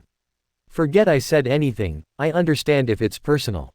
Making eye contact with her once again, Izuku felt remorse set in at his cowardice to tell the truth. Why was this so hard? It wasn't like it was some huge secret or something. And no, it's okay Kendo-san, it's not that big a deal. I went to middle school with Kachan, that's how I know him.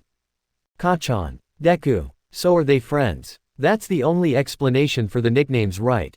Unless Midoriya is calling him that because of an inside joke or something. Not able to hold in her curiosity, Kendo continued with her questioning. Okay, but then why does he call you Deku? He seems way too angry when he says it for it to just be a cute little nickname. This time, Izuku saw the question coming, pausing for a moment before scratching the back of his head to try and play things off. Oh, that. Hey, it's not a big deal, he's always called me that since we were kids. He just says it to make fun of me and call me useless. This revelation made the orange-haired teen stop everything for a moment, widening her eyes and putting her food down at the thought. Wait, what? He meant that as an insult. He was just messing around with you though, right? Aren't you friends? When Izuku just stared down at his empty bowl in utter silence, Kendo slowly matched his expression, a frown making its way onto her lips. She understood now, loud and clear. But the big unanswered question now was how? How did someone as strong as Izuku let himself get bullied? She was very much on the verge of asking him and satisfying her curiosity, but she thought better of it. She had already asked enough about his private life, and she didn't want to dig up any more bad memories for the boy. Okay, good, Itsuka began again after a long pause. This time sporting a big smile and a thumbs up as the green-haired boy looked back up at her. Because he seems like a massive asshole, she finished with a hefty laugh. In reality, she wouldn't have said anything if he had ended up being Izuku's friend, but now that she knew better, she didn't have to hold back any feelings whatsoever. This brought a small trace of a smile back to the super-powered teen's lips, even pulling a small chuckle from him at the girl's choice of words. Yeah, I guess he really is, huh? Happy to see that the boy was feeling a bit better, Kendo derailed everything and changed the topic of conversation. Hoping to see the boy fully forget about her previous nosiness. So, what did you think of that math test we just took? I saw that you were the first to finish it. It was easy. Oh well, yeah, it wasn't that bad, I guess. A couple of those questions at the end though had me clueless. Those definitely weren't made for first years, don't ya think? Yeah, I know what you mean. Narrowing her eyes at the boy, Kendo saw that he was still staring down his finished bowl of food. He obviously still wasn't feeling too great, either that or he hated talking about math. What was something else she could say that could pull him out of his funk? Oh yeah. Itsuka beamed, remembering something very important that was coming up. What do you think the big surprise is for Hero Studies next period? Aizawa-sensei made it sound like it was serious. This seemed to almost instantly perk Izuku up, allowing him to forget about his unknown mental dilemma and make eye contact with the girl. Oh yeah, I was wondering about that too. It'll probably be intense. Like you said, Aizawa-sensei doesn't mess around, and he specifically told us that we would be surprised by who would be teaching us. Yeah, but don't get caught up on that too much, Kendo warned, stopping the boy's train of thought in its tracks. Aizawa-sensei could just be lying to us like yesterday. For all we know, he could come back and be the Hero Studies teacher himself. I'll never trust what he says again. This made him bust out completely in laughter, earning a beaming smile from the redhead across from him. Yeah, that's a good point, I guess we'll see what happens. We just have to be ready for anything. Sure, they were ready. Ready for an unknown teacher to come through the door and start ruffling some feathers. Ready for the most unexpected of scenarios that UA could throw at them. Hell, they were even ready for Aizawa to come trudging in and declaring that what he said before was another rational deception. But what they weren't ready for, was exactly what ended up happening. I am here. A large and flashy man yelled as he burst through the class doors with an even flashier costume to boot. Whoa, it's All Might. Kirishima yelled enthusiastically, stating the obvious. No way. All Might is a teacher at this school. I knew it. So the rumors were true. This is gonna be so cool. A year ago, Izuku would have been just as, if not more excited than his classmates around him to see the symbol of peace. But now, he wasn't feeling the excitement at all, even with the man wearing his iconic Silver Age costume. In fact, the green-haired teen was feeling something more along the lines of dread at having to face All Might again. He's my Hero Studies teacher. What are the odds? I hope he doesn't recognize me, that would be an awkward conversation. Who was he kidding? All Might probably saw hundreds of faces a day, there was no way he would remember some kid who claimed to be his biggest fan. That's probably what every kid told him. Having cleared up the thoughts going off in his head to a degree, Izuku looked up again and listened closely. He still planned on acing whatever All Might had in store for them. Ahahaha, settle down now my young students. Yes, it is I, All Might, and I will be your Hero Studies teacher this year. The symbol of peace paused as the class cheered once again, waiting for it to die back down before speaking again in his signature booming voice. I'm glad you are all as enthusiastic about that as I am. I will be doing the best I can this year to teach each and every one of you all that I can. But that's enough of an introduction, don't you think? The pro hero asked rhetorically, lifting his hand and pressing a button on some sort of remote. Everyone watched in awe as whirring noises began to emit from the wall of the classroom, opening up compartments holding an array of metal briefcases numbered 1 to 20. On the wall to your right you will all find your hero costumes for today's class. Please collect the satchel with your corresponding class number and change in the locker rooms. We're going to training ground beta. The entire class got up in an excited frenzy to collect their beloved hero costumes. Something that even Izuku joined in on as he collected his briefcase and joined a smiling Kendo, walking out of the classroom in a par behind everyone else. What the super-powered teen didn't notice however, was the intense stare that was on him the entire time, courtesy of a certain number 1 hero. Izuku finished up the adjusting of his web shooters as quickly as he could. He was already one of the last boys in the locker room after changing. It seemed that everyone was extremely eager to get started. Fidgeting with the devices on his hands while he walked, the green-haired teen began making his way out to training ground beta, figuring he could finish up while he made his way out.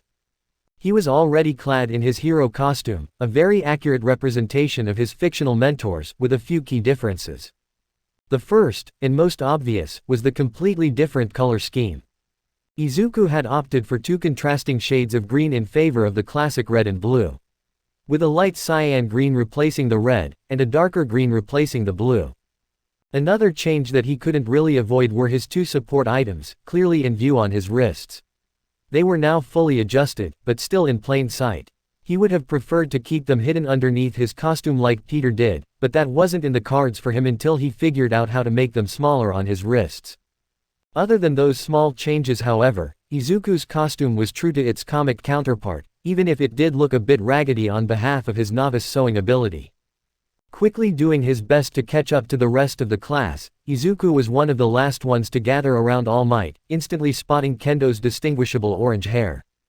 "Kendo-san," Izuku called as he walked up behind her, making her turn to face him. The look on her face said it all as she looked him up and down and inspected his costume closely. "Ah, Midoriya, is that really your costume?" she asked, somewhat perplexed. "Yeah, isn't it awesome? I made it myself," he exclaimed happily, putting his mask on and posing in front of her. Itsuka on the other hand had her head tilted to the side in a bit of confusion. She supposed that him making it himself was the reason it looked so patchy. But still, it did look a bit ridiculous. I guess with the mask on it does look a little cooler. "Made it yourself, huh? Well, that's pretty neat. I definitely don't think I'm skilled enough for that," she said, gesturing down to her own costume. Taking his mask off again and observing the girl's attire, Izuku couldn't help but think that it was the perfect embodiment of both simplicity and complexity all at the same time. Draped over her body was a turquoise kippah that stopped down at her knees along with a black corset tightened firmly around her waist. She also wore a black domino mask over her eyes and turquoise flats that matched the rest of her costume. Overall it looked very martial artsy. "Wow, your costume is awesome, Kendo-san. It really fits. Why? Alright, now that everyone is here, let us begin the battle trial." The symbol of peace boomed excitedly, interrupting the green-haired teen and gaining everyone's attention. Izuku locked his eyes with Kendo's, feeling better when he saw her smiling at him in understanding. Once he had complete and utter silence again, All Might spoke again while throwing out a signature thumbs up. "Listen carefully, young heroes, because today, we will be practicing something that every hero must know how to do correctly. Battling indoors." Many sounds of elation, confusion and even dread were heard from the class, but All Might continued his explanation nonetheless. "Today's battle trial will have a bit of an American twist to it, with a search and rescue operation to secure a nuclear weapon." The number one hero shouted flamboyantly, striking a pose and waiting for his students to be impressed. Unfortunately, only crickets were heard from the audience, causing All Might to clear his throat and carry on. You will all be going head to head in pairs of two, one team as heroes and one team as villains. The heroes must either defeat the villains in combat and secure them with capture tape, or simply secure the nuclear weapon.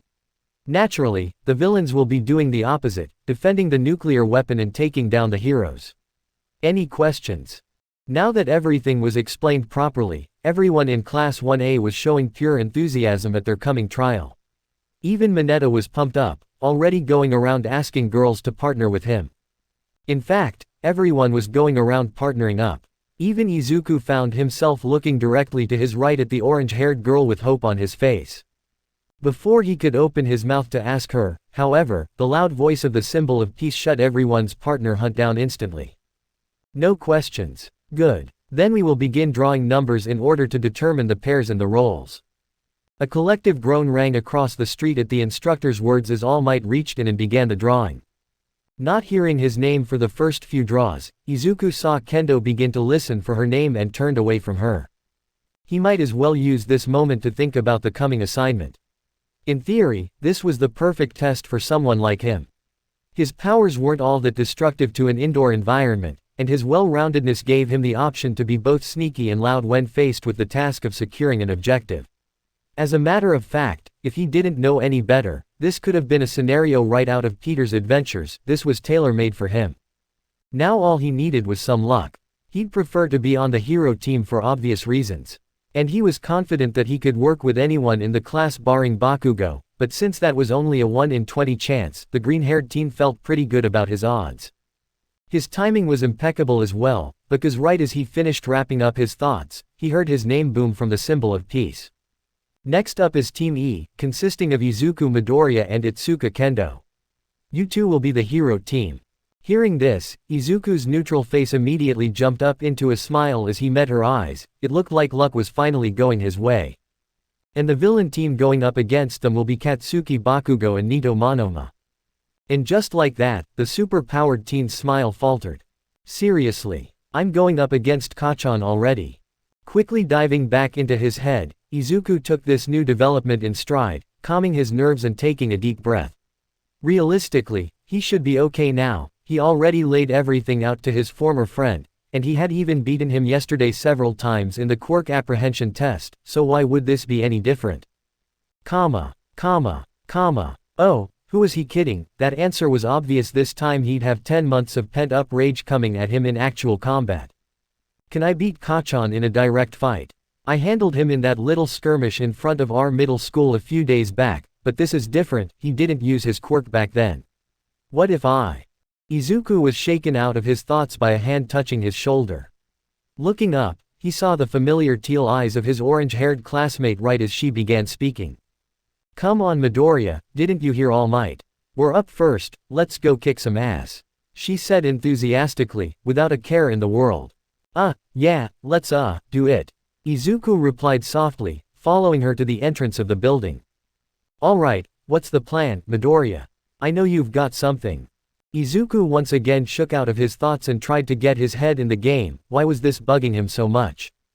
Come on, stop thinking so much. I thought I was over this. Midoriya, are you okay? Kendo asked with some concern after his elongated silence. Oh, yeah, I'm fine. Let's get to planning. We don't have much time left. The orange-haired teen narrowed her eyes at him suspiciously at his poor attempt to change the subject. But seeing as he was right about them having a limited amount of planning time, she let it slide. Alright, let's hear it. Right, Izuku began, bringing a finger up to his chin in thought. Okay, well let's look at the obvious first. We're going up against Kacchan and Monoma-san, so this already isn't gonna be easy. Do you know if Monoma-san has already touched anyone? Going deep in thought for a moment, Kendo shook her head after a while. No, I don't, he wasn't next to us when the teams were being picked. Well that's okay, that doesn't change much, because regardless of who Kacchan has as a teammate, I'm pretty confident he's gonna come down after me right away. This got the girl's attention instantly. You really think he would risk his mission like that just to settle the score with you? Are you kidding? He probably won't even think about the mission at all. I can almost guarantee we'll see him within 5 minutes of entering the building.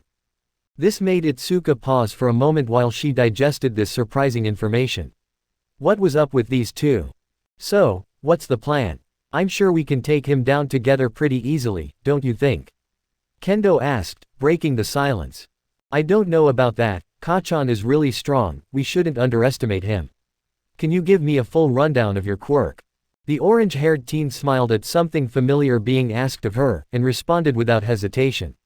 Of course, it's called Big Fist. It's pretty much exactly what you've already seen. I can grow my hands and increase my strength with them a lot. Really straightforward and boring, hey. Izuku on the other hand was thinking the opposite as he analyzed and brainstormed ideas involving her abilities. Alright then, so I'm guessing you prioritize fighting over everything.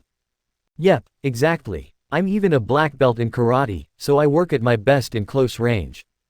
Izuku nodded, happy with that response as he formed a plan in his head. Seeing as she was a battle hero, he dismissed the idea of splitting up and sending her for the nuclear weapon alone. She could be a valuable asset against Bakugo if they double-teamed him. This was perfect. Alright, I've got something. Here's what we're gonna do. Alright you shitty extra, listen up cause I'm only gonna say this once. I'm going down there and taking down that shitty Deku once and for all. Got it? I don't give a shit what you do, just don't get in the way. Bakugo yelled with his back turned to his teammate. He was almost the whole way to the exit of the room when he felt a hand on his shoulder stop him momentarily. Relax tough guy, you misunderstand me completely. What do you say I join you? I've got a bone to pick with Midoriya as well. We can crush him together.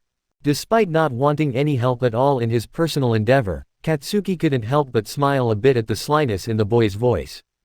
Back with Kendo and Izuku, the pair were both sitting in silence as the last of the 15-minute preparation period drained away. They were both already aware of what the plan was, having just gone over it twice to make sure they were ready. Now they just had to wait. But while Itsuka was waiting calmly and eagerly, Izuku was a slightly different story.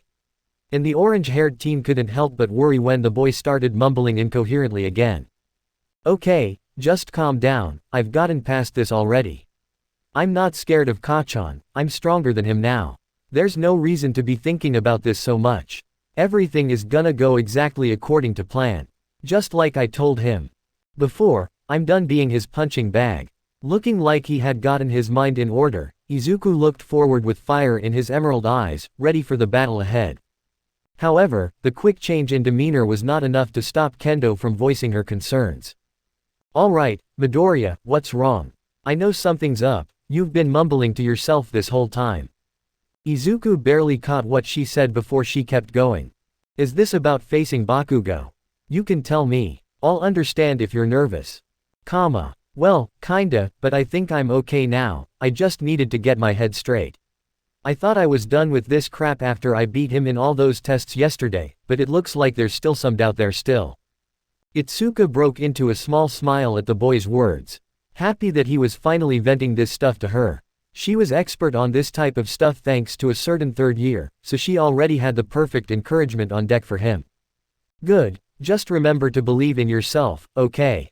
He's just an asshole. Who cares what someone else thinks? Yeah, I remember. Thanks Kendo-san. Izuku finished for her and looked forward with brand new hunger. It was as if he had just been reminded of something important, so important in fact, that he didn't even realize what he said until it was too late. After the girl stayed silent for a while, Izuku slowly crept his wide eyes over her, only to see an emotion that he hoped he was reading wrong. Realization. How did you know I was gonna say that? Izuku scrambled as he looked back and forth between the starting line and the orange-haired girl. Crap. Suddenly though, the loudspeaker came to life and the familiar voice of All Might sounded through them. Alright teams. Your 15 minutes are up. Enter the building and begin. Chapter 8, Salvation. Izuku turned back to Kendo, not knowing what to expect from her. Her expression was completely unreadable to him, but after a few seconds of blankly staring, she finally locked eyes with him, and he could have sworn he saw a hint of anger in her teal eyes. Let's go, we're sticking to the plan. But you and I are gonna have a talk later, got it? Izuku gulped at the tone she used, she obviously wasn't asking. So with that, he had seen enough, cutting off eye contact and putting on his mask. Alright, of course. Bakugo shuffled carefully through the halls on the first floor of the building as he looked for his green-haired target. He knew Izuku could be crafty at times, so he was actually a bit thankful that he had someone watching his back as they walked. Of course, he would never actually tell the slick-haired blonde he felt this way. But still. We're almost to the entrance, so be ready for anything. If I know that damn Deku, then he's gonna try some shitty strategy or something. Monoma was extremely thankful for the heads up from his battle trial teammate, because with comedic timing, they rounded one last corner only to see the boy in question in quite the particular position. Standing there in the narrow hallway alone, Izuku had each hand around a web line stuck to opposing walls. Waiting for them with a fully cocked back web slingshot. Bakugo barely had time to widen his eyes in shock when a green blur flew at him with incredible speed. Only narrowly managing to dodge the human projectile with his reflexes alone. Monoma however, wasn't so lucky. Taking the full force of the body-flinging attack, the slick-haired blonde was launched back with incredible speed, Izuku connecting with him feet first and shooting him straight into an opposing wall. For a moment when Izuku landed softly back on the floor, he wondered if he'd gone overboard and really hurt his classmate. But those thoughts quickly vanished when the smoke cleared and something unexpected emerged. It was Monoma alright, but he was silver. Ha ha ha. Is that the best you can do, Midoriya? I barely felt that. The boy mocked out loud, doing his best to convey to his classmate that his attack was weak. In reality though, his thoughts were saying the opposite. Fuck, that hurt. He's really damn strong. Shame I can't copy him since he's a mutant type. Now finding himself surrounded by the Silver Boy and his former friend turned bully, Izuku sprung to life once again as his spider sense blared in his head. Die, Deku! Leaping up in order to avoid an explosion, Izuku wasted no time in sticking to the ceiling and starting up into a run. Smiling as another imaginary box was checked off in his mind. Yes, the soles on the costume are perfect. Not thick enough to neutralize my scapulae, and not thin enough to hurt my feet from running around. Feeling again a familiar tingling sensation, Izuku turned around expecting to see Bakugo flying at him for some sort of reckless attack. Instead, he was met with a blinding yellow flash coming his way. Crap! With the white eyes on his mask comically expanding in shock, Izuku leapt off the ceiling and onto the wall, stumbling a bit before continuing his run. Was that? Hey, my Quirk! Kaminari exclaimed from his spot among his classmates. They were all currently watching the ongoing battle trial from the observation room, with only All Might having access to the contestants' audio. Wow, so I guess the rumors are true, that guy really can copy quirks, Awase said, stating the obvious. It seemed as though UA was no different from any other high school as far as gossip went. How frightening. I wonder how that works, and if there's any limits to it, Yaoyorozu began, adding on to her classmate's observation. Either way, it's very unwise for Midoriya-san to be taking them both on alone. Nah, don't worry about that Yaoyorozu, Midoriya can handle M. I mean, just look at him, he looks like a natural out there with those moves. Pretty awesome reflexes too, Kirishima added on with gusto. His similarly quirked classmate, on the other hand, had the opposite to say. Speaking up right next to the red-haired boy. Are you kidding Kirishima? TCH, you're way too easily impressed. Tetsu grumbled. If he couldn't shatter some crappy knockoff version of my quirk, then he's not getting any recognition from me. Ah come on Tetsu, lighten up a little, Kirishima replied lightly. But when the steel quirk user only grunted and turned back to the screen with a grunt, Kirishima sighed and did the same, putting his mind back where it mattered and paying attention to the battle once again. After that, no one else had anything too major to say, just small oohs and ahs as Izuku continued to avoid blasts of electricity. The only person in the room who seemed to be watching the battle with contempt rather than interest was the tallest man in the room, All Might, who only stared down the giant monitor like it had personally offended him. Izuku jumped once more as another bolt of lightning whirred by his head. It seemed as though his spider sense wasn't in the mood to turn off at the moment, which was causing quite the annoyance in the back of his head. Geez, now I know why Peter said he gets headaches from this, it really makes it hard to focus. The super-powered teen thought to himself, as he jumped back onto the ceiling to avoid an angry Bakugo's explosion. This is how things had been going for the last 5 or so minutes. He would get out of range of his former friend's quirk, only to be forced back onto the ground in order to avoid Monoma's wild electricity. It was extremely obvious that the boy couldn't control the bolts of danger he was releasing downrange properly, but in this case, that fact was actually helping him more than hurting him. Grunting as he clung onto the ceiling again, Izuku did his best to try to use his brain, wincing as he felt something akin to TV static with all of the warnings he was getting. Well, so much for our plan to ambush Kacchan. I wasn't expecting him to come after me together with Monoma-san.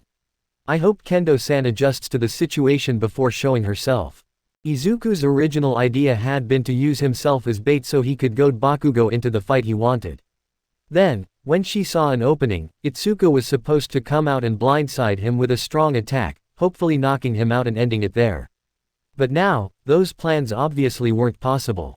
Everything went straight down the drain as soon Bakugo brought backup. Now it was him who was being ambushed. Crap, now what do I do? I can't keep dodging forever, we'll run out of time. For a moment, the green-haired teen considered contacting his teammate through his radio with a small change of plans. If both of their enemies were down here fighting him, then she could probably sneak her way to the objective easily. However, Izuku quickly shook that idea off. Kendo specialized in fighting, and they had already agreed on that being the way they would win this, there was no going back now. Just as he was about to wrap his thoughts up, Izuku heard commotion begin behind him, and he simply couldn't resist slowing down and turning around to check it out. Bakugo, hold up. Monoma called out suddenly, surprised when his teammate actually listened to him and halted his aggression. What is it, copy crap?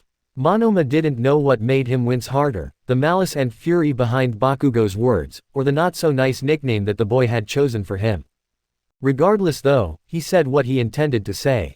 We've been chasing him for a while now, but his partner still hasn't shown up. Do you think she went straight for the objective? Bakugo's red eyes pretty much tripled in size when he heard his teammate's words. It was obvious that this particular scenario hadn't even crossed his mind, but it was definitely very possible. Especially when Izuku was involved. And speaking of the green-haired boy, he was perched curiously on the ceiling while his enemies had their little strategy meeting, a small smile growing on his face as an idea came to mind. Hee, well, you got us. Good job Monoma-san, if my calculations are on point, Kendo-san should be securing the objective any second now. TCH, no way. You're bluffing, Bakugo snarled. Izuku did his best not to smile as he fell into his act a little more. He really shouldn't be enjoying this, but messing with his former friend was too fun when there was no threat of eating an explosion. I'm not bluffing, Kachin. Sorry to say it so soon, but it looks like I beat you again. This clearly only poured gasoline on the raging flame that the red-eyed teen was becoming, because soon he was glowering with rage. Come on Kendo-san, they think you're long gone, now's your chance. Izuku pleaded in his mind, hoping his partner would make her move soon. But he wasn't so lucky this time, because before long, Bakugo's rage poured over completely. Copy crap, stand back. What? But what about the objective? We need to get rid of this shitty Deku as fast as possible. So stand the fuck back. I'm gonna annihilate this whole damn hallway. The slick-haired blonde quickly shut his mouth and obeyed, turning tail and running back a good distance right as Izuku's spider sense went into overdrive. What the hell? Now it's almost as strong as when I stopped the robot foot. Luckily, or unluckily, the boy wasn't left in the dark about this new feeling for long. Because as soon as he looked back up at his former friend, he saw that his arm was raised and aimed directly at him. And it didn't take genius to figure out that the pin the blonde was holding with his opposite hand was threatening a special kind of explosion. The super-powered teen was extremely quick to put all the pieces together, once again widening the white lenses on his costume when realization hit him. Those gauntlets must be filled with his sweat. And with all of it concentrated in one area, the explosion it creates is gonna be massive.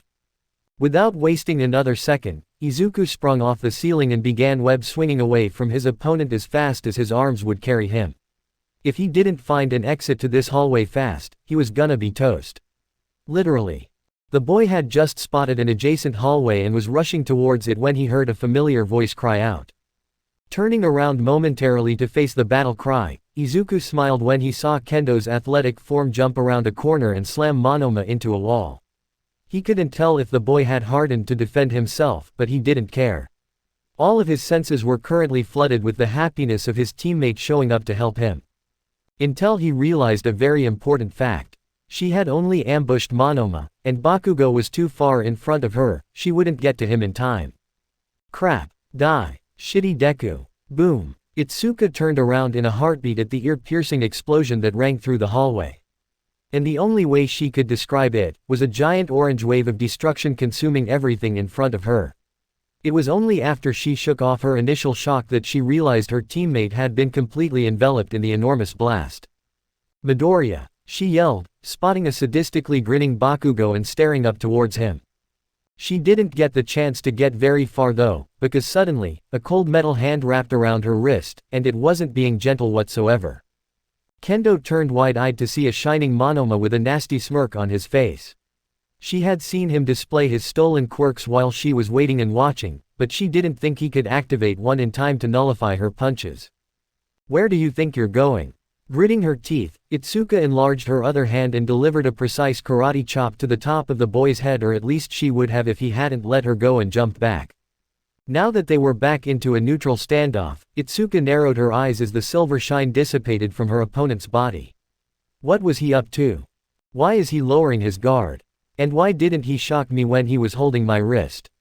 Can he only use one stolen quirk at a time? Falling back into a perfect fighting stance, the orange-haired teen allowed herself to smile with some new information on her side. With her new theory in mind, Kendo jumped up at the boy with quick feet, easily getting into her range of comfort.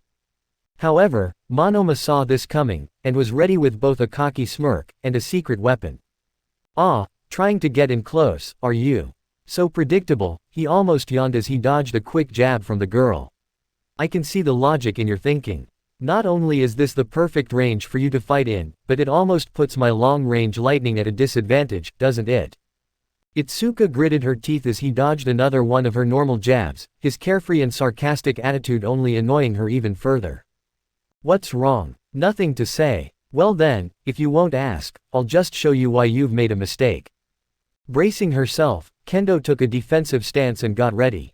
She wasn't too sure how she was gonna be able to avoid electricity, but she would try all the same. Suddenly though, instead of raising both arms like she had seen him do before, the slick-haired blonde only raised an open palm before jumping at her with a flash of familiar orange light. Boom! Just like that, before she could even comprehend what was happening, Kendo was eating an explosion and slamming back against the corridor wall. Monoma wasted no time in taking advantage of her broken stance, hardening up again into metal and pinning her in place forcefully. In all reality, this is where it should have ended for his orange-haired opponent. His capture tape was only a flick of his wrist away and this would all be over. But naturally, he at least needed to give her some parting words, right? It was only right after such an amazing victory. "Ha ha ha, I bet you didn't expect that explosion, huh? You didn't think I would leave myself without close-range offense, did you? Ah ha ha ha." When the boy noticed that his opponent was beginning to recover and stir, he leisurely reached for the capture tape on his belt with a grin like no other. "Hey, finally, now I can go help Bakugo-san pulverize Midoriya. This is gonna be so much fun." With the tape now in his hands, Monoma took one last smug glance at Itsuka, expecting her sweet anger that would only fuel his own confidence. What he didn't expect to see though, was a smirk that matched his own in size. "What the hell are you?" In the blink of an eye, Itsuka's hands enlarged to their full size, quickly enveloping the boy in front of her squeezing. "Hard. Ag." Monoma cried out as she squeezed his hardened body. "Hey, not so tough now, are ya?" Itsuka grinned, spitting some soot out onto the floor and lifting the boy higher. "I'll admit it, you got me good with that third quirk trick, but it doesn't change your biggest weakness. You can't use your copied quirks simultaneously, can you?" When the boy's eyes widened in total shock, Itsuka smiled wider and squeezed him again. "Yep, I knew it. I was wondering why you turned off your metal body when you went to attack me, but now it makes perfect sense. It also makes what I'm about to do a lot more fun." All of a sudden, Itsuka narrowed her eyes and focused, gritting her teeth as she began squeezing with all of her strength. "Gah!" Monoma cried out in pain at the immense pressure surrounding his body. The metal was blocking a lot of the damage that would destroy his body, but it still hurt like hell. "Hey, what's the matter? Just drop the metal and shock me." "Oh wait, then getting squeezed wouldn't just hurt, would it?" Kendo muttered out sarcastically. It seemed she was the one making the jokes now, and they were a lot funnier now too. Soon, small, but very visible cracks were beginning to appear all over Monoma's body, and judging by the way he was screaming, it didn't feel very pleasant. That was when Itsuka let up and held him normally, releasing most of the pressure, but still keeping him restrained in her hands. She wasn't completely cruel, after all, no matter how much Monoma deserved it in her eyes. She was about to open her mouth and tell him to surrender to save her the trouble of pulling out her capture tape, but suddenly, a very familiar and furious yell reached her ears, causing her to look towards Katsuki and Izuku for the first time. Izuku's eyes widened as the enormous explosion flew down the hallway towards him. He had been so caught up in seeing Kendo's surprise attack on Monoma that he'd completely abandoned his earlier plan of reaching the cover of a safer hallway. Shit! With the full power of one of Bakugo's gauntlets enveloping everything around him, Izuku dove the rest of the way towards the same adjacent hallway that he'd stopped short of, hissing in pain when he couldn't get away unscathed. Tumbling to the ground in the new passage, Izuku took a moment to assess both the situation and himself. Immediately noticing that his costume was now completely ruined. "Ah, crap, it took me weeks to make this thing," he thought hastily, annoyed with both himself and his opponent as he inspected the threads more closely. He may as well have been shirtless now with the new adjustments Bakugo had made involuntarily, because as far as his upper body went, the only fabric left covering it was a tattered left sleeve and both of his web shooters. He also decided to do away with the mask and toss it aside, since both of the lenses were tattered as well, leaving just a green rag with eye holes. Wincing again, the green-haired teen also noticed the moderate to severe burns completely covering his right arm and parts of his chest, leaving the areas a sickly-looking red color. Hell, even the web shooter on his right hand was singed black, and he guessed it was only functional still on account of its extra protective size.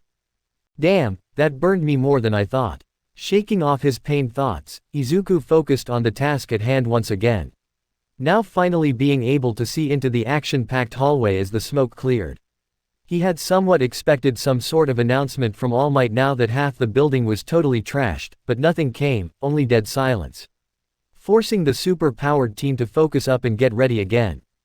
Creeping up the corner, he tried doing his best to listen for his former friend, trying to find any sort of indication of where he could be. "Ah, trying to get in close, are you?" Izuku shuddered as the voice passed through his ears. That was unmistakably Monoma, and by the sound of it, it looked like he and Kendo were engaged in battle. "I have to help her," Izuku muttered to himself, cautiously turning the corner and looking towards the pair in the hallway. He spotted them both quickly. They were squared up and definitely ready to begin fighting, just as he expected. What he didn't expect, however, was for them to be the only two people in the destroyed hallway. With perfect timing, Izuku's spider sense blared in his head with impeccable precision.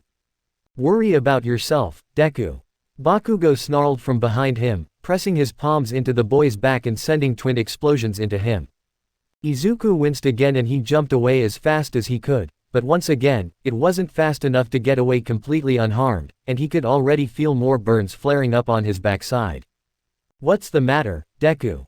You were so confident a few days ago. So fight back. Stop running and fight me." Facing his former friend with fire in his eyes, Izuku prepared himself. Not surprised in the slightest when Bakugo instantly made a move for him. "Die!" The blonde screamed again, lunging at the super-powered teen with a signature open palm. Izuku read it perfectly though, quickly sidestepping and grabbing the boy's gauntlet right before his hand could reach his face. Ironically, this was the same exact position they had found themselves in back at their little scuffle in front of Aldera. This time however, Bakugo wasn't gonna give up so easily, rapidly mimicking the attack with the opposite arm when he failed to escape his opponent's grip. This didn't seem to faze Izuku at all, taking his former friend's actions in stride and swiftly catching his other wrist. "Stop this, Kachan. You're not stronger than me." There was some unknown dread behind his words, which he still couldn't shake off for some reason. As far as Bakugo went though, there was definitely no such remorse. Pure and raw aggravation would better describe the kind of energy he was giving off, some low growls even escaping his gritted teeth as he leered distastefully at the boy in front of him. After a while of staring down Bakugo, Izuku came to the conclusion that the boy wasn't gonna back down from the standoff. He was gonna have to make a move if he wanted this to end, because there was no way he was gonna get overpowered. The green-haired teen was just about to push back against his former friend when his spider sense began ringing suddenly. Looking around at his current situation, Izuku couldn't tell where the danger was. He had both of Bakugo's arms secured firmly, so what could he do? When the blaring in his head didn't let up after a moment, Izuku adjusted his view downwards, figuring the incoming attack had to be coming from the blonde's legs since his hands were useless. Unfortunately, this whole thought process by the super-powered teen was some very severe oversight. "Die!" Bakugo screeched out, curling his fingers in and then out again, successfully sending out a slightly more ranged explosion. And wouldn't you know it, that small bit of range gained was just enough to nick a green-clad hero course student straight in the face. "Gah!" Izuku shouted bitterly, rubbing his eyes as his vision blurred. He knew that Bakugo wasn't limited to only close-range damage, but he figured that holding back his entire arm would hinder his ability to toss his sweat around. Taking advantage of his enemy stumbling backwards, Bakugo jumped forward with another hand raised offensively. Now was his chance to do some damage. Meanwhile, Izuku was having a full sensory overload, and it wasn't pleasant. Not only was his spider sense piercing his already aching head, but now his vision was blurry and his ears were ringing. So as far as mental suffering went, things couldn't get much worse. Which was why he felt his body move all on its own, as if acting in a final act of self-defense. Right as Bakugo was coming down on him, he swiftly pushed the dangerous open palm out of the way and grabbed his opponent by the collar of his shirt. With a look of absolute focus in his eyes, Izuku pulled back his free hand and prepared to deliver a blow at full strength to end this right here and there. His clenched fist and singed eyes looked almost angry as he prepared to release years of pent-up rage with one single punch. But right in the crucial moment when he was about to throw it, his state of blur and emptiness faded, bringing him back with an enormous amount of realization. Bakugo seemed to notice this too, because once the green-haired teen began to slowly lower his arm, he snarled once again and kicked out of his grip, propelling himself backwards by sending a pair of explosions right into Izuku's chest. Now back into a state of neutral, Bakugo watched as Izuku fell to the floor almost lifelessly. Which would have normally made him happy, but this was clearly not what it looked like. He didn't look defeated at all. No, he simply looked lost in thought. As if this were some mere game that could be paused at any moment. Which only made the blonde's blood boil even more. Grr, damn it, Deku. What the hell are you doing? Why aren't you fighting? Are you really this fucking pathetic? Come on, we have a score to settle, damn it. But that's the thing, Kachan, we don't. Inside Izuku's mind, he couldn't stop thinking about what had just occurred, and what it meant. I almost killed Kachan. If I hadn't regained myself and stopped that punch, he would be gone, just like that. Was that just self-preservation? Or does my heart actually still have a grudge against Kachan? I thought I already worked this out. I'm moving past it. After another few seconds of mulling everything over, Izuku looked up again and couldn't hold back an audible gulp from leaving his lips. There was Bakugo, right at the end of the hall, holding the pin of his other gauntlet. And it didn't take a detective to figure out he was aiming right at the super-powered teen. Shit. Alright, Deku. You don't wanna fight. I'll just end this right here. Kachan. Stop. You almost blew up the whole building with that last time. Izuku sputtered out as he looked around rapidly, trying to find anything that could help his situation. Sadly though, there didn't seem to be a close escape route this time. His little scuffle with Bakugo moved them around more than he anticipated, leaving the adjacent hallway he was in earlier far behind him now. Abruptly though, the green-haired teen had a thought occur to him about the direction they went during their battle. If they went away from the hallway he had hidden last time, then that meant they had to be closer to Kendo-san. Izuku thought joyously as he spotted her a few meters behind Bakugo. She seemed to be looking their way, no doubt because of Bakugo's extreme volume when declaring his next move moments ago. Another thing that the green-haired teen noticed was the very unresponsive Monoma clutched in her enlarged hands, causing him to breathe a sigh of relief for his friend's situation, as well as get his mind churning with ideas. He had to think fast though, because it was becoming very obvious that Bakugo was seconds away from pulling the pin and making his move. The only thing that appeared to be holding him back was the possibility of getting a response out of Izuku. I can't run from it, it's too big of a blast, and cover is even further away than it was last time. Doing his best to come up with rapid-fire ideas, Izuku shot down one after the other, trying all he could to not show his frustration externally. I could fire a web ball at his eyes. Peter does it all the time and it works wonders. No, that won't work. Even if his eyes were covered, his blast would still be effective. He doesn't exactly need to be precise with a giant explosion. HMPH. Fine, stay silent you shitty Deku. You won't dodge this one. Bakugo screamed before gripping the pin on his gauntlet once again. Closing his eyes in anticipation, Izuku awaited the horrendously loud alarm bell that would be ringing in his head any second now. He was out of options, he needed to do something, but what? The boy was about to cut his losses and just start sprinting in the opposite direction, already cringing at how painful the explosion would feel in his ears. Clang. Stopping in his tracks at the unexpected noise, Izuku slowly turned his body to look at his former friend. Happy that his spider sense still wasn't going off, but also confused by its silence at the same time. As soon as he laid eyes on Bakugo however, all of the confusion was cleared up. Ow! What the hell? Bakugo complained, rubbing the back of his head with both hands where the very hard projectile hit him. This was all well and good, except said projectile wasn't just hard, it was metal. And in fact, it wasn't even a projectile, it was a human being. Nito Monoma to be exact. Are you stupid or something? If you use that damn attack again, this whole building is gonna come down. Itsuka scolded, only appearing to make the ranging blonde even more annoyed. Oh shut the hell up and wait your turn, man hands. Izuku couldn't really describe what he was feeling right now. Relief, worry, pride. Itsuka had just totally saved his butt again, and there she was going head to head with Bakugo like he was just some other person. It was impressive. Another thing the boy noticed while the two argued, was something very familiar about the way Bakugo's gauntlet looked from this angle. He was turned around, but not completely, showing a full side view of his big green support items, and from this particular perspective, they looked a lot slimmer than usual. Almost like. Shocker. Izuku instantly energized himself and urged his pain away.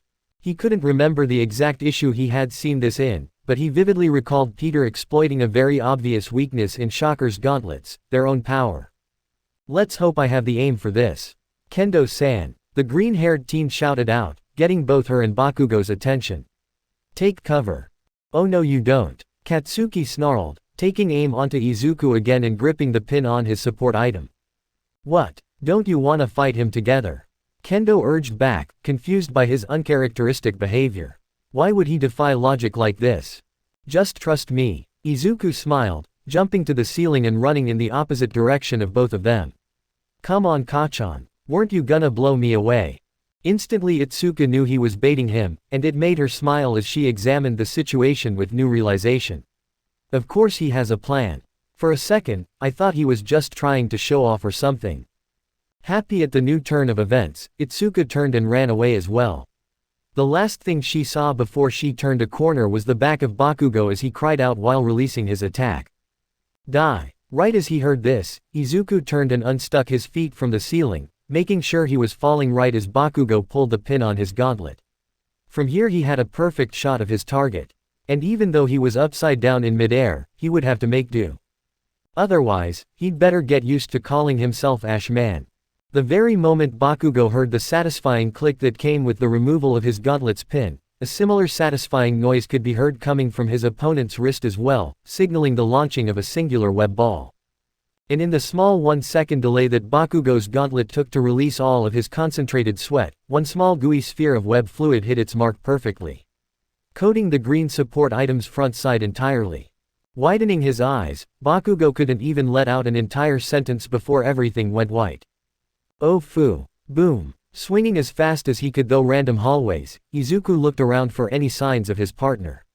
They needed to regroup. And while his little shocker trick had worked perfectly as far as stopping the blast from going outwards, he knew Bakugo wouldn't be defeated that easily, not by a long shot. That explosion was massive, and instead of going forward where he aimed it, it all imploded on him. All that worked for though was getting away. I know for a fact that Kachan's skin is resistant to explosions. His mind was running a mile a minute right now, and he couldn't seem to slow it down. At the very least, his actions seemed to have saved the building from being completely ripped apart. He had no doubt that what Kendo had told Bakugo would have absolutely happened if his blast was fired off at full power. And speaking of Kendo, he just about jumped out of his skin when he turned a corner and almost crashed straight into her. Kendo-san, there you are, Izuku exclaimed breathlessly, starting to feel a bit of exhaustion creep in. Midoriya, that was epic. I'm glad you got out of there in time, she said with a large grin, not noticing the burns covering his body until she got closer. Oh wow, are you gonna be alright? She asked as she reached out to touch his shoulder before deciding against it. It would probably hurt more than help him. Wincing one more time, Izuku nodded, putting his game face back on since the battle wasn't over yet. I'm fine, thanks for worrying Kendo-san. And thanks especially for distracting him at the last second. I wouldn't have gotten that idea without a few more seconds of concentration. Hey, it's no big deal. I just threw the closest thing to me, haha. Itsuka muttered sheepishly, scratching the back of her head in embarrassment. Well thanks anyways, but now we still have to figure out how to beat Kachan. This caught the orange-haired teen's attention, shooting him a small puzzled look. You think he's still up? After a huge explosion like that backfired right in his face. Izuku nodded. Yeah, Kachan's quirk doesn't just allow him to create explosive sweat, it also makes his skin heavily resist his explosions. Otherwise, he would hurt himself really often with how destructive he is. After hearing the detailed explanation, it dawned on Itsuka again that Izuku grew up with Bakugo, so he most likely knew everything about him. As well as the best way to approach the situation considering his active mind. Alright then, go over everything you know about him and let's make another plan. My quirk is completely at your disposal, Midoriya. Itsuka said encouragingly with a small wink. Surely this would be easier than their first plan since it was 2 against 1 now. Alright, Izuku stammered. He was still new to positive encounters from other people his age. He briefly wondered if he had built enough trust with Kendo to earn her as a friend, but he quickly discarded that thought. He didn't even know what having a real friend even felt like. Plus, there were bigger things going on right now. Okay, I've got an idea on how to take advantage of his grudge with me. But you're gonna have to do most of the heavy lifting, is that okay? Not hesitating for a moment, Itsuka smirked. Lay it on me. Bakugo couldn't grow more furious if he tried. And it didn't help soothe his anger when he heard his teammate groan in unconsciousness from the floor once the smoke cleared. And now, the topping on the cake, the very best part, was that Deku was gone. This was gonna drive him insane. The only redeeming thought that kept him from snapping was the solid fact that he would absolutely run into Deku before the exercise was up. His team was on offense, so they would have to come back and finish him off if they wanted to win, that was certain. There had to only be a few minutes left in the battle trial. It only dawned on the spiky-haired blonde a few moments later that Izuku and his partner had a very easy, and very accessible alternative to winning this thing. Shit, the bomb. Katsuki remembered as he turned around to begin sprinting, only to be stopped by an array of web balls. After nearly getting hit with one, Bakugo dodged the others relatively easily. Though he had a feeling that they were never truly trying to hit him.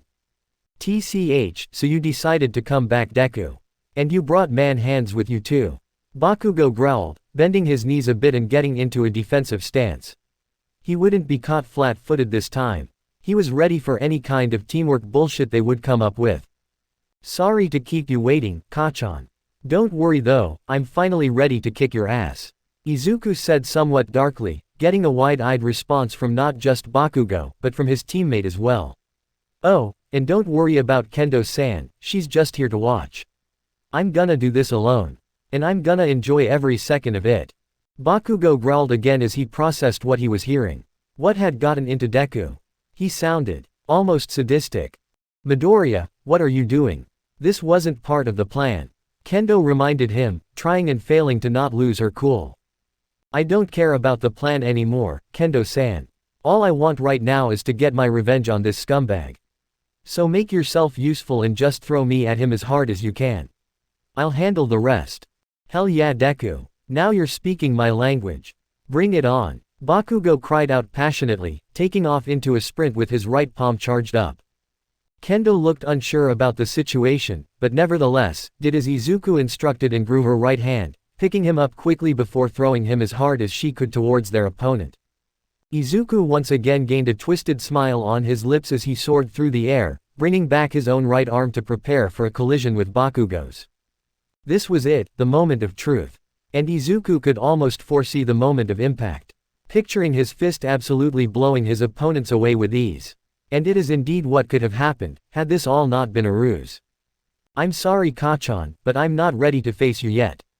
I could seriously hurt you if my pent-up anger were to get the best of me, and that's the last thing I want. I hope I can control my emotions enough to be able to fight you for real one day, please forgive me. Right as the two were about to collide with all their strength, Izuku maneuvered mid-flight and avoided the blonde teen completely, flying right past him and firing 2 web lines back at him. Before he even had the chance to turn around, Bakugo felt his arms being bound by a familiar sticky substance. Izuku landed once the tension on his webs held up and stopped his flight. He wasted no time in planting his feet firmly and pulling back on his webs. Successfully holding his former friend back by the 2 web lines connected to his hands. Not being able to turn around in his current position, Bakugo attempted to struggle out of his restraints, but it was no use, he was no match for Izuku's raw strength. His only option now was to try and burn the webs off his hands, but he didn't even get the chance. Kendo-san. Now! Izuku cried out, sounding urgent despite not struggling holding onto the blonde teen whatsoever. Widening his eyes, Bakugo snapped his head forward, his head churning with realization as everything began making sense. Fucking Deku, this was a part of his plan. Fuck. No wonder he was so aggressive. Bakugo was forced to end his raging thoughts there, because before he knew it, a big fist was coming right for his helpless body, and the smirk on the attacker's face made it obvious this would be a finishing blow. Sprinting up to Bakugo with fire in her eyes, Itsuka charged up her enlarged fist and let it rip, making sure to hold back enough to not seriously injure the blonde boy. If it were up to her, she would have punched him straight to hell along with Monoma, but Izuku had specifically told her to hold back for his former friend Sake when they had discussed this elaborate acting plan. Nevertheless, even with half of her power, Bakugo dropped like a sack of potatoes. A huge fist enveloped his whole body and shooting him back a few meters before falling lifeless to the floor. Seeing that his plan was a total success, Izuku ran up to his former friend and inspected his unmoving body, Kendo joining him shortly after. "We did it, Midoriya. He took the bait just like you said." Kendo cheered when she got to him. It took all of her energy just to stop herself from pulling him into a hug. He seemed to be in a rather serious mood, so she held back and instead opted for staring down at Bakugo along with him. "Yeah, I'm glad. Thank you, Kendo-san. I'm grateful for your help." Smiling genuinely, Kendo nodded at his response. She was about to open her mouth and tell the boy that it was his plan that won the fight for them, but fate had other plans, because soon, the angry blonde on the floor began twitching. Bakugo grumbled from his supine position on the cold ground. It seemed as though Kendo had held back a tad too much on her finishing blow. Izuku, however, saw this coming, instantly webbing the blonde-haired teen to the floor and reaching for his capture tape. However, before the super-powered teen could secure the bindings onto him, said blonde had some final choice words for him. "Fucking, Deku," Bakugo groaned painfully, briefly struggling against the restraints before giving up and falling back down. I bet you thought that was pretty clever," he continued in a weak voice. "Just you wait, laugh it up while you can, because I won't stop, Deku. I bet you've laughed at me every day for all these years. Hiding your quirk, knowing that you were always stronger than me, well enjoy it, because I won't stop until I stomp you like the little shit you are." Izuku was frozen in place, squeezing the capture tape in his hand as hard as he could. "Is that really what he thinks? Kachan-I?" The boy began before stopping completely. "There's no point. He won't listen to reason right now. And even if he did, what would I say?" Knowing there was nothing he could say to fix things right now, Izuku just whispered out one last line to himself before crouching down and securing him with the capture tape. "I'm sorry things got so messed up between us. There it is. Izuku Midoriya and Itsuka Kendo are the winners." A powerful voice echoed through the loudspeakers. "Whoa, that was awesome." Kirishima shouted out to the class as he watched the conclusion of the first battle test. "Midoriya and Kendo kicked some serious ass. Totally manly. Who cares about that? Did you guys see Midoriya without a shirt?" Hagakure gushed out, gaining nods from a few other girls in the class as well. They were alright, I guess. Midoriya is a bit unoriginal though. Shiro mumbled to no one in particular. As more words were exchanged about the epic battle that had just taken place in front of them, it was quite obvious that most gossip was about the green-haired teen and his special set of abilities. But that didn't mean that his partner went unnoticed either. Tetsutsu couldn't seem to get rid of the blank stare on his face. Still focused on the screen in front of him, the metal user replayed what he had just seen in his mind over and over again. Not only had that girl shattered through his quirk with nothing but her bare hands, but she also knew how to throw one hell of a punch. As weird as it was to tell himself, there was something that really appealed to him about some rather manly traits that the girl had demonstrated. One thing was for sure, he needed to talk to her when he got the chance. The class went by relatively quickly after that, with most battles not taking anywhere near as long as Izuku and Itsuka's. Although one thing they did have to endure though, was an extra aggressive All Might when he and the class pointed out all of their mistakes. Luckily though, the teacher couldn't focus on the negatives for very long, because many classmates were quick to point out just how well the two had performed together. And of course, Izuku was the first to shrug off all the compliments and give the credit to his partner, who he claimed did most of the heavy lifting. Kendo obviously denied this, saying that he was the one who came up with both plans that allowed her to take down both of their opponents. Either way though, everyone was well beyond exhausted now. The school day was over, and a warm, gentle sunset had made its way comfortably onto the horizon. All was peaceful in the world at UA. In fact, most students had already gone home hours ago. Only one particular attendee was without peace as he slowly walked out of the enormous building. His name was Izuku Midoriya, and he was nervous as hell right now. See, now that the stress of the battle trial had passed, a certain set of words that escaped his lips in the presence of someone very particular were crossing his mind again. And it was really eating him up. He knew Kendo would want answers on what he had let slip earlier, so to put it simply, he had waited back in the support department after school and waited for her to go home without him. She would have no doubt waited for him and confronted him, but now that a few hours had passed, Izuku felt a little more at ease as he walked out of the school building. Which seemed to be a major miscalculation on his part. HMPH, so much for your promise earlier. I guess you were avoiding me. Izuku felt a jolt go up his spine at the familiar voice coming from his right, pausing for a moment before turning in her direction shamefully. And shame wasn't the only thing he was feeling either. Severe regret and sadness also panged in his heart when he saw that her face displayed a look of actual hurt. Kendo-san, why didn't you tell me that you had met me already? Did I read things wrong or something? Did you not want to be friends? She asked with a face that multiplied his guilt tenfold.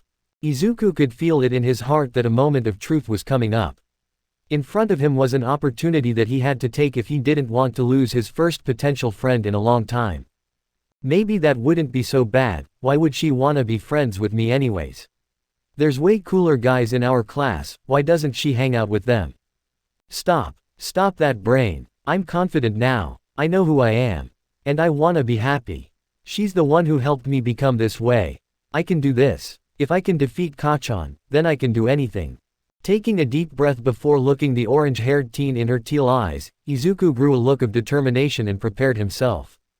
Kendo-san, I'm sorry I hid who I was from you. I owe you an apology as well as an explanation for my actions, Izuku said sincerely and confidently, bowing his head to her and waiting for acknowledgement. Itsuka however was taken aback by the level of severity and formality the boy was taking with this. Nonetheless though, she nodded for him to continue. Taking another deep breath, Izuku began anew. In truth Kendo-san, I'm not the same person I was when I first met you almost a year ago. See, due to some unusual circumstances, my quirk didn't manifest until last year. Or to be more specific, 2 days before I met you in front of that dojo. Widening her eyes, Kendo tried to hold back and let him finish, but her curiosity got the best of her, forcing her to at least ask one question. Oh my goodness, are you serious? Is that why Bakugo was telling the class you were quirkless all week? Izuku nodded solemnly, never breaking eye contact. Yes, like I said, my relationship with Kachan is complicated. And after today, it's gonna be even worse. As you saw today, he thinks I've been hiding my quirk from him all of our lives. So now he's even more spiteful. Wait, so you don't actually hate him? You still wanna salvage your friendship with him? Why? Why not just kick his ass and get it over with? He's a bully. I understand that, Kendo-san, but I've learned over the past year from someone special I have to be responsible with this power that I've been given. I went most of my life thinking I was quirkless and wishing I could be the best hero in the world. And my morals won't allow me to misuse this gift I've been given. I know it sounds weird, and I can't elaborate too much, but I've seen wisdom in the form of someone else, and I've learned so much from them. So while I may not forgive Kachan for the way he treated me for years, I refuse to hate him. He deserves to know all of this stuff too, but I still haven't worked out how to tell him yet. Hey, I doubt I'll ever get the chance now. Wow, that's surprisingly mature, Midoriya. I'm impressed, she complimented, bringing out her genuine smile for all the world to see again. And I guess that explains why he was even able to bully you in the first place. I thought you had your quirk the whole time, so it didn't make sense to me. Hey, yeah exactly. And on the topic of my quirk, how I got the confidence to use it was all thanks to you, Kendo-san. This again, took the orange-haired teen by surprise. Huh, what are you talking about? Izuku chuckled a bit before explaining. It's true, I don't know if you remember, but back when we first met and you told me to join that martial arts dojo, I had, never really spoken to a girl before. Izuku waited for her to get her chuckles out of the way before continuing. Anyways, I was a stuttering mess around you, and I was so nervous that I ran away. It was a confusing time for me. Like I told you, I had just gotten my quirk 2 days before that, and I didn't really know what to do. I wanted to use it to become a hero obviously, but I didn't have the confidence at all. Everyone around me was doubting me, hell, even my mom was doubting me. I had no one to believe in me, so I guess I just got lost in all of that negativity. It wasn't until I decided to go back and apologize to you for running off that everything changed. I saw that you were talking to that US student you were with and jumped up onto a building to listen. I know it's messed up and an invasion of privacy, but I'm so glad I did it, because everything you told that guy was everything I needed to desperately hear. Widening her eyes more and more as he went on, Izuku recalled the exact conversation that she had with Tamaki that day. It was still very fresh on her mind. And while the blue-haired third year hasn't changed much since that little talk, she was glad to know that it at least had its intended effect on someone. So yeah, after I heard you say that stuff to him, it sunk deep into my soul. And ever since then, I've had a much better support system, and I actually believe in myself more and more now. It was just like you said, I needed to be there for myself, because that's who I would always be with at the end of the day. Or at least, that's how I interpreted it. This was so much for Kendo to take in. Had he really been holding all of this back from everyone? She was about to open her mouth to at least say something, but Izuku was dead set on closing his statement first. And so that's it. After that I started to train myself with my powers, and it's all thanks to you. I eventually intended to go back to that dojo to find you so I could apologize and thank you. But I guess I was still too shy. And when I found you again at the entrance exam and you didn't remember me, I took it as the perfect opportunity to get a fresh start without you thinking I was a loser. Again, I'm truly sorry for deceiving you, Kendo-san. I hope that despite what I did, you can forgive me and we can be friends. After a few moments of silence, Izuku smiled genuinely once again, seemingly growing tired of looking at the top of Izuku's head. You're such an idiot, Midoriya. The super-powered teen sputtered out, raising his head to meet her eyes once more. Though I guess that does explain why your fighting style looks so crappy and all over the place. Looks like we'll have to fix that, won't we? Izuku didn't dare say a word, he was too confused. So, she's not mad at me. But seriously, I'd love to be your friend. Thank you for clearing that up for me, I'm not mad. I actually think it's really sweet that you got so much out just a few words from me. But just know now, that you aren't alone anymore. I'm here, and I believe in you. She stated slowly and genuinely, loving the way he was holding onto every word. With a few more seconds of silence, Izuku put out her hand out like she had so many months before. Only this time she wasn't just offering a friendly greeting. No, this time she was offering something that the green-haired teen in question had only felt once before in his life. Friendship. With a heavy amount of tears falling down his face, Izuku took the hand eagerly. She believes. Chapter 9. Class adjustments. Wait, are you serious? That sounds so dangerous. Kendo screeched out to Izuku in the middle of his story. She was dangerously close to bursting out into laughter, but she held back with a hand in her mouth as they continued their walk to school. Yep, it's true. And it worked wonders too, Izuku said somewhat smugly, placing his hands behind his head and looking up to see the approaching UA building. I mean, I guess so, but still. That's totally stupid. Paying random kids to throw rocks at you was the best you could come up with to practice dodging. Hey, yeah, believe me, once you eat a few rock sandwiches, you'll be dodging everything. It's a good motivator. At that, Izuku couldn't hold back anymore and let the floodgates out. Laughing vigorously at the boy's sarcastic comment. Sorry. It's just that the way you say this crap is just so, she trailed off, laughter taking a hold of her again. Izuku smiled at her genuinely, not bothered at all by her laughter. In fact, he actually enjoyed it. Seeing her like this and knowing that he was getting better at his copied sense of humor was actually pretty satisfying to him. Peter, you're the best. It was just yesterday when he and Kendo had their big talk after school, and things were already proving to go beyond smoothly. He wasn't so sure about any other girls, but Izuku so far had been extremely easy to talk to. And even more so now that he could officially call her his friend. All in all, the boy was extremely pleased with the state they were in right now. And he couldn't help but continue his witty sarcasm all the way up until they walked into class together. He even had to nudge her with his elbow when they arrived just to calm down her giggles, because they appeared to be a bit late considering Aizawa-sensei was already at the front of the classroom. There you two are, that's everyone. the man said in his signature even tone. Izuku and Itsuka slowly stepped into the room and looked around uneasily, not knowing whether to bow and apologize for being late or just waiting for further instruction. Luckily, their instructor took initiative and answered their mental questions for them. You guys aren't late, I'm just here early for a quick announcement. Today's homeroom will be a bit different. Both teens went wide-eyed for a moment before sighing in relief. However, before they could even make a move for their seats, Aizawa-sensei surprisingly began his so-called announcement right away. I'll make this quick so I can get out of your hair. Good job on the battle trial yesterday. You all took the big reveal in stride and performed quite well for the most part. I'll be going over the footage myself later to see what we need to work on. But for now, you all did well. Before anyone could get excited about the praise, the bandage-wearing man quickly started back up. Don't get a big head though, I also heard some rather violent rumors about one match in particular. Aizawa said in a much more serious tone, eyeing Katsuki and Midoriya readily. Seems you two got pretty passionate, huh? Bakugo seemed like he couldn't care less about the situation right now, only grunting and looking away from the baggy-eyed man. But when the instructor's hard Quirk erasing gaze shifted to Izuku, the teen looked much more uneasy. Aizawa watched the boy gulp as he looked him up and down. There was still a very obvious patch of red skin on his cheek.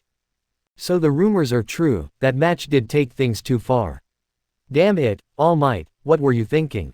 If I find out this has anything to do with that crazy theory. After a pregnant pause, Izuku was just about ready to bow repeatedly in apology, but once again, his sensei was too quick to speak.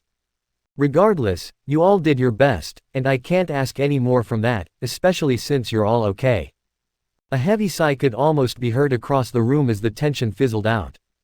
But now, as for the reason I'm here early, Aizawa said before clearing his throat, easily capturing the class's attention once more. Today I will be leaving you all alone so you can decide on class representatives. The eraser hero could obviously tell that the class was speechless by his unexpected reveal, so he simply took this opportunity to give his final parting words. I don't really care what you guys do to decide, just try to get it done by the end of the day. I'll need a main representative and a vice representative. That is all. With that, the bored-looking man made straight for the door, only pausing his walk when he was right beside Midoriya and Kendo. That burn looks pretty serious, Midoriya, he half whispered to the boy. You should go and let Recovery Girl have a look. Alright, Aizawa-sensei. Thank you. Izuku stuttered out, bowing immediately, not moving an inch until he felt his teacher walk by. Itsuka, on the other hand, watched the scene with both amusement and mild worry. She had also suggested he go and see the healing Quirk nurse yesterday after their big fight had ended. But he simply shrugged it off then too. Of course, she now knew the reason, being in on some more private information. He had taken the time to explain this odd decision to her yesterday as well. These injuries are the first ones I've gotten that are actually somewhat serious. I wanna see how my healing factor reacts to them. I'm sure it has a limit, and I wanna get a good idea of where it is sooner rather than later. Did she like him using his body like a ragdoll in search of scientific analysis? No. But he did have a point, and now that he had gone through with it, she was actually rather impressed at how much he ended up healing overnight. She hadn't seen under his shirt of course, but the red marking on his face looked like a mere fraction of what it was yesterday. Maybe he made the right call after all. Itsuka would have loved to continue bouncing these ideas around in her mind some more, but now that Aizawa-sensei was gone, the entire class had erupted into pandemonium over the new available positions, easily sweeping away her deep train of thought. I would make an amazing class representative. Monoma sounded out with a bit more cockiness than he intended. Like hell. I want it. It would fit me perfectly. Awase bit back, standing up as well. Pardon me, but I have to disagree with both of you. I believe I'm the one best suited for this position of responsibility. Yaoyorozu spoke up, throwing her own hat into the ring in the process. It wasn't long after this that everyone else who wanted the job began standing up to make their voices heard. Some much louder than others. Kendo-san, should we do something about th? Everyone shut up. The orange-haired teen roared, taking charge and getting everyone's attention. Well, that's one way to do it. I was gonna suggest something a bit more subtle, but this works too. Izuku thought sheepishly before he heard his friend talk again. Geez. You guys don't have to scream for this kind of thing. Why don't we all just vote or something? If we get this done quickly, we can just relax the rest of class, Itsuka grumbled out, walking back to her seat and sitting down. After another small moment of silence, one person spoke up to rebuke the big fist user's idea, and he wasn't trying to be polite about it at all. That's so dumb. Everyone is just gonna vote for themselves. Monoma yelled, instantly getting the girl's attention again. Itsuka didn't know why or how, but the tone in the slick-haired blonde's voice always irked her in the worst way possible. And she hated it. It was like the opposite effect of what Izuku's voice had on her. It just always managed to piss her off. And now was no exception, because as soon as the words crossed her ears, a forehead vein made its presence known and she jumped up out of her seat and gave him a hearty leer. How about instead of complaining like a little girl, you just shut up and try it? Or is that too hard for you? If you want, I could knock you out like I did yesterday and we could vote without you. That's always an option. Monoma couldn't help but let out a large gulp as a prolonged, "ooh," was heard around the classroom. He tried his best to come up with some sort of comeback, but one of his fellow classmates began speaking first. "Well, I like the idea. Anyone else?" Kirishima said with his easygoing smile, looking around the classroom for his answer. "I love it. It makes everything nice and fair," Ishido agreed. "Heck yeah, I already know who I'm voting for too," Tetsu proclaimed. "Who cares what we do? Let's just get this over with," Kaibara said nonchalantly, kicking his feet up on his desk. With that, everyone got to work on voting with little slips of paper and collecting them. And at the end of all the counting, one could say that the winner took it all by an absolute landslide. "Oh wow," Hagakure breathed as she finished counting up all the votes in the box. She and Ishido had volunteered to collect and count them all in order to present the results, but now she wasn't sure if she could gather herself in time to speak. Toru-chan, what's wrong?" Ishido asked awkwardly, seeing that the whole class was staring up at them waiting for the results. Oh, sorry. The winner just got way more votes than everyone else, so with a total tally of 5 votes, the winner of the class representative is Kendo-chan." "What, me?" Kendo asked oddly, standing up from her seat. "Her," Monoma yelled incredulously at the exact same time.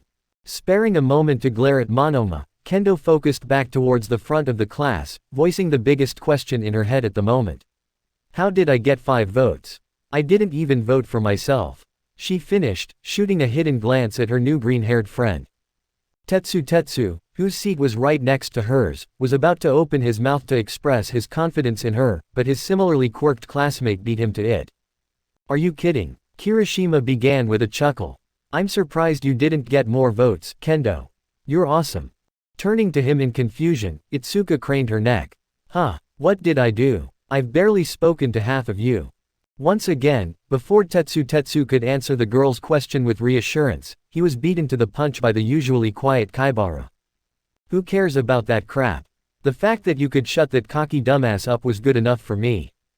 Kendo turned to the brooding boy with somewhat widened eyes. She never thought of it like that, but it made sense. Monoma probably wasn't the most liked guy in the class because of his attitude, and while what she did to keep him at bay moments ago felt normal to her, it probably felt like a big deal to everyone else. Hell, she wouldn't be surprised if those actions won her the election on their own. "Hey, what do you mean cocky?" Monoma glared at the spiky-haired boy. Everyone ignored him though as Hagakure spoke up once more.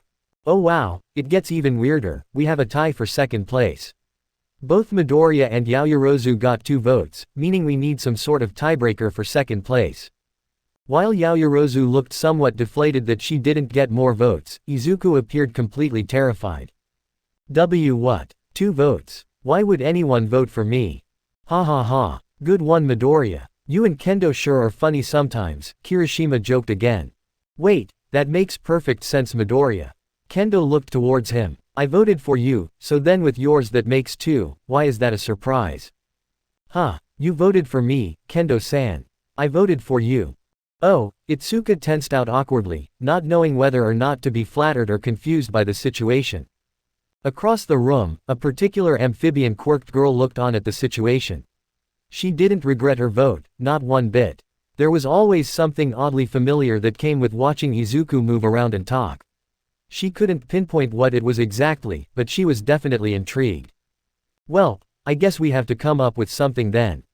How about rock paper scissors? Ishido suggested with a shrug. Nah, that's lame. They should fight or something. Now that would be cool. Awase spoke up.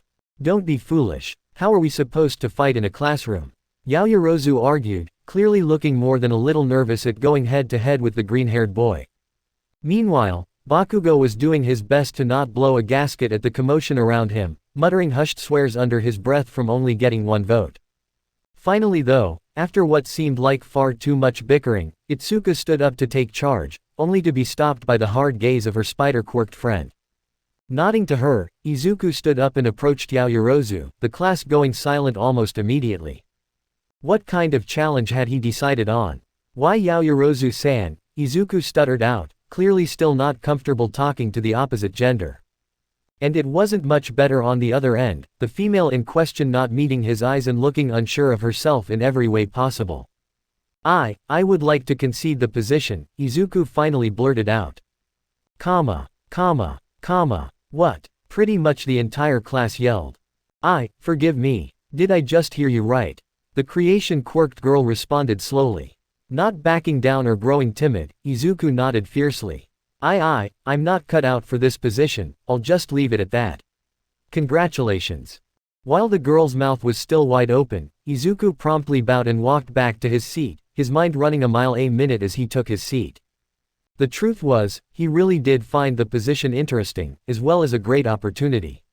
And had he not been as self-aware as he was now, he might have gone for it, especially now since Kendo would be the main representative. But something about it felt wrong, he wasn't too sure what it was though. Was his confidence begging to fall short again? He was sure that holding a position like that would have required him to talk to everyone more, which he had to admit, didn't sound so great. Still, he felt like there was another reason it didn't feel right, something almost instinctual. Perhaps he was even starting to pick up other subconscious traits from Peter without even knowing, like sticking to the sidelines and out of the spotlight whenever possible. Oh well, either way, what's done was done, he couldn't go back anymore, and he didn't regret his decision one bit. It was probably a really boring job anyway. While the newly elected vice representative had her small celebration at her desk, the class's own main representative couldn't seem to stop her jaw from hanging. What the hell? What were you thinking, Midoriya? After coming out of her small daze, Itsuka smacked her forehead promptly. Not liking her new friend's decision one bit. Sure, she may be a bit biased, since she wanted a familiar face to be her partner, but still. What the hell? She knew he had some confidence problems, but were they really that bad? She would have to talk to him about it later. Maybe he had some kind of ulterior motive, yeah, that was probably it. With those last thoughts concerning the green-haired boy fading away, Itsuka stood up to address the class one last time. Alright, that was nice and fast, now we have free time for the rest of homeroom.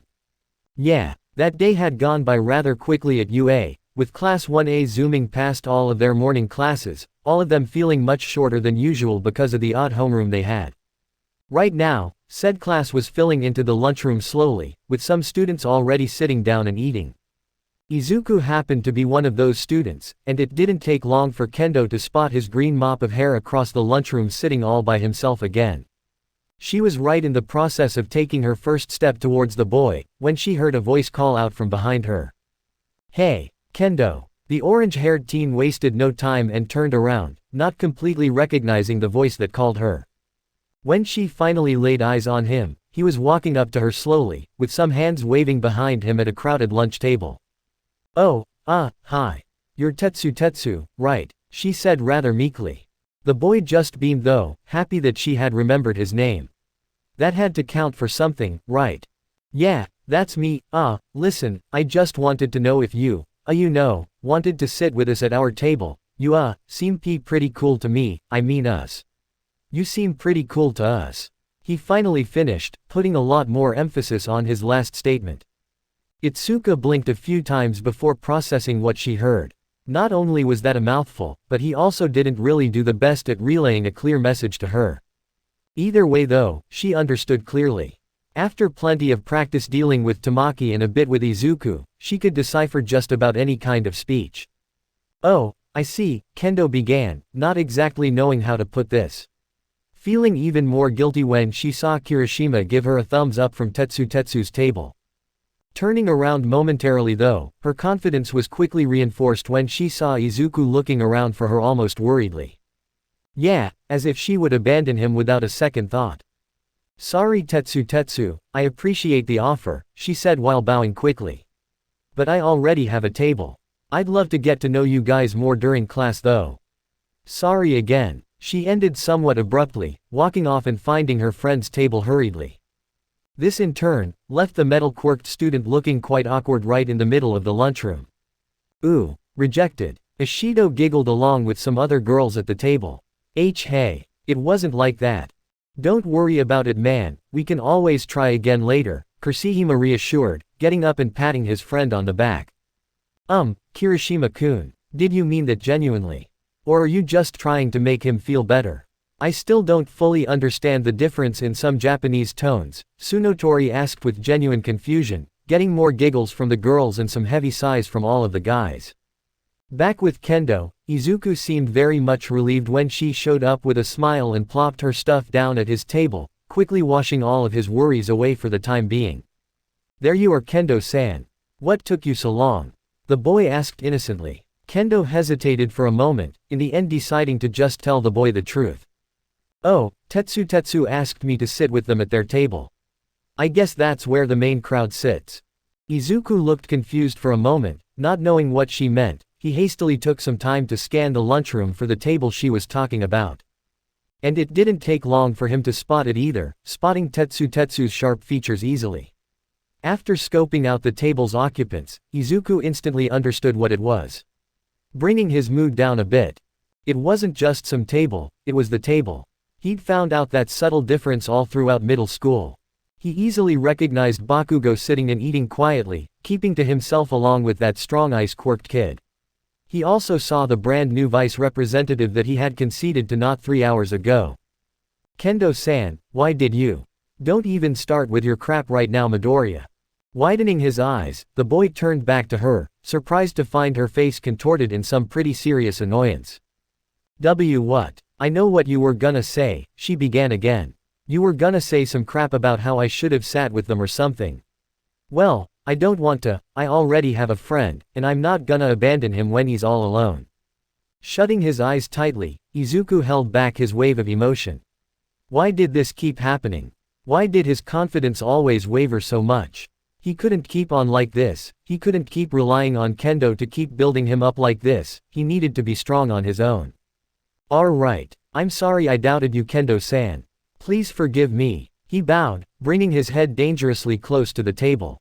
Itsuka merely smiled though, glad that he dropped his argument so fast. He was getting stronger alright, even if he didn't know it. Yeah, whatever, you're still in trouble, mister. Why the hell did you give away the vice representative job so easily? Having you as a partner would have been awesome. Raising his head with a sheepish look on his face, Izuku scratched the back of his head. Happy at least that the mood had turned playful for the moment. Oh yeah, sorry about that. I guess I just re-ng. Jumping at the sudden noise invading his ears, Izuku stopped talking and looked around frantically. He instantly identified that the noise was indeed coming from the school and not inside his head, so at the very least there wasn't any imminent danger. Come on Midoriya, it looks like everyone's evacuating. Kendo called out, standing up and pulling him along and out into the hallway. This turned out to be more of a mistake than anything else though, because as soon as they stepped out of the lunchroom, they were immediately sucked into a giant crowd of panicked UA students, and saying they were packed like sardines would be an understatement. Groaning at how hot and uncomfortable he was at the moment, Izuku did his best to shift through the crowd, but it was no use, they were all too tightly packed. It looked like his only options right now were either to wait for the congestion to end, or to think of another solution. Not busy with anything else at the moment, the boy got to work on the latter, thinking deeply in order to find a way out of this already odd situation without totally humiliating himself. Ow! Breaking out of his thoughts abruptly, Izuku turned his head back to where he heard and now felt his orange-haired friend. Yep, there was no way he was getting back to thinking anymore, that was for sure. There, right behind him and pressed firmly into his back, was Kendo. Not hesitating to face forward once again with a crimson-colored face, Izuku straightened up like a board. He obviously knew her actions weren't voluntary, but it was still embarrassing as hell. Especially when he could feel every single shift in movement she made. Over behind him, Itsuka wasn't doing so well either, and had Izuku been a little taller than her, she would have buried her equally red face in his back to hide it forever. Okay, stay calm, try to focus on something other than the fact that you're pressing your boobs right onto your friend's back. No, I said don't think about that. Wow, his back is actually pretty firm, I wonder if. No, what am I doing? I am so messed up in the head. Who knows? Maybe he doesn't even notice. Kendo thought finally as she looked up at him, trying and failing to make herself feel better. Although his thoughts were just as panicked, Izuku's brain was a bit less coherent than hers was at the moment. Brain, frying, can't think, Peter, help.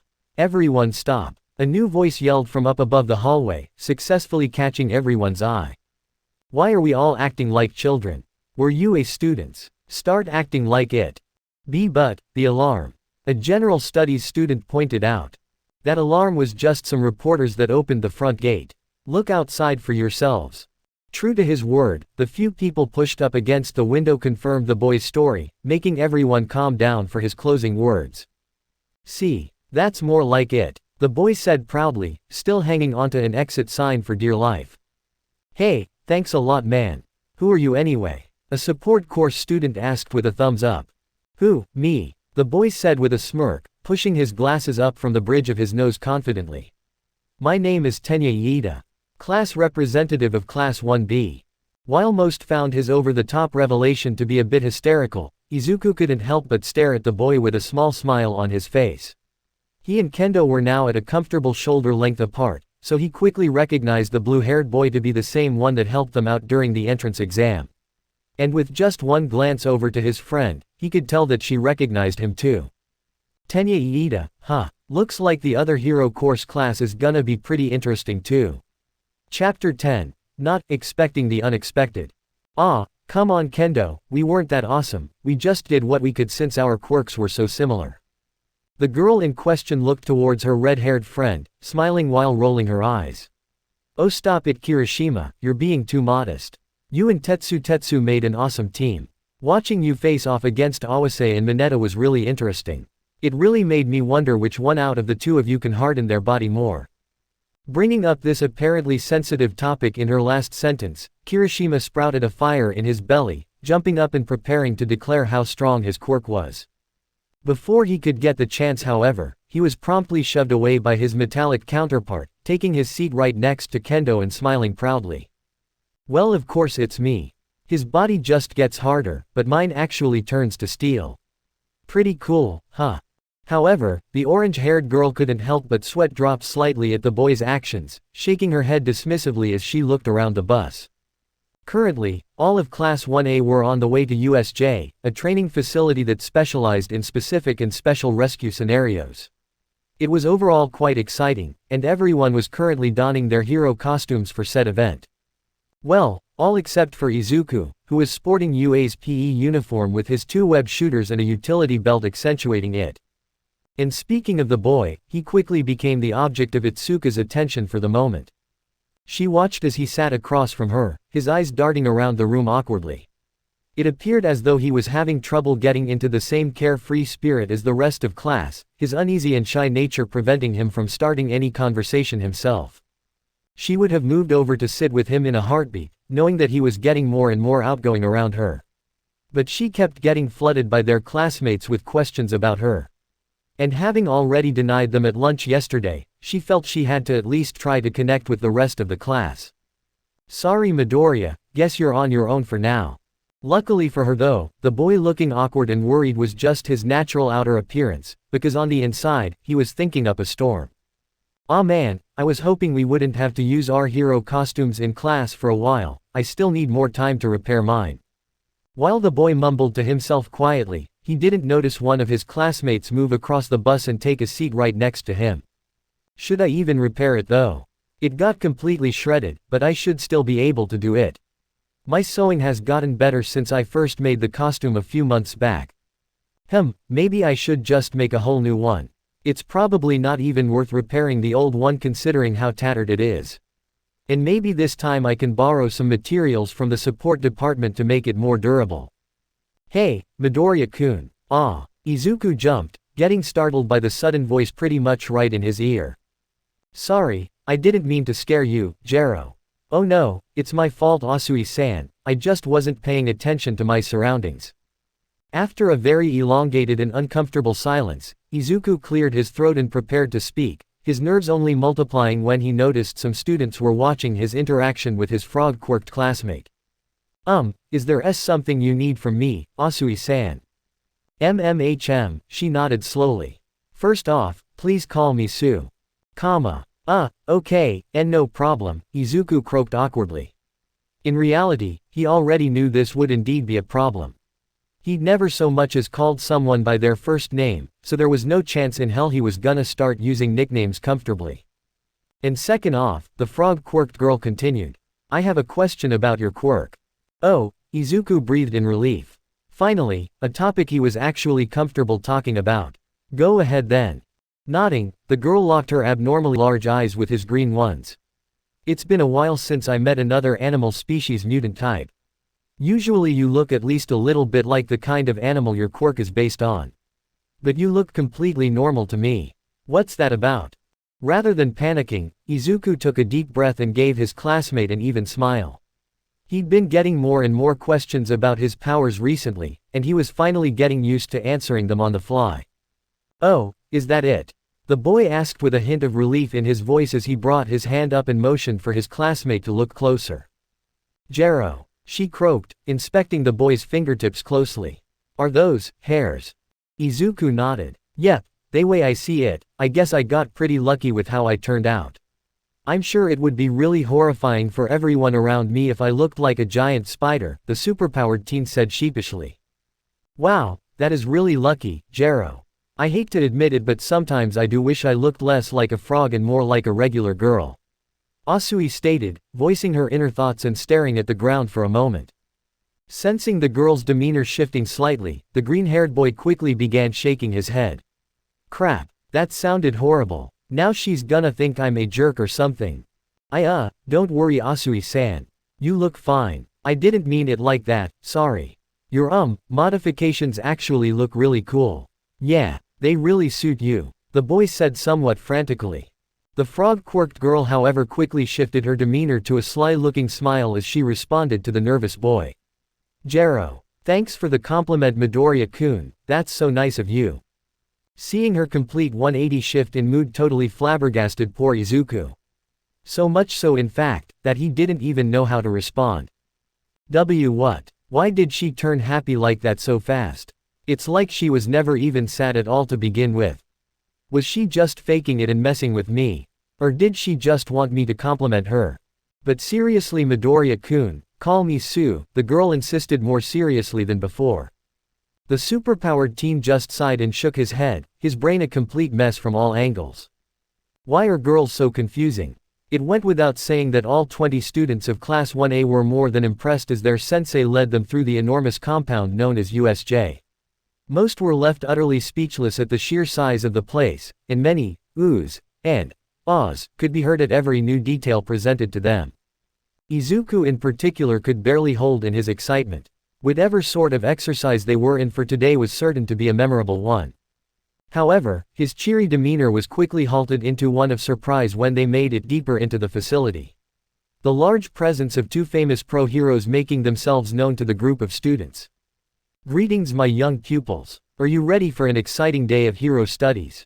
Almost immediately, many cheers and shouts came from the crowd of Class 1A. It appeared as though the novelty of having the symbol of peace as their teacher had not worn off yet. Yes, now that's the enthusiasm I like to hear. The large man beckoned on, managing to somehow rile up the students even more. So much so in fact that his presence had completely overshadowed the other popular hero that was teaching today. Although in all fairness, any hero would find themselves in the same position when put next to someone like All Might. Wearing a puffy, white space suit and talking in a signature modulated voice, the Space Rescue Hero 13 chose this moment to speak up.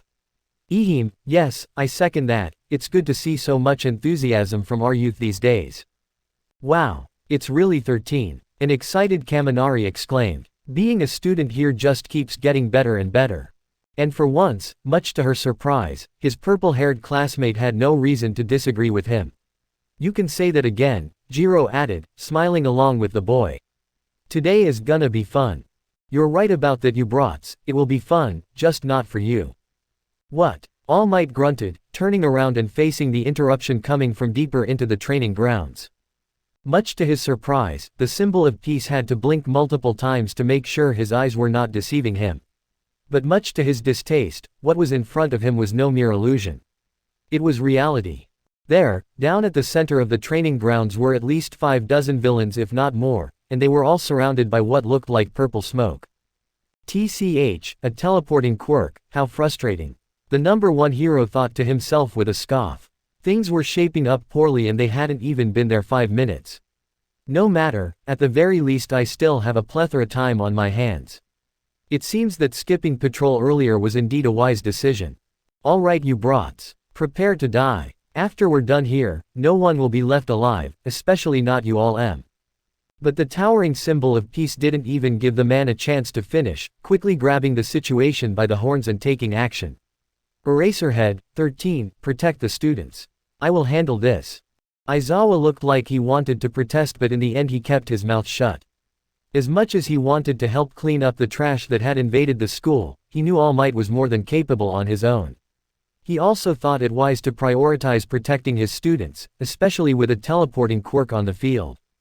Also, even though he wanted to protest, the second the symbol of peace gave his orders he was off and flying down the training ground like the giant missile he was.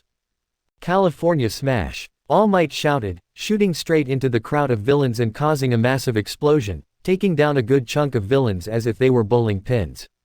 Standing up and dusting himself off, the number 1 hero sharpened up his gaze and patiently waited for the dust to settle. Not surprised at all to hear the sounds of weak groans and general discomfort from the fallen villains. However, he soon found out that his ears could not always be trusted so strictly, because when the dust cloud finally dissipated, he was left looking at only a handful of enemies on the ground and incapacitated, while the rest of the group seemed to have totally vanished. Well, all of them except what seems like their leader and, whatever that is. All Might thought to himself as he stared at a man covered in severed hands, along with what looked to be some kind of genetic monstrosity beside him. He, errant teleportation quirks the best, All Might. Ahahaha, ahahahaha. Shigaraki cackled maniacally, not caring at all at how unhinged he must have looked. This man is not well, I must stop him and whatever that horror next to him is before this gets out of hand. No matter. Not one student will be harmed today, villain. Because I am here. What? Is this really happening? Ishido croaked out with a trembling voice. What do we do? Is this some kind of test? Mineta screamed with an even greater level of panic. This is not a test, Aizawa cleared up, bringing the class's attention back to him. Everyone listen up, this is a real villain attack, these aren't the ideal circumstances to learn to keep calm, but the world doesn't care about that, so don't panic. Why yeah, calm down guys. All Might is here, he can totally take all those guys down. Awase said somewhat shakily, most likely trying to convince himself more than his classmates. Things are never that simple, the underground hero continued after looking up from his phone. Don't panic, but also don't let your guard down. This could get ugly real quick. It looks like they're jamming our cell phone signal somehow, they must be trying to isolate us. This vocalized observation didn't do the students' demeanor any favors, especially the ones whose personalities were more on the timid side. This isn't good, Kendo-san, Izuku muttered under his breath, knowing only the girl right next to him could hear it. Surprisingly, the super-powered teen ended up being one of the few students in his class that wasn't breaking down in fear at the moment. Instead his mind was moving 100 miles a minute trying to figure out what was going on. Huh, the orange-haired teen shook her head, breaking out of her own stupor at the mention of her name. What do you mean Midoriya? Is something wrong? Before Izuku could nod at her like he intended, the fruits of the tingling in his head made themselves known. And not even the pro-heroes at the head of the pack were able to react to how quickly the cloud of smoke enveloped around a big clump of students. No, Aizawa thought to himself in frustration as he saw the teleportation quirk manifest around at least 2/3 of his class. I can't use erasure on it, his body must be blocked by this purple mist. Without thinking, Izuku did the only logical thing his brain could think of. Rather than attempt to jump out and risk saving no one, he chose instead to roughly shove the two people closest to him, quickly pushing them out of the mist right before everything went dark. I hope one of them was Kendo-san, the boy thought optimistically as he found himself falling with his spider sense on full blast. What's the matter, All Might? Surprised you can't just mow this one down with one shot like you do with every other villain. Pathetic. Said symbol of peace ignored the oddly pale man in favor of focusing on his current situation.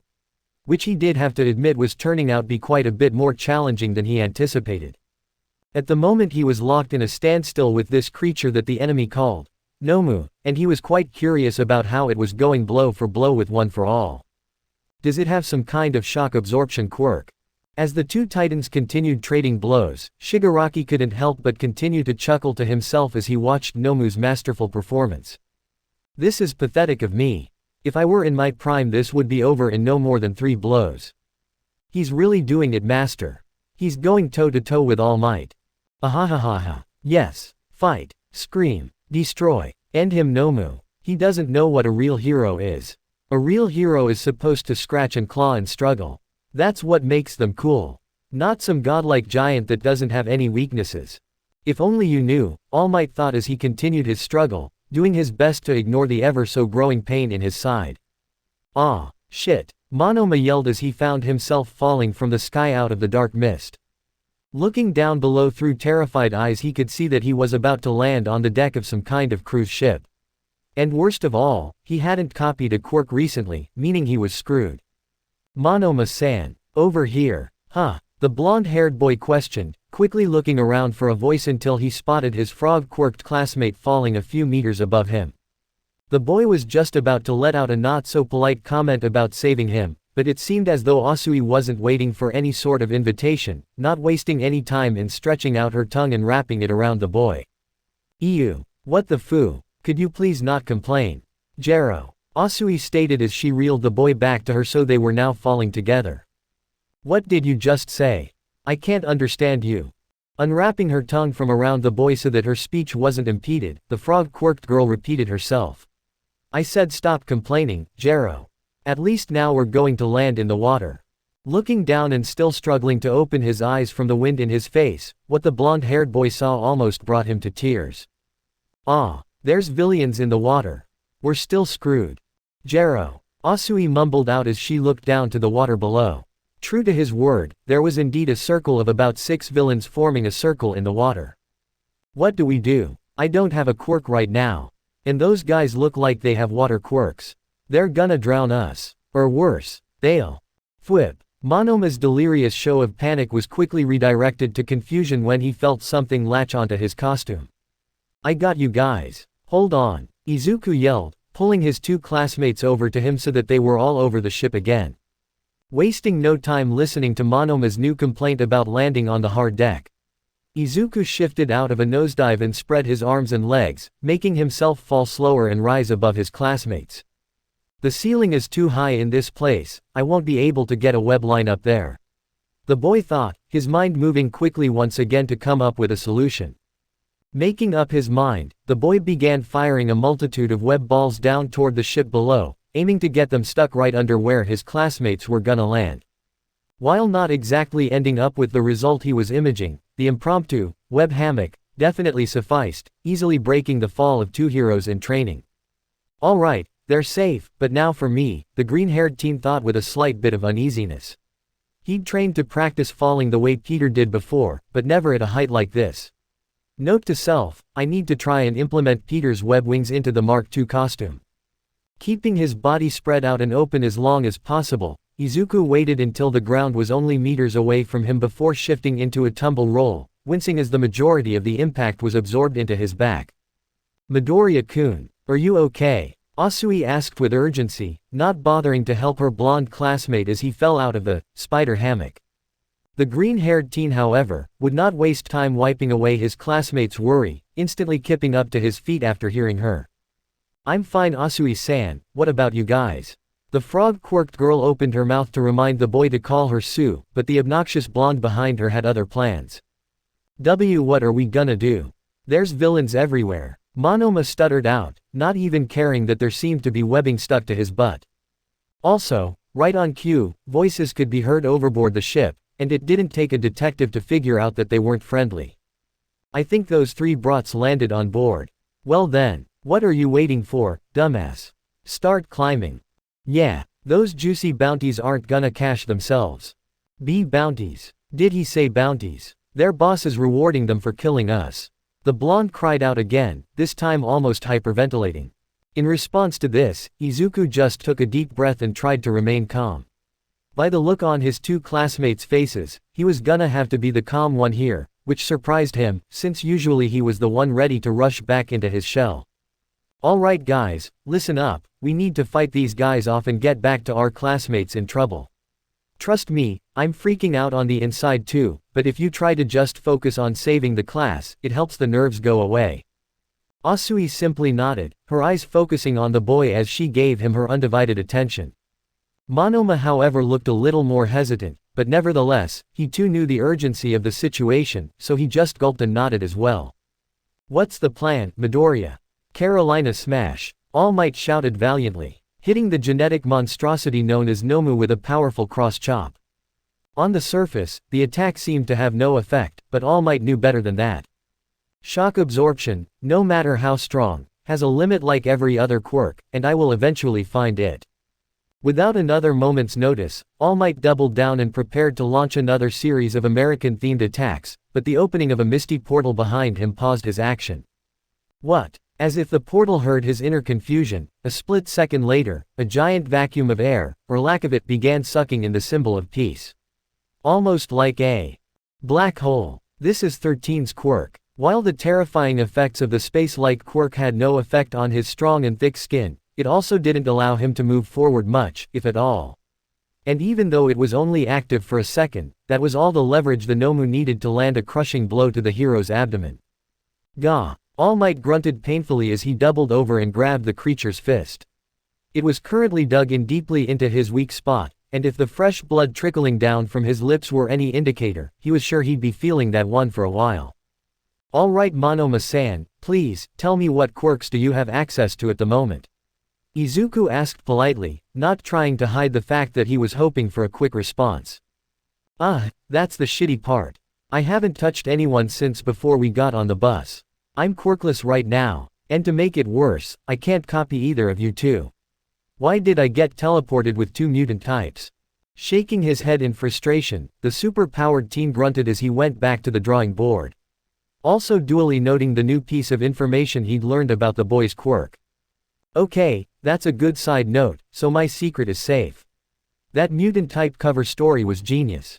Shaking his head out of his thoughts, Izuku knew they were basically out of time. Oh well, time for plan B. Asui-san's quirk thrives in water, so we should just make the best use of that. TCH, I hate to say it guys, but I'm basically useless without my quirk, how about I just hide while you two fight? He said almost pleadingly, clearly trying to salvage as much dignity as possible. Asui looked uncertain at this request, but Izuku grew a small smile, clearly getting some sort of interesting idea. You know what? I think I have a way for you to help and get exactly what you want Monoma-san, and I think you'll like it. You've already seen me do it once before after all. Gulp. I don't like the look on his face. Alright you punks, which one of you pipsqueaks is gonna make us rich? A villain with a shark fin on his head grumbled confidently as he jumped the railing and boarded the ship, his demeanor rapidly growing even more cocky as 3 of his companions joined him. They looked around for a moment before spotting a sliver of green in the corner of their eyes. Up there, on the roof. Come on guys. Not wasting any time, the 4 villains hastily climbed up to the small roof and assessed the situation. Not exactly understanding exactly what they were seeing when they got there. There, about 20 meters in front of them was a blond boy wrapped up in some sort of white cocoon. But that wasn't even the weirdest part, he was also being held back by a green-haired boy on some kind of slingshot. Oh shit. Monoma yelled at the top of his lungs as he was sent flying right over the head of the villains and off the ship at an incredible speed. Glancing back and catching a glimpse of the aftermath, he didn't want to admit it, but Midoriya's plan indeed worked to perfection. All four villains thought he would be shot at them, making them all jump to the floor where they would be just one click away from being incapacitated thanks to Midoriya's webs. That support item is so damn cool. The blonde boy thought as he looked back to see that the four villains were indeed all webbed up now. With that over with, the blonde then went back to thinking about self-preservation again. According to his green-haired classmate, he wouldn't even feel the fall inside this gooey ball he'd made out of webs. But he was starting to doubt that. So much so in fact, that he began to think back to the joke the boy made right before launching him. Hee, who knows Monoma-san, maybe if she's feeling gracious, Kendo-san will catch you with her quirk. TCH, like hell she will. Screw both of you. Wow, that worked even better than I expected, the super-powered teen muttered excitedly to himself as he checked out his handiwork. Hey, what the hell is this stuff? I can't move. Yeah, me neither. It's that brat's quirk. He totally tricked us.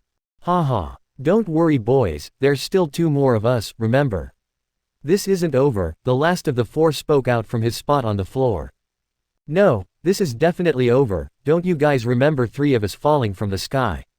Well, you've only seen two so far, Izuku answered back with a very obvious bit of sarcasm. Wait, what? Right on cue, a pair of unconscious villains were thrown over the railing and onto the deck, landing with a thump loud enough to garner attention. Eyes widening, the four immobile villains began sweating profusely as the frog-quirked girl hopped up onto the deck to join them all. You guys shouldn't have left these two behind, Jero.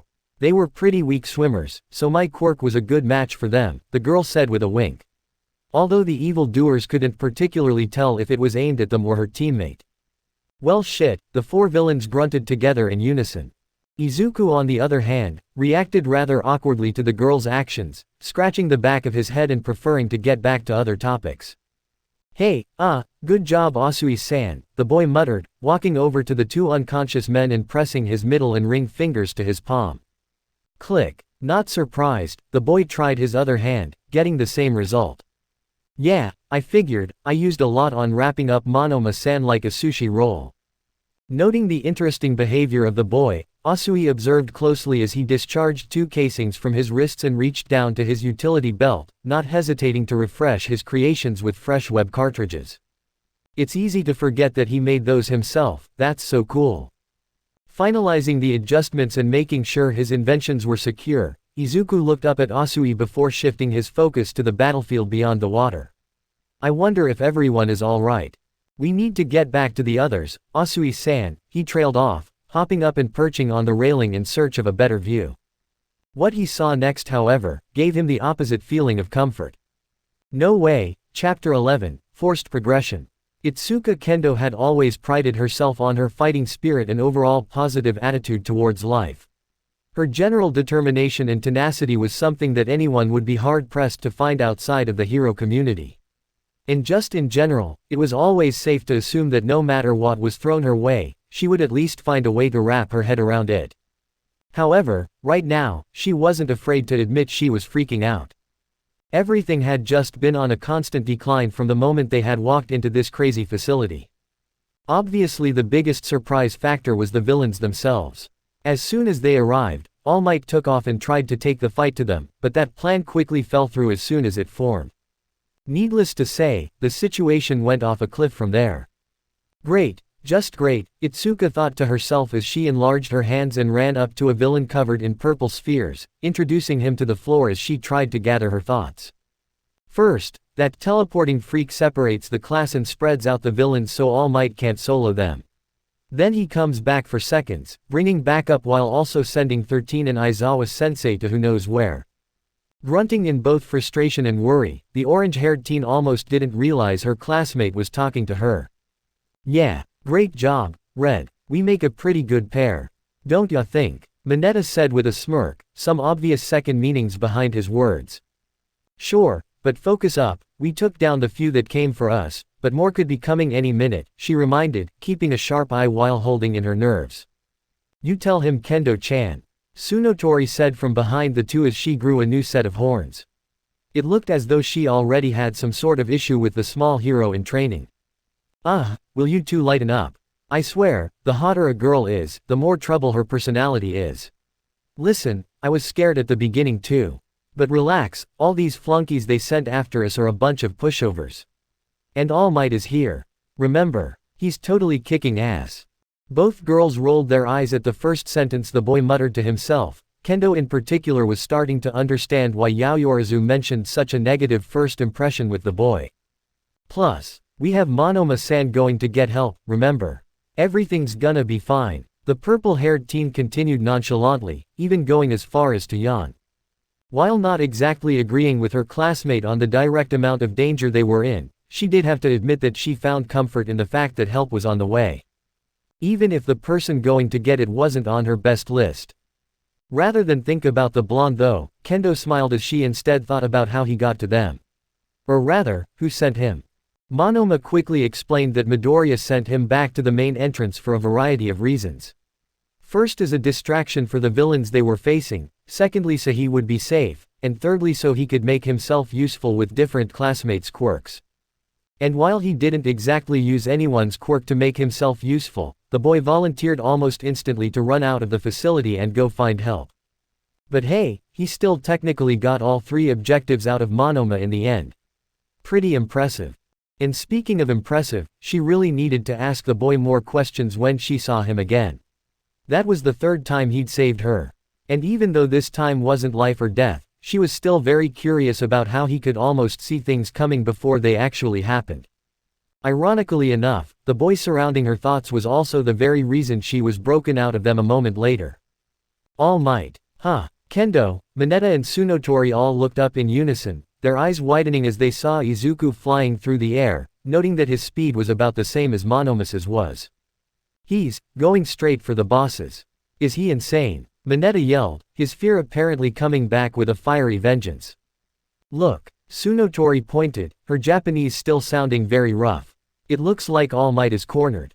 Looking closer, it was obvious that this was the case, but not to any fault of the symbol of peace. It seemed as though the three main villains had teamed up to put him in a not so advantageous position. But, that's 3 against 1. No fair. Mineta yelled in a panic as he attempted to chew his nails through his yellow gloves.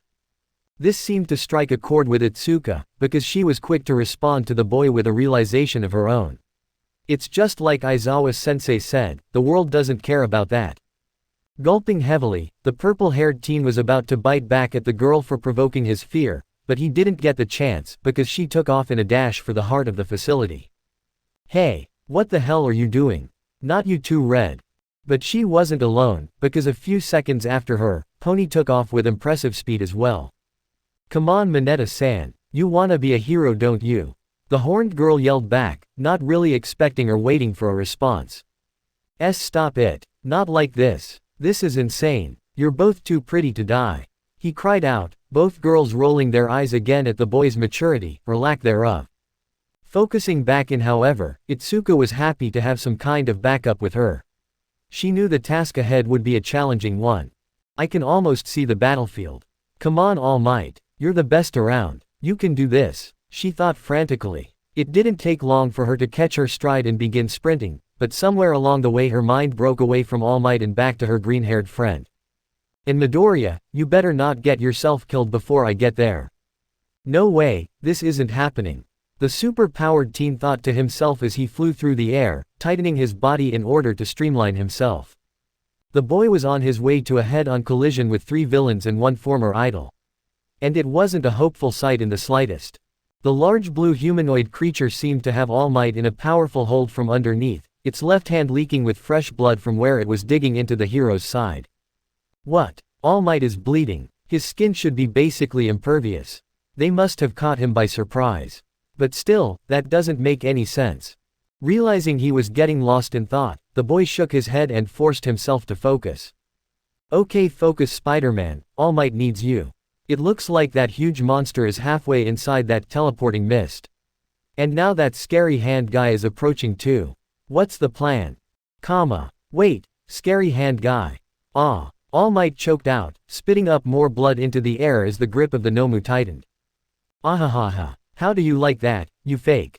Shigaraki cackled once again, very much enjoying himself as he approached the symbol of peace in his helpless position. Crap, to escape this I'll have to use more power. I only hope it doesn't burn up all the time I've saved today. Prepare to die, you false symbol of peace. The deranged leader cried out, reaching out with one hand and placing it firmly on the number one's elbow. Instantly, All Might knew what the man's quirk was. Whether it was the sight of his very own highly durable costume being turned to dust, or the feeling of his skin going numb, he knew he was in trouble. Getting ready to power up and break free at the expense of his body, All Might tensed up and gathered his energy. Preparing to cut loose and deliver an all-out attack. All Might. Huh? Both Shigaraki and Kurogiri questioned as they turned to the source of the newfound disruption. Needless to say, both men were flabbergasted when a flying teenager adjusted himself in midair and shot a pair of weblines at Nomu, pulling himself toward it at an incredible speed. Those look like webs, Shigaraki thought darkly, his instincts clearly reminding him of something that his mind couldn't quite catch up to. Of the three men present, however, none were more surprised than the symbol of peace himself. Why young Midoriya? Now propelled even faster by his arms, Izuku realigned his body, shifting from flying head first to feet first. No longer holding anything back considering his target was an All Might level villain. The boy's brain couldn't really fathom what was happening anymore. He was pretty sure he recognized the leader of this group of villains, but he had no time to worry about or process this because All Might was in trouble. When the boy finally did land his very own spider version of a drop kick, he surprised himself with the results. Not only was he not used to putting all of his strength into one attack, but he also wasn't quite imagining how solid his target would be. TCH, what the heck? How dense is this thing? The super-powered teen thought incredulously as he felt the impact in his legs. While the sheer sturdiness of the creature was obvious after his feet made initial contact, Izuku's full power and momentum combined were easily enough to knock the monster back and out of the purple mist it resided in. In the blink of an eye, All Might felt the grip of the monster vanish completely, easily allowing him to get back on his feet a moment later. Turning to his student in a satisfied smile, the symbol of peace looked on impressively as Midoriya stood atop of the Nomu. Impressive, young Midoriya, I'm unsure if I should be impressed that you have the strength to knock down that monstrosity, or more so confused that it's you who's helping me. Grabbing his left side with a grunt and dusting off his costume's residue on his elbow, All Might shrugged and took a fighting stance once again. Not hesitating to give his student a signature smile. Thank you, young Midoriya. I am ever grateful for your assistance. I only ask now that you stay on the defensive and allow me to handle this. This has gone on long enough. Nodding at his teacher with a kind smile gracing his lips, Izuku aimed his web shooter downwards and gave the Nomu a healthy dosage. Alright, I'll stay out of the way. The boy said slightly, the reality of the situation in front of him beginning to set in a bit. I really just did that, this is awesome. You bastard. That's my Nomu. How dare you sully his artificial body with that disgusting quirk of yours. Get that sticky white stuff off of him. Shigaraki complained, his other ally, Kurogiri, now by his side as well. While still trying to keep his head in the game, the green-haired boy almost giggled at the villain's choice of words. He already knew without a doubt that Peter would have had a field day with that comment. Young Midoriya, All Might boomed in his heavy voice, instantly breaking the boy's thoughts. Be very wary of that man with the severed hands all over his body. Do not let him touch you, I suspect he has some sort of corrosion quirk. Understood. Understood, All Might. I'll keep my distance. The symbol of peace nodded to the boy, smiling even more when he saw him jump up and out of the way of the fight. Perhaps I was too hasty to judge him. Texas smash. The oversized man cried out as he pushed his fist through the air. He would have all the time in the world to think about his conspiracies later. Right now, it was time to protect his students. Shigaraki-san. Get closer. I can. Kurogiri began only to be silenced by a ball of webbing hitting his head. What? Shigaraki yelled in frustration as he looked up to where the boy had jumped. He seemed to still be in midair, as well as far away from the action, but that didn't necessarily mean he wouldn't help. It was at this point that the hand-themed villain finally got a good look at the boy, and not just his appearance either. No, the particular detail that had his attention right now was the action the boy displayed with his fingers in order to rain hell on them with his projectiles. The webs, they're coming from the devices on his wrist. However, the evildoer's internal revelation was cut short by the massive gust of wind from the symbol of peace's attack pushing them off their feet and into the air.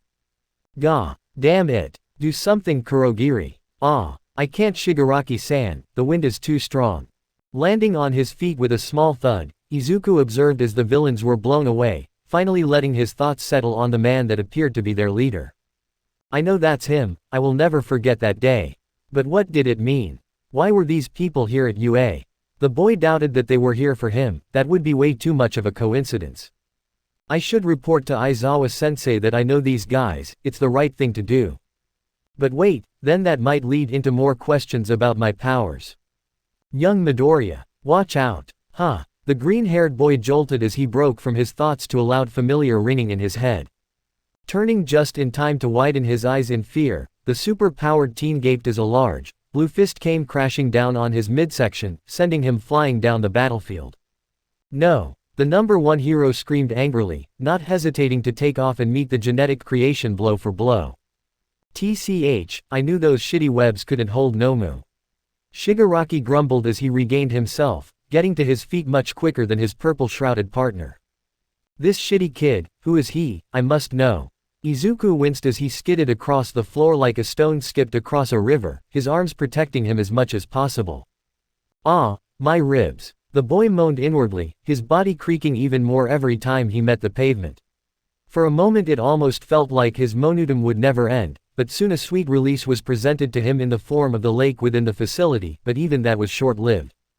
Before the super-powered teen could land somewhat comfortably in the water, a purple mist appeared before him, swallowing him up.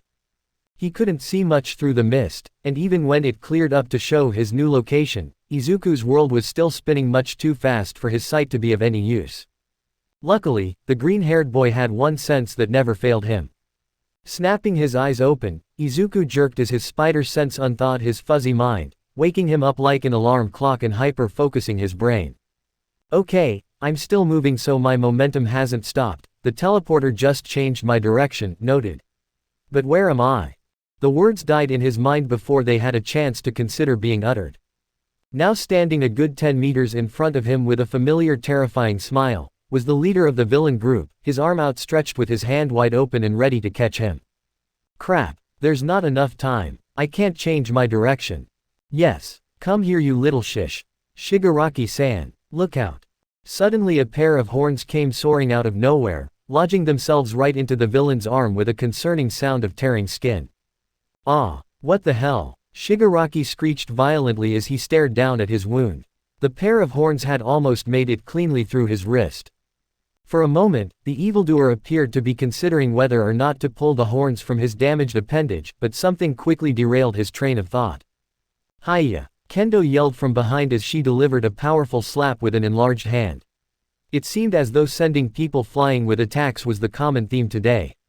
I've gotcha Midoriya. The girl focused quickly on her flying friend, not hesitating to enlarge her other hand and catch the boy as softly as she could. Landing as softly as one could inside a giant pair of hands, the super-powered teen did his best to grin. Ah, Kendo-san, that was amazing, the boy groaned out through very visible pain. The orange-haired teen matched his smile, gently placing her friend onto his feet before assessing his many visible bruises. It's no problem Midoriya, I owe you for all those times you saved me. Are you okay? Hee, yeah, I'm fine, he said before attempting to straighten up before wincing in pain. That huge monster definitely broke a few ribs though. Gonna feel that one in the morning. Itsuka briefly wondered how the boy could crack a joke right now with the condition he was in, but put that thought aside when another voice captured her attention. Hey, guys. Sorry to interrupt, but I can't keep this guy busy for long. Pony shouted as she ran in their direction. Her horns were now growing back at a slower rate, and she appeared to have a good amount of cuts riddling her body as well.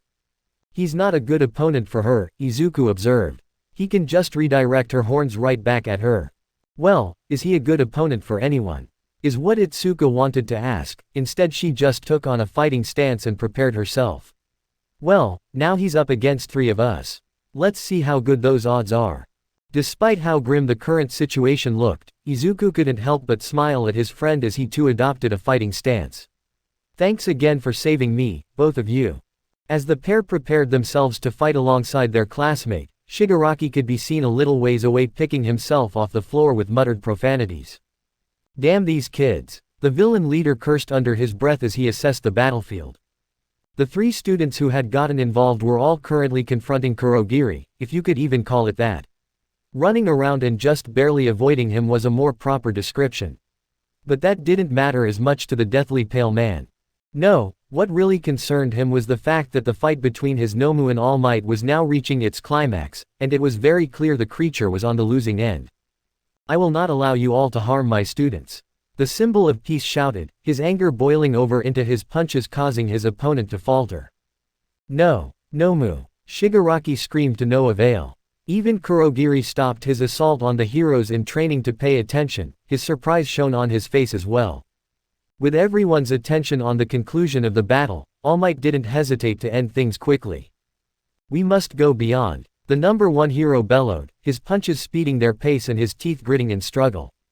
Having already fallen off tempo from the barrage of attacks, Nomu could do nothing but stand there and endure the cluster of earth-shaking punches from the symbol of peace.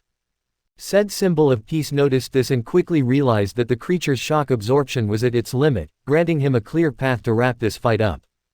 Plus ultra. He shouted out with more passion than ever, reaching back with his right fist and preparing a finishing blow. All around the battlefield, pairs of eyes were glued to the action, and none were more curious as to how the fight would end than Izuku Midoriya. The boy really did try to look away from the action. After all, he should have been focusing on the task at hand that was evading Kurogiri. But even the purple-shrouded villain was gawking at the scene before him. That's why the super-powered teen was somewhat confused when his spider sense began going off with a villain in plain sight.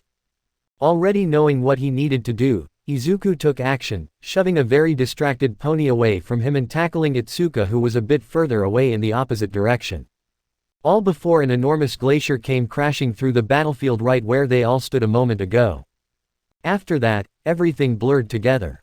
With loud sounds beginning to blare all around, the boy's senses overloaded as his head began to throb. Well, I hope I pushed Tsunotori-san far enough away from the ice. At least Kendo-san is okay. Feeling the girl shift around under him, Izuku let his eyelids fall heavy for a moment and just relaxed.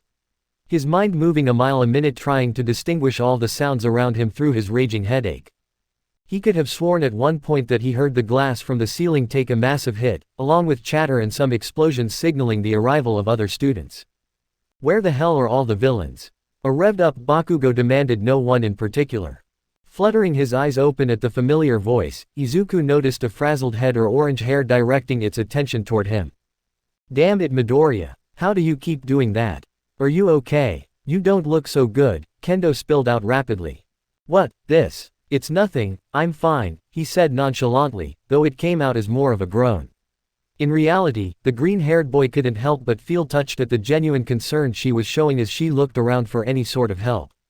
The girl must have found what she was looking for, because her face soon lit up like a Christmas tree.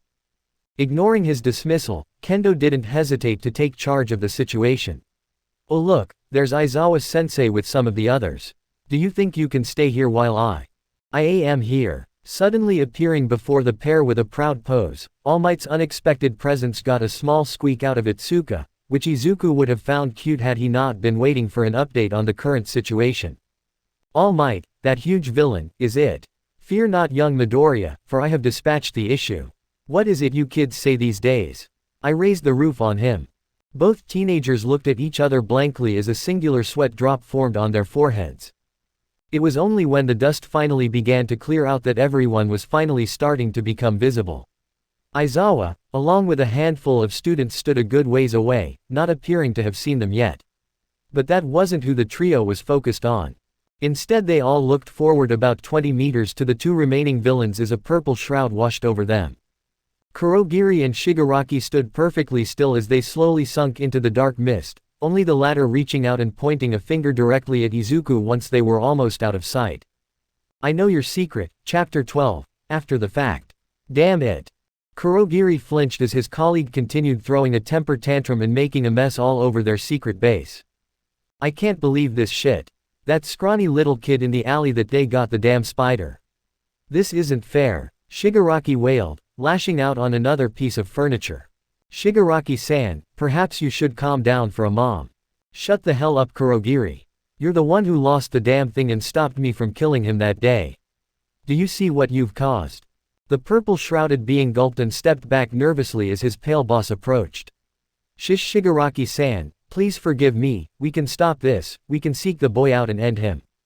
Walking up to his subordinate and closing the distance to corner him, the hand-covered villain could only glare deeply. Yeah, and then what? Master will be all over us if we act without his orders.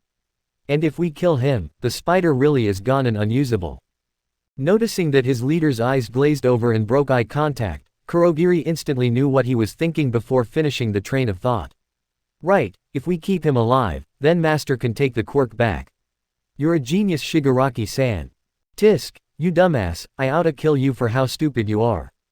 Huh. Breaking away from the dark-misted villain, Shigaraki stomped back towards the bar and found a seat that he hadn't corroded away. Having Master take back the quirk is a last resort, and even then it might get us killed for insubordination. Feeling the tension in the pregnant pause, Kurogiri merely stayed silent and waited for his leader to finish. Don't think so small, Kurogiri, if we find out more about that damn brat, maybe he can switch sides willingly. Widening his eyes, Kurogiri couldn't help a smile from forming as the puzzle pieces all fell together in his head. And that way we can say our plan was to give it to him all along. Shigaraki smiled devilishly as his purple-shrouded friend finally got the picture. It was a damn good idea after all. Looks like we're watching the sports festival this year, Kurogiri. Shota Aizawa definitely considered himself someone who very much paid attention to detail. Often finding himself in the background, he was no stranger to staying silent, but that wasn't always a bad thing. It allowed for more listening and observation, which in turn strengthened his senses and overall gut feeling. He always trusted his gut, logic would always fail eventually. The attack on USJ just yesterday was proof of that. Which was the primary reason he was full of brooding concern as he walked through the halls of the school with one destination in mind, the principal's office. The students were all safe and out of danger, so that wasn't an immediate concern. Sure, he was slightly ticked off due to the fact that he couldn't help All Might with the bulk of the fighting yesterday, but everything ended well, so he couldn't complain. The school had even cancelled school today in order to appease parents and keep them calm, so everything was under control now. Well, mostly under control. Damn, I should have been there. As Nezu's office came into view, Shota shook his head at the recollection of statements from multiple students who witnessed the main fight, or at least the end portions of it. In basically all of the statements, one name continued to come up. Izuku Midoriya. Stepping inside the spacious office, Aizawa resisted the urge to sigh as he took a seat in front of the principal and next to a very skinny-looking All Might. Why do I feel like I already know what this is about? Alright, let's get this over with, the underground hero began with a small yawn. What's so important that we needed another one of these super secret meetings? Do not take this so lightly, Eraserhead, this is serious. I think my suspicions have been confirmed. All Might stated seriously, all but leering at the erasure user. Aizawa noted that Nezu was staring forward silently with no reaction at all. Just cut to the chase already, I get it. This is a big deal.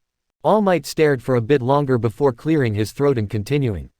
As I just told Nezu, I heard our mystery villain say something quite interesting to young Midoriya just before him and the teleporter disappeared. Without hesitating for even a moment, he pointed at us and said word for word, I know your secret. Silence hung in the air for a solid minute as the words sunk into the teacher. In fact, even Nezu seemed to be processing still, and he'd already heard the story once. Was anyone else there to witness this? The small creature began, breaking the thick layered silence. All Might didn't seem to appreciate his curiosity, however. Yes, another student, young Kendo, I believe. Is my word not enough, dear friend?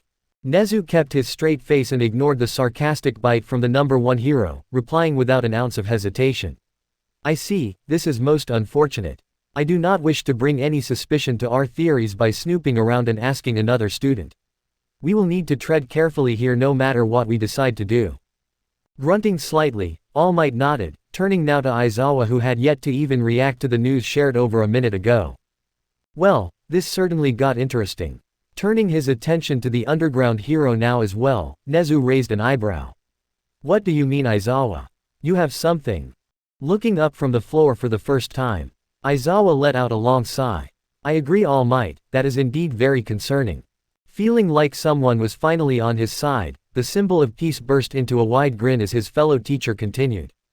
Don't look at me like that, it's not for the reason you think. Looking even more confused now, All Might was about to open his mouth when Aizawa cut him off. You said he pointed at all of you, so yes, it's possible that he was pointing directly at Midoriya, and we should definitely be on high alert when it comes to him. But that isn't the only possibility. What if he was pointing at you, All Might? Nezu's eyes instantly widened, a rare show of emotion that was quickly swallowed up by pure indifference once again. All Might on the other hand was gritting his teeth as if he was stumped on a frustrating riddle that he just couldn't find the answer to. Regardless of their facial reactions, it was the principal that reacted verbally to the comment first. I see, I had not considered this option. That would indeed be a terrifying scenario. I commend you, Aizawa, it would be good to prepare for this as well. TCH, that's impossible. No one knows my secret, All Might choked out through gritted teeth. Hey, relax All Might. Like I said, it's not like we know for sure. Aizawa reminded the man, hoping to calm his irritated state. Your theory about Midoriya could still be true. If anything, this just motivates me even more to keep my eyes on him. His actions yesterday proved at least that he's on our side firmly for now. But that can all change in an instant. This seemed to stabilize the mood of the room momentarily, but not for long. Not if Nezu had anything to say about it. You're right, Aizawa, about both points. In my opinion, both could be right, but both could also be very wrong. I've been holding back a very important piece of information that you both must hear. Both men turned their full attention to the white-furred creature, not daring to interrupt even once. This morning we found evidence that our security breach on Tuesday was more than just reporters, a class schedule was stolen. And they knew just where to look. It appears that whether we know who it is or not, we officially have a mole. All Might wasted no time in practically jumping out of his seat, taking the honors of speaking first gladly. There. That's proof. We need to find Midoriya and arrest him. I have a friend in the police who can get all the truth out of him in no time. Aizawa stood slowly from his seat as well, making heavy eye contact with the symbol of peace. All Might, you need to calm down, stop acting like a child. We don't have all the facts yet. We need to. Don't have all the facts.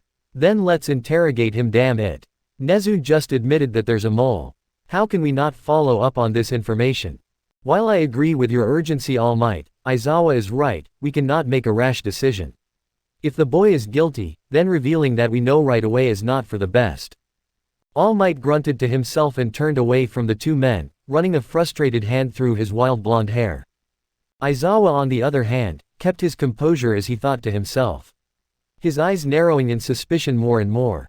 This doesn't make sense. Nezu, if I may, I believe that our best course of action is to just remain vigilant for right now.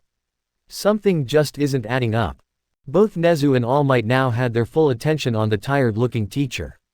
Neither of them looked very agreeable at his suggestion. What do you mean, Aizawa? Nezu questioned. While I agree that All Might's proposal is too rash, yours is on the opposite side. Could you be more clear? It's just, think about it. This doesn't add up. Why would the villains go through all this trouble to plant a mole, only to give up his identity themselves? The principal merely nodded, appearing to have already considered this possibility, but All Might looked stunned, his theory well on its way to being crushed. I want to keep this school safe as much as you two do, but we can't go around making too much noise about things like this. It has to be handled silently and discreetly, just like underground hero work. Very well, Nezu stated with a nod of approval. Aizawa has a point. We will continue to stick to the shadows. Both of you will keep very close eyes on Midoriya. But no action will be taken without my knowing, is that understood? All Might knew Nezu was directing that last comment at him, and it aggravated him to no end. He knew that both men had good points, but he just knew in his gut that something about Midoriya was fishy. One thing was certain, he would get his answers one way or another. With a stiff nod, All Might rose and exited the room with a sharp slam of the door in his wake. Leaving the remaining two heroes in a comfortable silence, Nezu couldn't keep his curiosity at bay.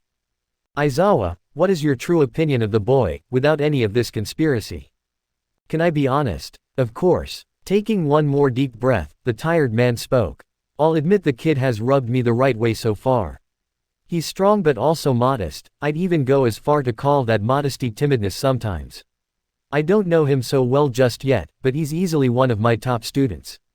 And I would be lying if I told you that I want him to be the traitor, because I don't. Especially not after the guts he showed yesterday.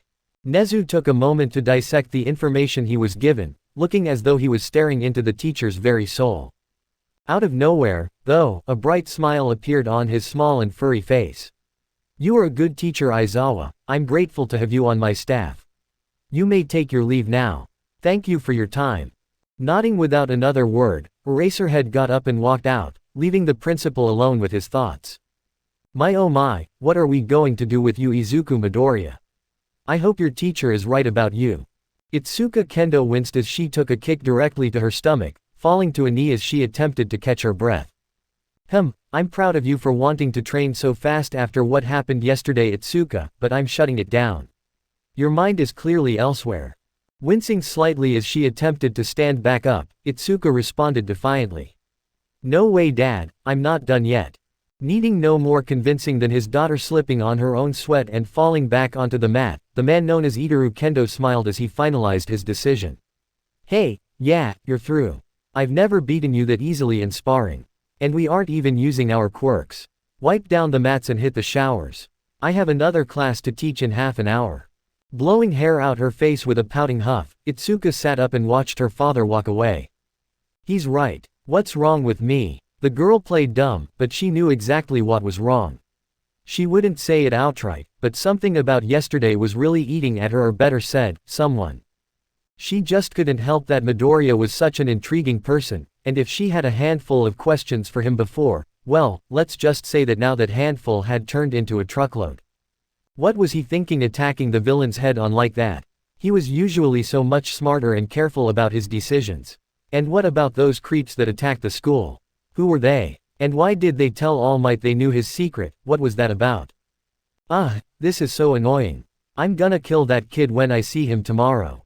Taking up all this space in my brain like this, I'll show you. Wait a second, I'll show you. All of a sudden, a light bulb went off in the orange-haired teen's head about something she had already mentioned to her green-haired friend. Something that could give her the perfect excuse to talk to him. Wow, I sound like some lovesick teenager.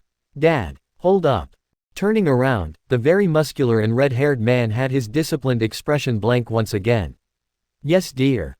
I want your advice on something. It's about teaching. Putting a large and calloused hand to his chin, the man hesitated. I'm sorry, Itsuka, I'm not sure I understand. You mean teaching as in martial arts? Kendo blushed at her indirect wording. Yeah, that, I was just wondering if you could give me pointers since I've never taught anyone before.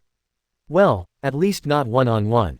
The truth was that she had taught many times alongside her father in their karate dojo, but if she was really gonna train Midoriya out of his funky fighting style, he was gonna need more than just pointers on form.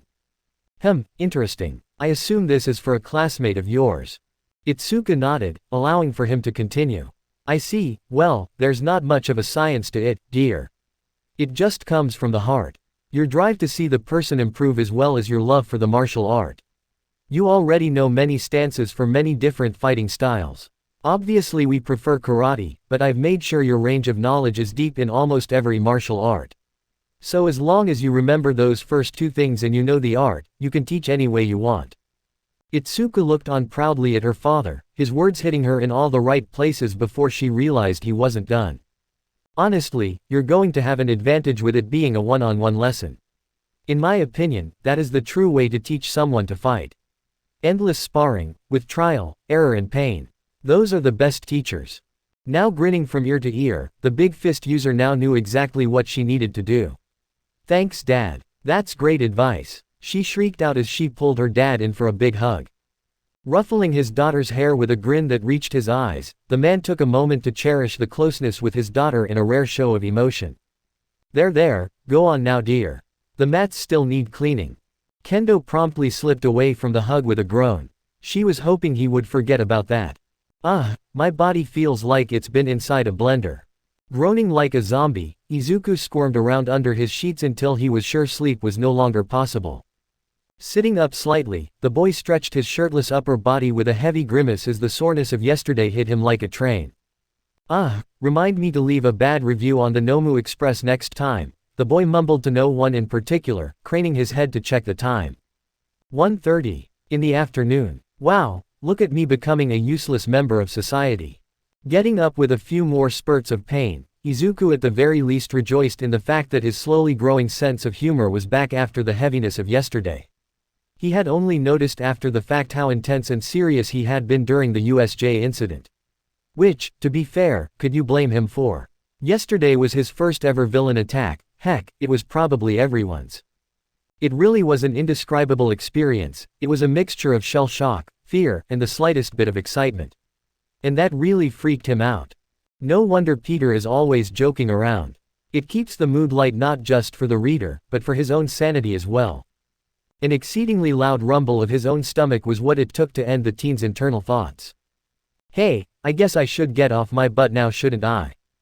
Grabbing his firm stomach in an attempt to quell his hunger, Izuku walked over to his desk and sat down, examining its new contents while also brainstorming his plan for the day. Alright, breakfast can wait a minute. This might be the perfect way to spend my day off. Running the interesting material through his sensitive fingers, the green-haired boy's mind was running at an Olympic pace. Training was definitely out of the question for today. He had gotten pretty good at gauging the speed of his healing factor after the battle trial earlier this week, and by his estimate, his cracked ribs would be at least serviceable by tomorrow. No, what he had set aside for today was using the special carbon fiber thread that Maijima-sensei had supplied him with. It was officially time to begin work on his Mark II suit. Although, the material is a little darker of a green than I wanted. Oh well, it's still gonna be awesome. Already having specs written down for a while now, Izuku was about to begin sewing when his stomach grumbled again, this time even more aggressively. Yeah, you're right tummy, some food first will give us the boost we need. Right on cue, the boy heard soft knocking on his door, presumably his mom trying to determine if he was still asleep. I'll be right out mom, just rolled out of bed. Oh thank goodness. I was beginning to think something was wrong, she said in her meager and muffled voice through the door. Ooh, that must have been such a traumatic experience for my baby, and on his first week no less. Are you sure you're alright honey? You don't want me to go down there and set that fancy school straight? The super-powered teen couldn't stop the slight upwards curling of his lips at his mother's worry over him. Not only was the idea of his tiny and shy mother going and ranting to the principal amusing, but he was pretty sure the school was already dealing with enough complaints right now. Thanks mom, the boy chuckled, picking up a shirt off the floor and throwing it on. But I think you got the idea from all the other parents already, everything's fine. She didn't sound convinced, but Inko relented. Okay Izuku, if you're sure. I'm gonna start on lunch. I'll let you know when it's ready. Thanks mom, he replied, listening to her soft footsteps get further and further away. He felt good that she was here for him, but it was still not ideal to get her involved in this mess. Though I doubt the school would even listen to her anyway, after what that villain said to me yesterday, there's no way that All Might isn't suspicious of me. Should he just come clean? He knew his situation wasn't normal, but he hadn't broken any laws as far as he knew.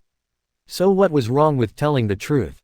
Because I'll get kicked out of UA, that's why. Izuku shook his head and pushed those thoughts back as far as he could. There was no way he would let that happen, he wasn't hurting anyone, so his secret was staying a secret for now. How am I gonna explain this to Kendo-san? She was right there with us. And what about those crazy villains? They remember me too. This is so crazy. In the end, the boy vowed that if he ever saw those villains again, or if they became any sort of threat to the school, he would come clean immediately. He didn't feel good about it, but it was what he was going with. Even if it did feel like a small, yet selfish decision that Peter would have made, only to regret later on. Re-NG. Alright class, settle down, into your seats, Aizawa muttered, a small yawn escaping his lips. The whole class swiftly began to plop into their desks without needing to be told twice.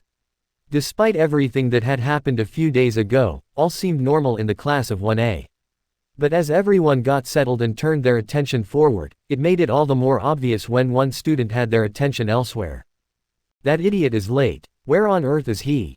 Kendo thought distastefully. Her annoyance burned a bit as the boy had once again left her hanging on the walk to school this week.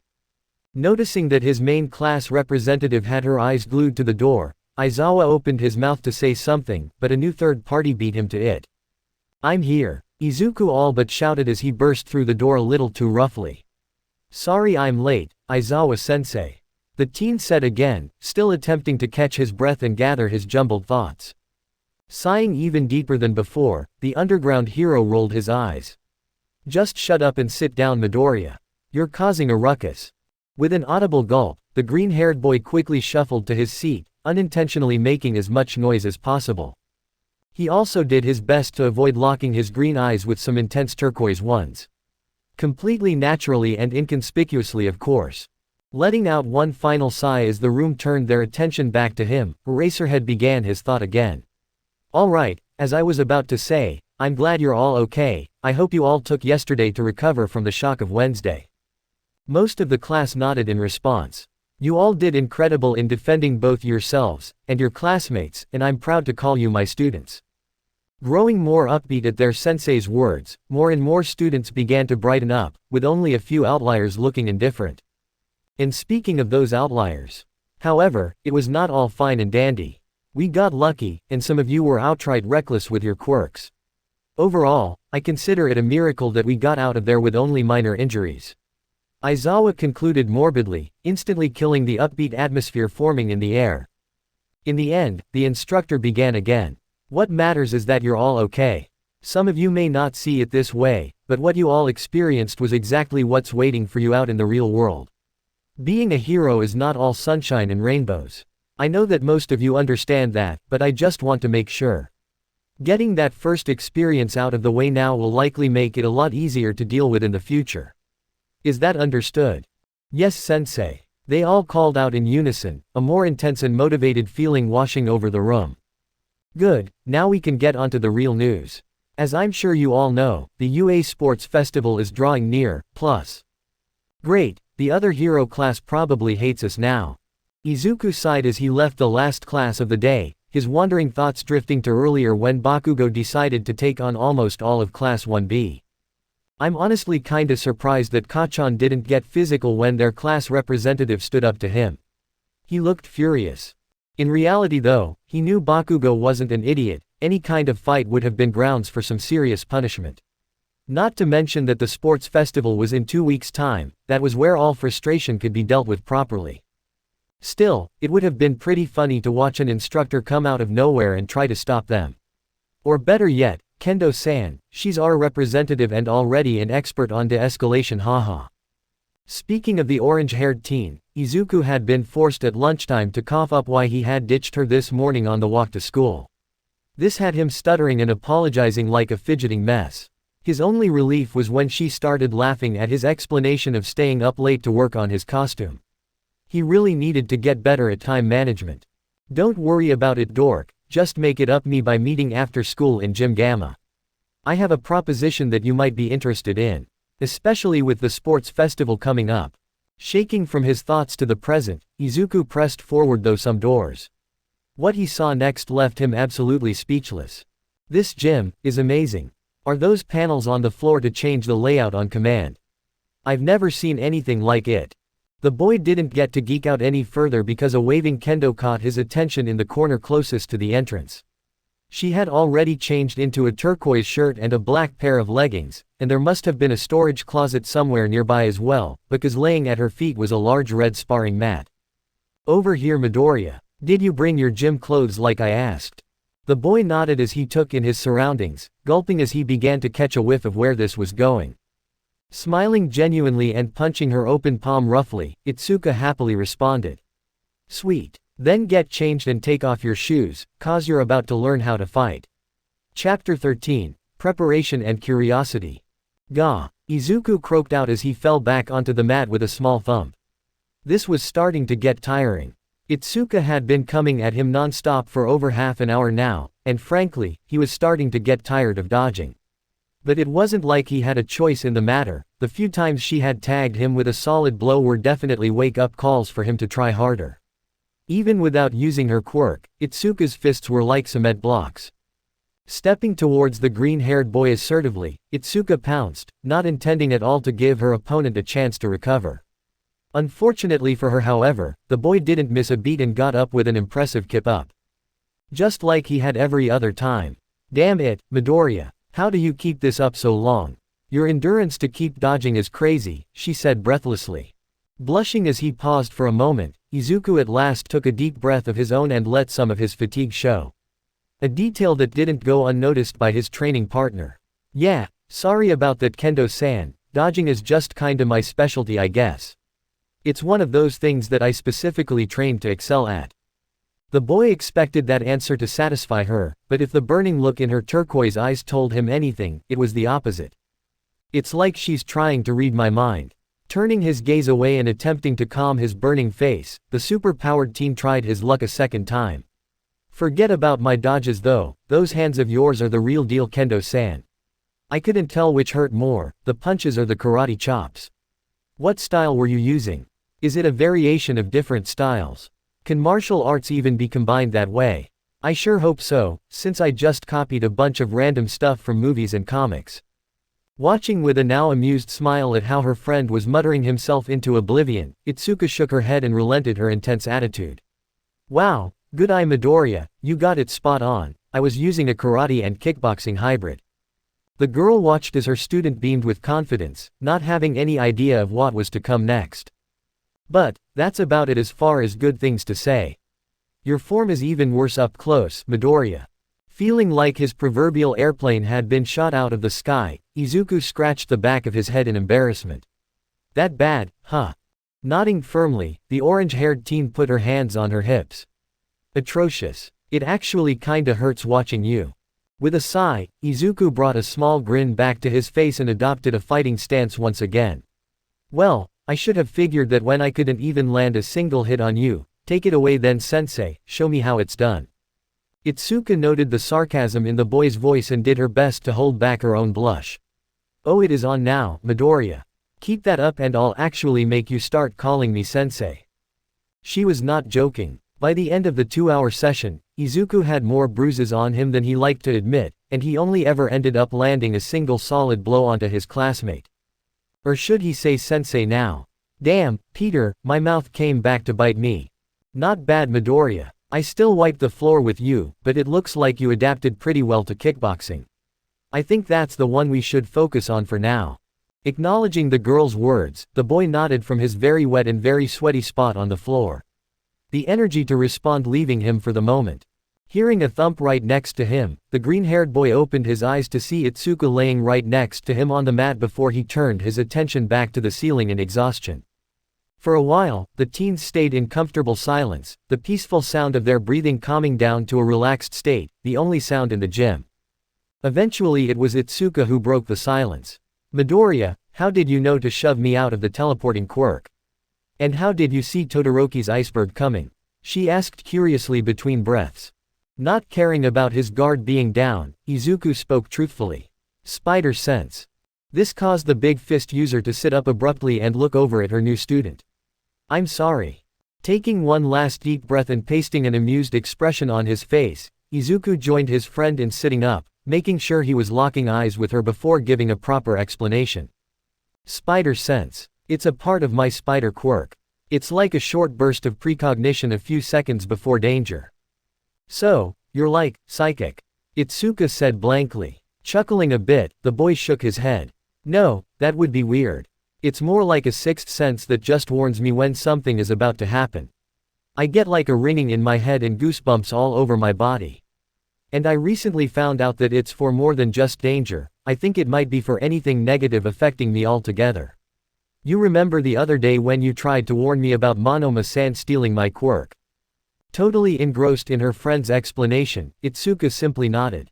Well, right before you said that, my spider sense activated. Granted it was much softer than normal, but it must have been because of the low threat level. That is so cool. That's how you're so good at dodging. I can see why you focused on that in your training. Dodging rocks from a bunch of neighborhood kids was probably child's play to you. Izuku nodded sheepishly, still not used to receiving praise. Sometimes it frustrates me seeing such cool quirks. Mine is so simple and bland. Meanwhile you're over here predicting the future. Watching her lay back down in frustration, Izuku was about to correct the girl on her claim of his spider sense being future sight, but wisely decided against it. Something told him now was not the time for sarcasm. Don't say that, Kendo-san, your quirk is awesome. The girl responded by blowing her hair out of her eyes defiantly. I mean, yeah, it is strong, but sometimes I feel like something is missing. You know. Rather than responding, the boy only reached over for his backpack excitedly, growing his classmates' curiosity more and more as he rifled through his belongings. After a few more seconds of looking, Kendo observed closely as he brought out a familiar-looking notebook and flipped to a page by memory before handing it to her. Taking a good look at the piece of parchment in her hands, Itsuka's eyes widened at what she saw before her. Right there in the notebook with its own dedicated page was a very detailed sketch of her in her hero costume. And that wasn't all, on the sidebars there were descriptions of her quirk and different applications for it. This was incredible, and the drawing was clearly done with a lot of care. It looked just like her. I obviously don't have all the info on your quirk yet, but I still wrote down as much as I could observe. Itsuka was speechless, she had no clue what to say. There was absolutely no way to relay how touched she felt right now. She knew he was being genuine by the lack of bravado, and that affected her all the more. She also didn't fail to notice how he added the word, yet, as far as him knowing the ins and outs of her quirk. Noting her silence and slightly panicking, Izuku spoke up again. Sorry if you think that's weird. I really like studying quirks as a hobby. I hope I didn't make you feel uncomfortable. Snapping out of her stupor and shaking her head vicariously, Itsuka cursed herself for giving him the wrong idea. No, I love it, Midoriya. This is so amazing. I didn't know you were such a good artist. I'm actually flattered that you'd even consider me and my quirk worthy of a page in your notebook. Sighing in relief, this time it was the super-powered teen's turn to shake his head. Again, don't think that way, Kendo-san, your quirk is strong. And I'm convinced that there are other ways you can use it more creatively. Would you like to hear some ideas I've brainstormed? Shifting her view between her friend and the notebook a few more times, Itsuka nodded curiously. Not needing any more of an invitation, Izuku opened the floodgates with delight. Alright, first off, to be able to gauge your quirk better, I'm gonna need a rough estimate on how much you can lift with and without it.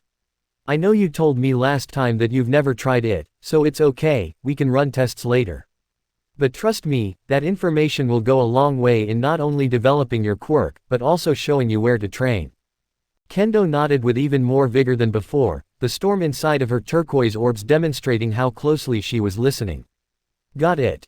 Sweet, Izuku bubbled. In that case, let me hit you with the obvious path right now. Have you ever grown your hands any larger than what I've seen? This got the girl's attention as she got to her feet and grew one hand. In the blink of an eye she had her hand at full size. Unfortunately, I've tried that before, and I can't grow it any more than this. Watch. This was where Izuku nodded and paid close attention.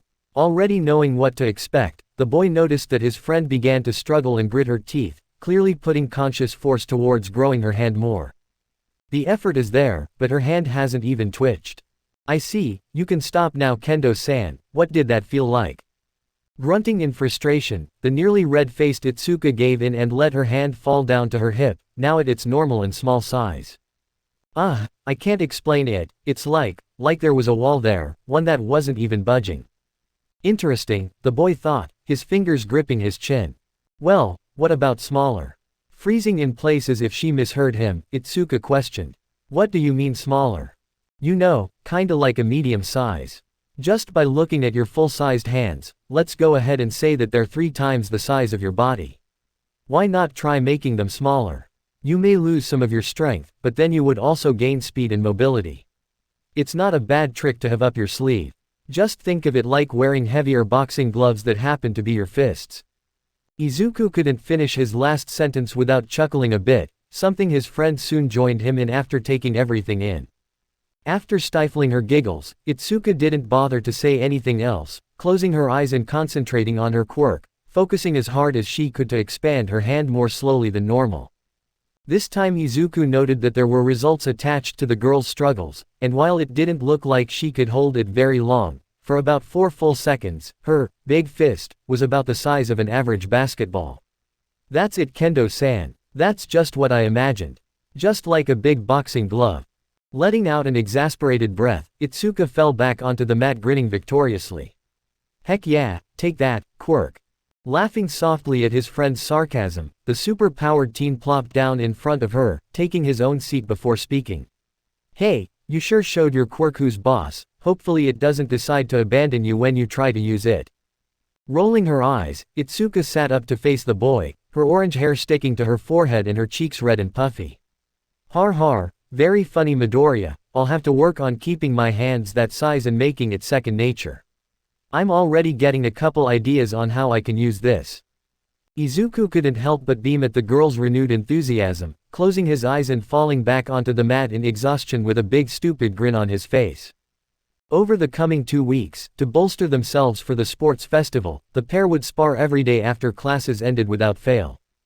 During this time, Kendo made sure to take full advantage of Midoriya's close proximity and asked him all sorts of questions he couldn't squirm out of. Not to say he didn't try like hell though, but it was pointless to try and dodge questions from someone who constantly had you cornered and could beat you up at any moment. I'm starting to feel like a punching bag, Kendo-san." Smiling sheepishly to herself as her pupil fell onto the mat with a thud, Kendo allowed her posture to slump as she relaxed back into her familiar seat next to him. "Alright, my turn." Izuku gulped in between his gasps for air. They had begun taking turns asking each other questions throughout their sparring, her idea, and frankly, her turns were starting to get more personal than he was comfortable with. "You can do this. I need to break out of my comfort zone somehow." At first she had only asked him more about his quirk, which was easy enough, but things heated up on him much faster than he would have liked. Throughout the 2 weeks they had discussed USJ and how scary it was, what their feelings were on the sports festival coming up, and a little bit about what prefecture they were from. Also, much to Izuku's relief, Itsuka had even asked about what secret All Might could be keeping. He almost had to hold his breath when answering so he wouldn't respond too quickly and show his relief. None of that, however, could prepare him for the question she would ask him today, only 2 days from the festival. Currently, the pair were sprawled across the mat breathing heavily since their session had just come to a close. It didn't take long, however, for Itsuka to leave Izuku breathless in a different way. "You've gotten a lot better, Midoriya. Far from perfect, but at least you won't look stupid at the sports festival." She spoke through light laughter, making her pupil's head drop in disappointment. "I've been searching for some videos on the internet that are pretty educational, and I know you originally learned from watching, so I thought it would be helpful if I sent you some of them. What's your phone number? What?" The green-haired teen thought as a panic arose within him, his previous sorrow totally forgotten. "My number. A girl wants my number. Or I can just show you on my phone." The girl backtracked, sensing the awkwardness. "No. Of course you can have my number.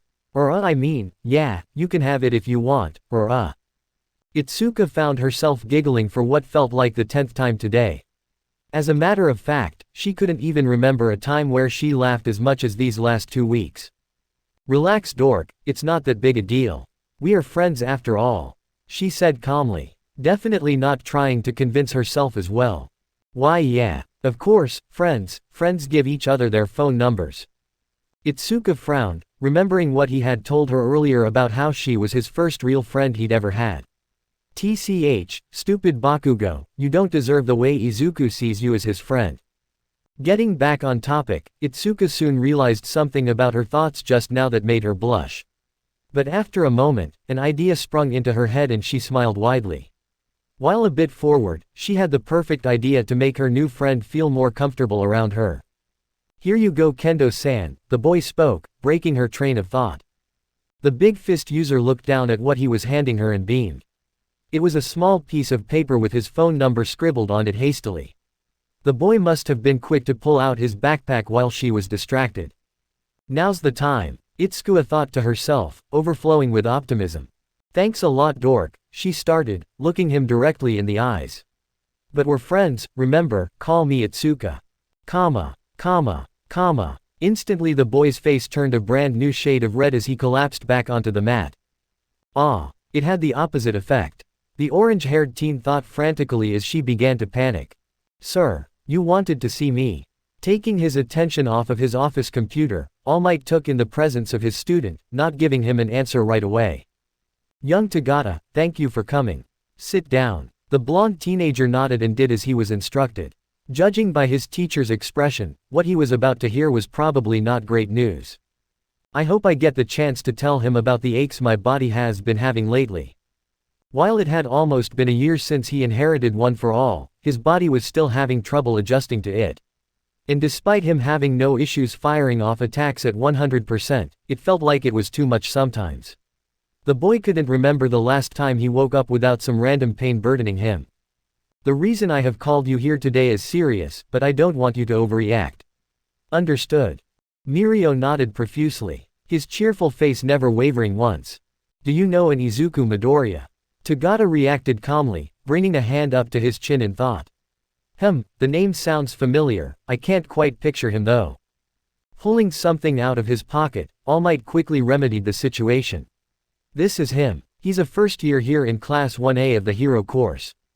Oh, Izuku. Yeah, I know him. He was training one day at Dagoba before you got there. He was really nice. When I told him my trainer was meeting me to train, he was polite enough to pack up and go before you arrived. The number one hero took a moment to contemplate his pupil's story, nodding his head in the end. All the more reason we shouldn't overreact. He seems like a nice kid, but we need to be careful.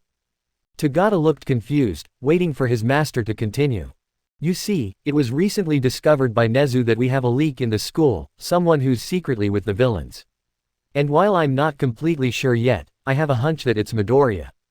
What? But why? What has he done? Well, he hasn't made a mistake yet, but something is fishy about him. What would you say if I were to tell you that I met that kid almost a year ago, right before I met you, and he was quirkless? The blonde hero in training took a second before the switch flipped in his head and turned his eyes into saucers. No, all for one. Exactly my thought. Again, there is no hard evidence yet, so just keep an eye out. I'm only telling you this so you can be on watch if you ever do interact with him. Yes sir. All Might cracked a small smile at his student's determination. Thanks a lot kid. And sorry for this big bombshell. I know you must be crazy busy with the sports festival on the horizon. It's not a big deal All Might. I feel honored that you felt you could tell me all that. Thank you. Hey, go crazy kid, I wanna see you wipe the floor with everyone in that festival. Just try not to use One for All. I think we've done a pretty good job of keeping it a secret, and it's not like you need it anyway. With that, the symbol of peace stood up and walked out of the office, heading home for the day. Only allowing his student to nod in approval at his final words. Aw man, I didn't get to tell him, oh well, I'm sure it's just growing pains. After all, it is a whole other quirk on top of my own. Speaking of which, I'm glad I'll be just limited to permeation. I've gotten way too rusty with it since picking up One for All.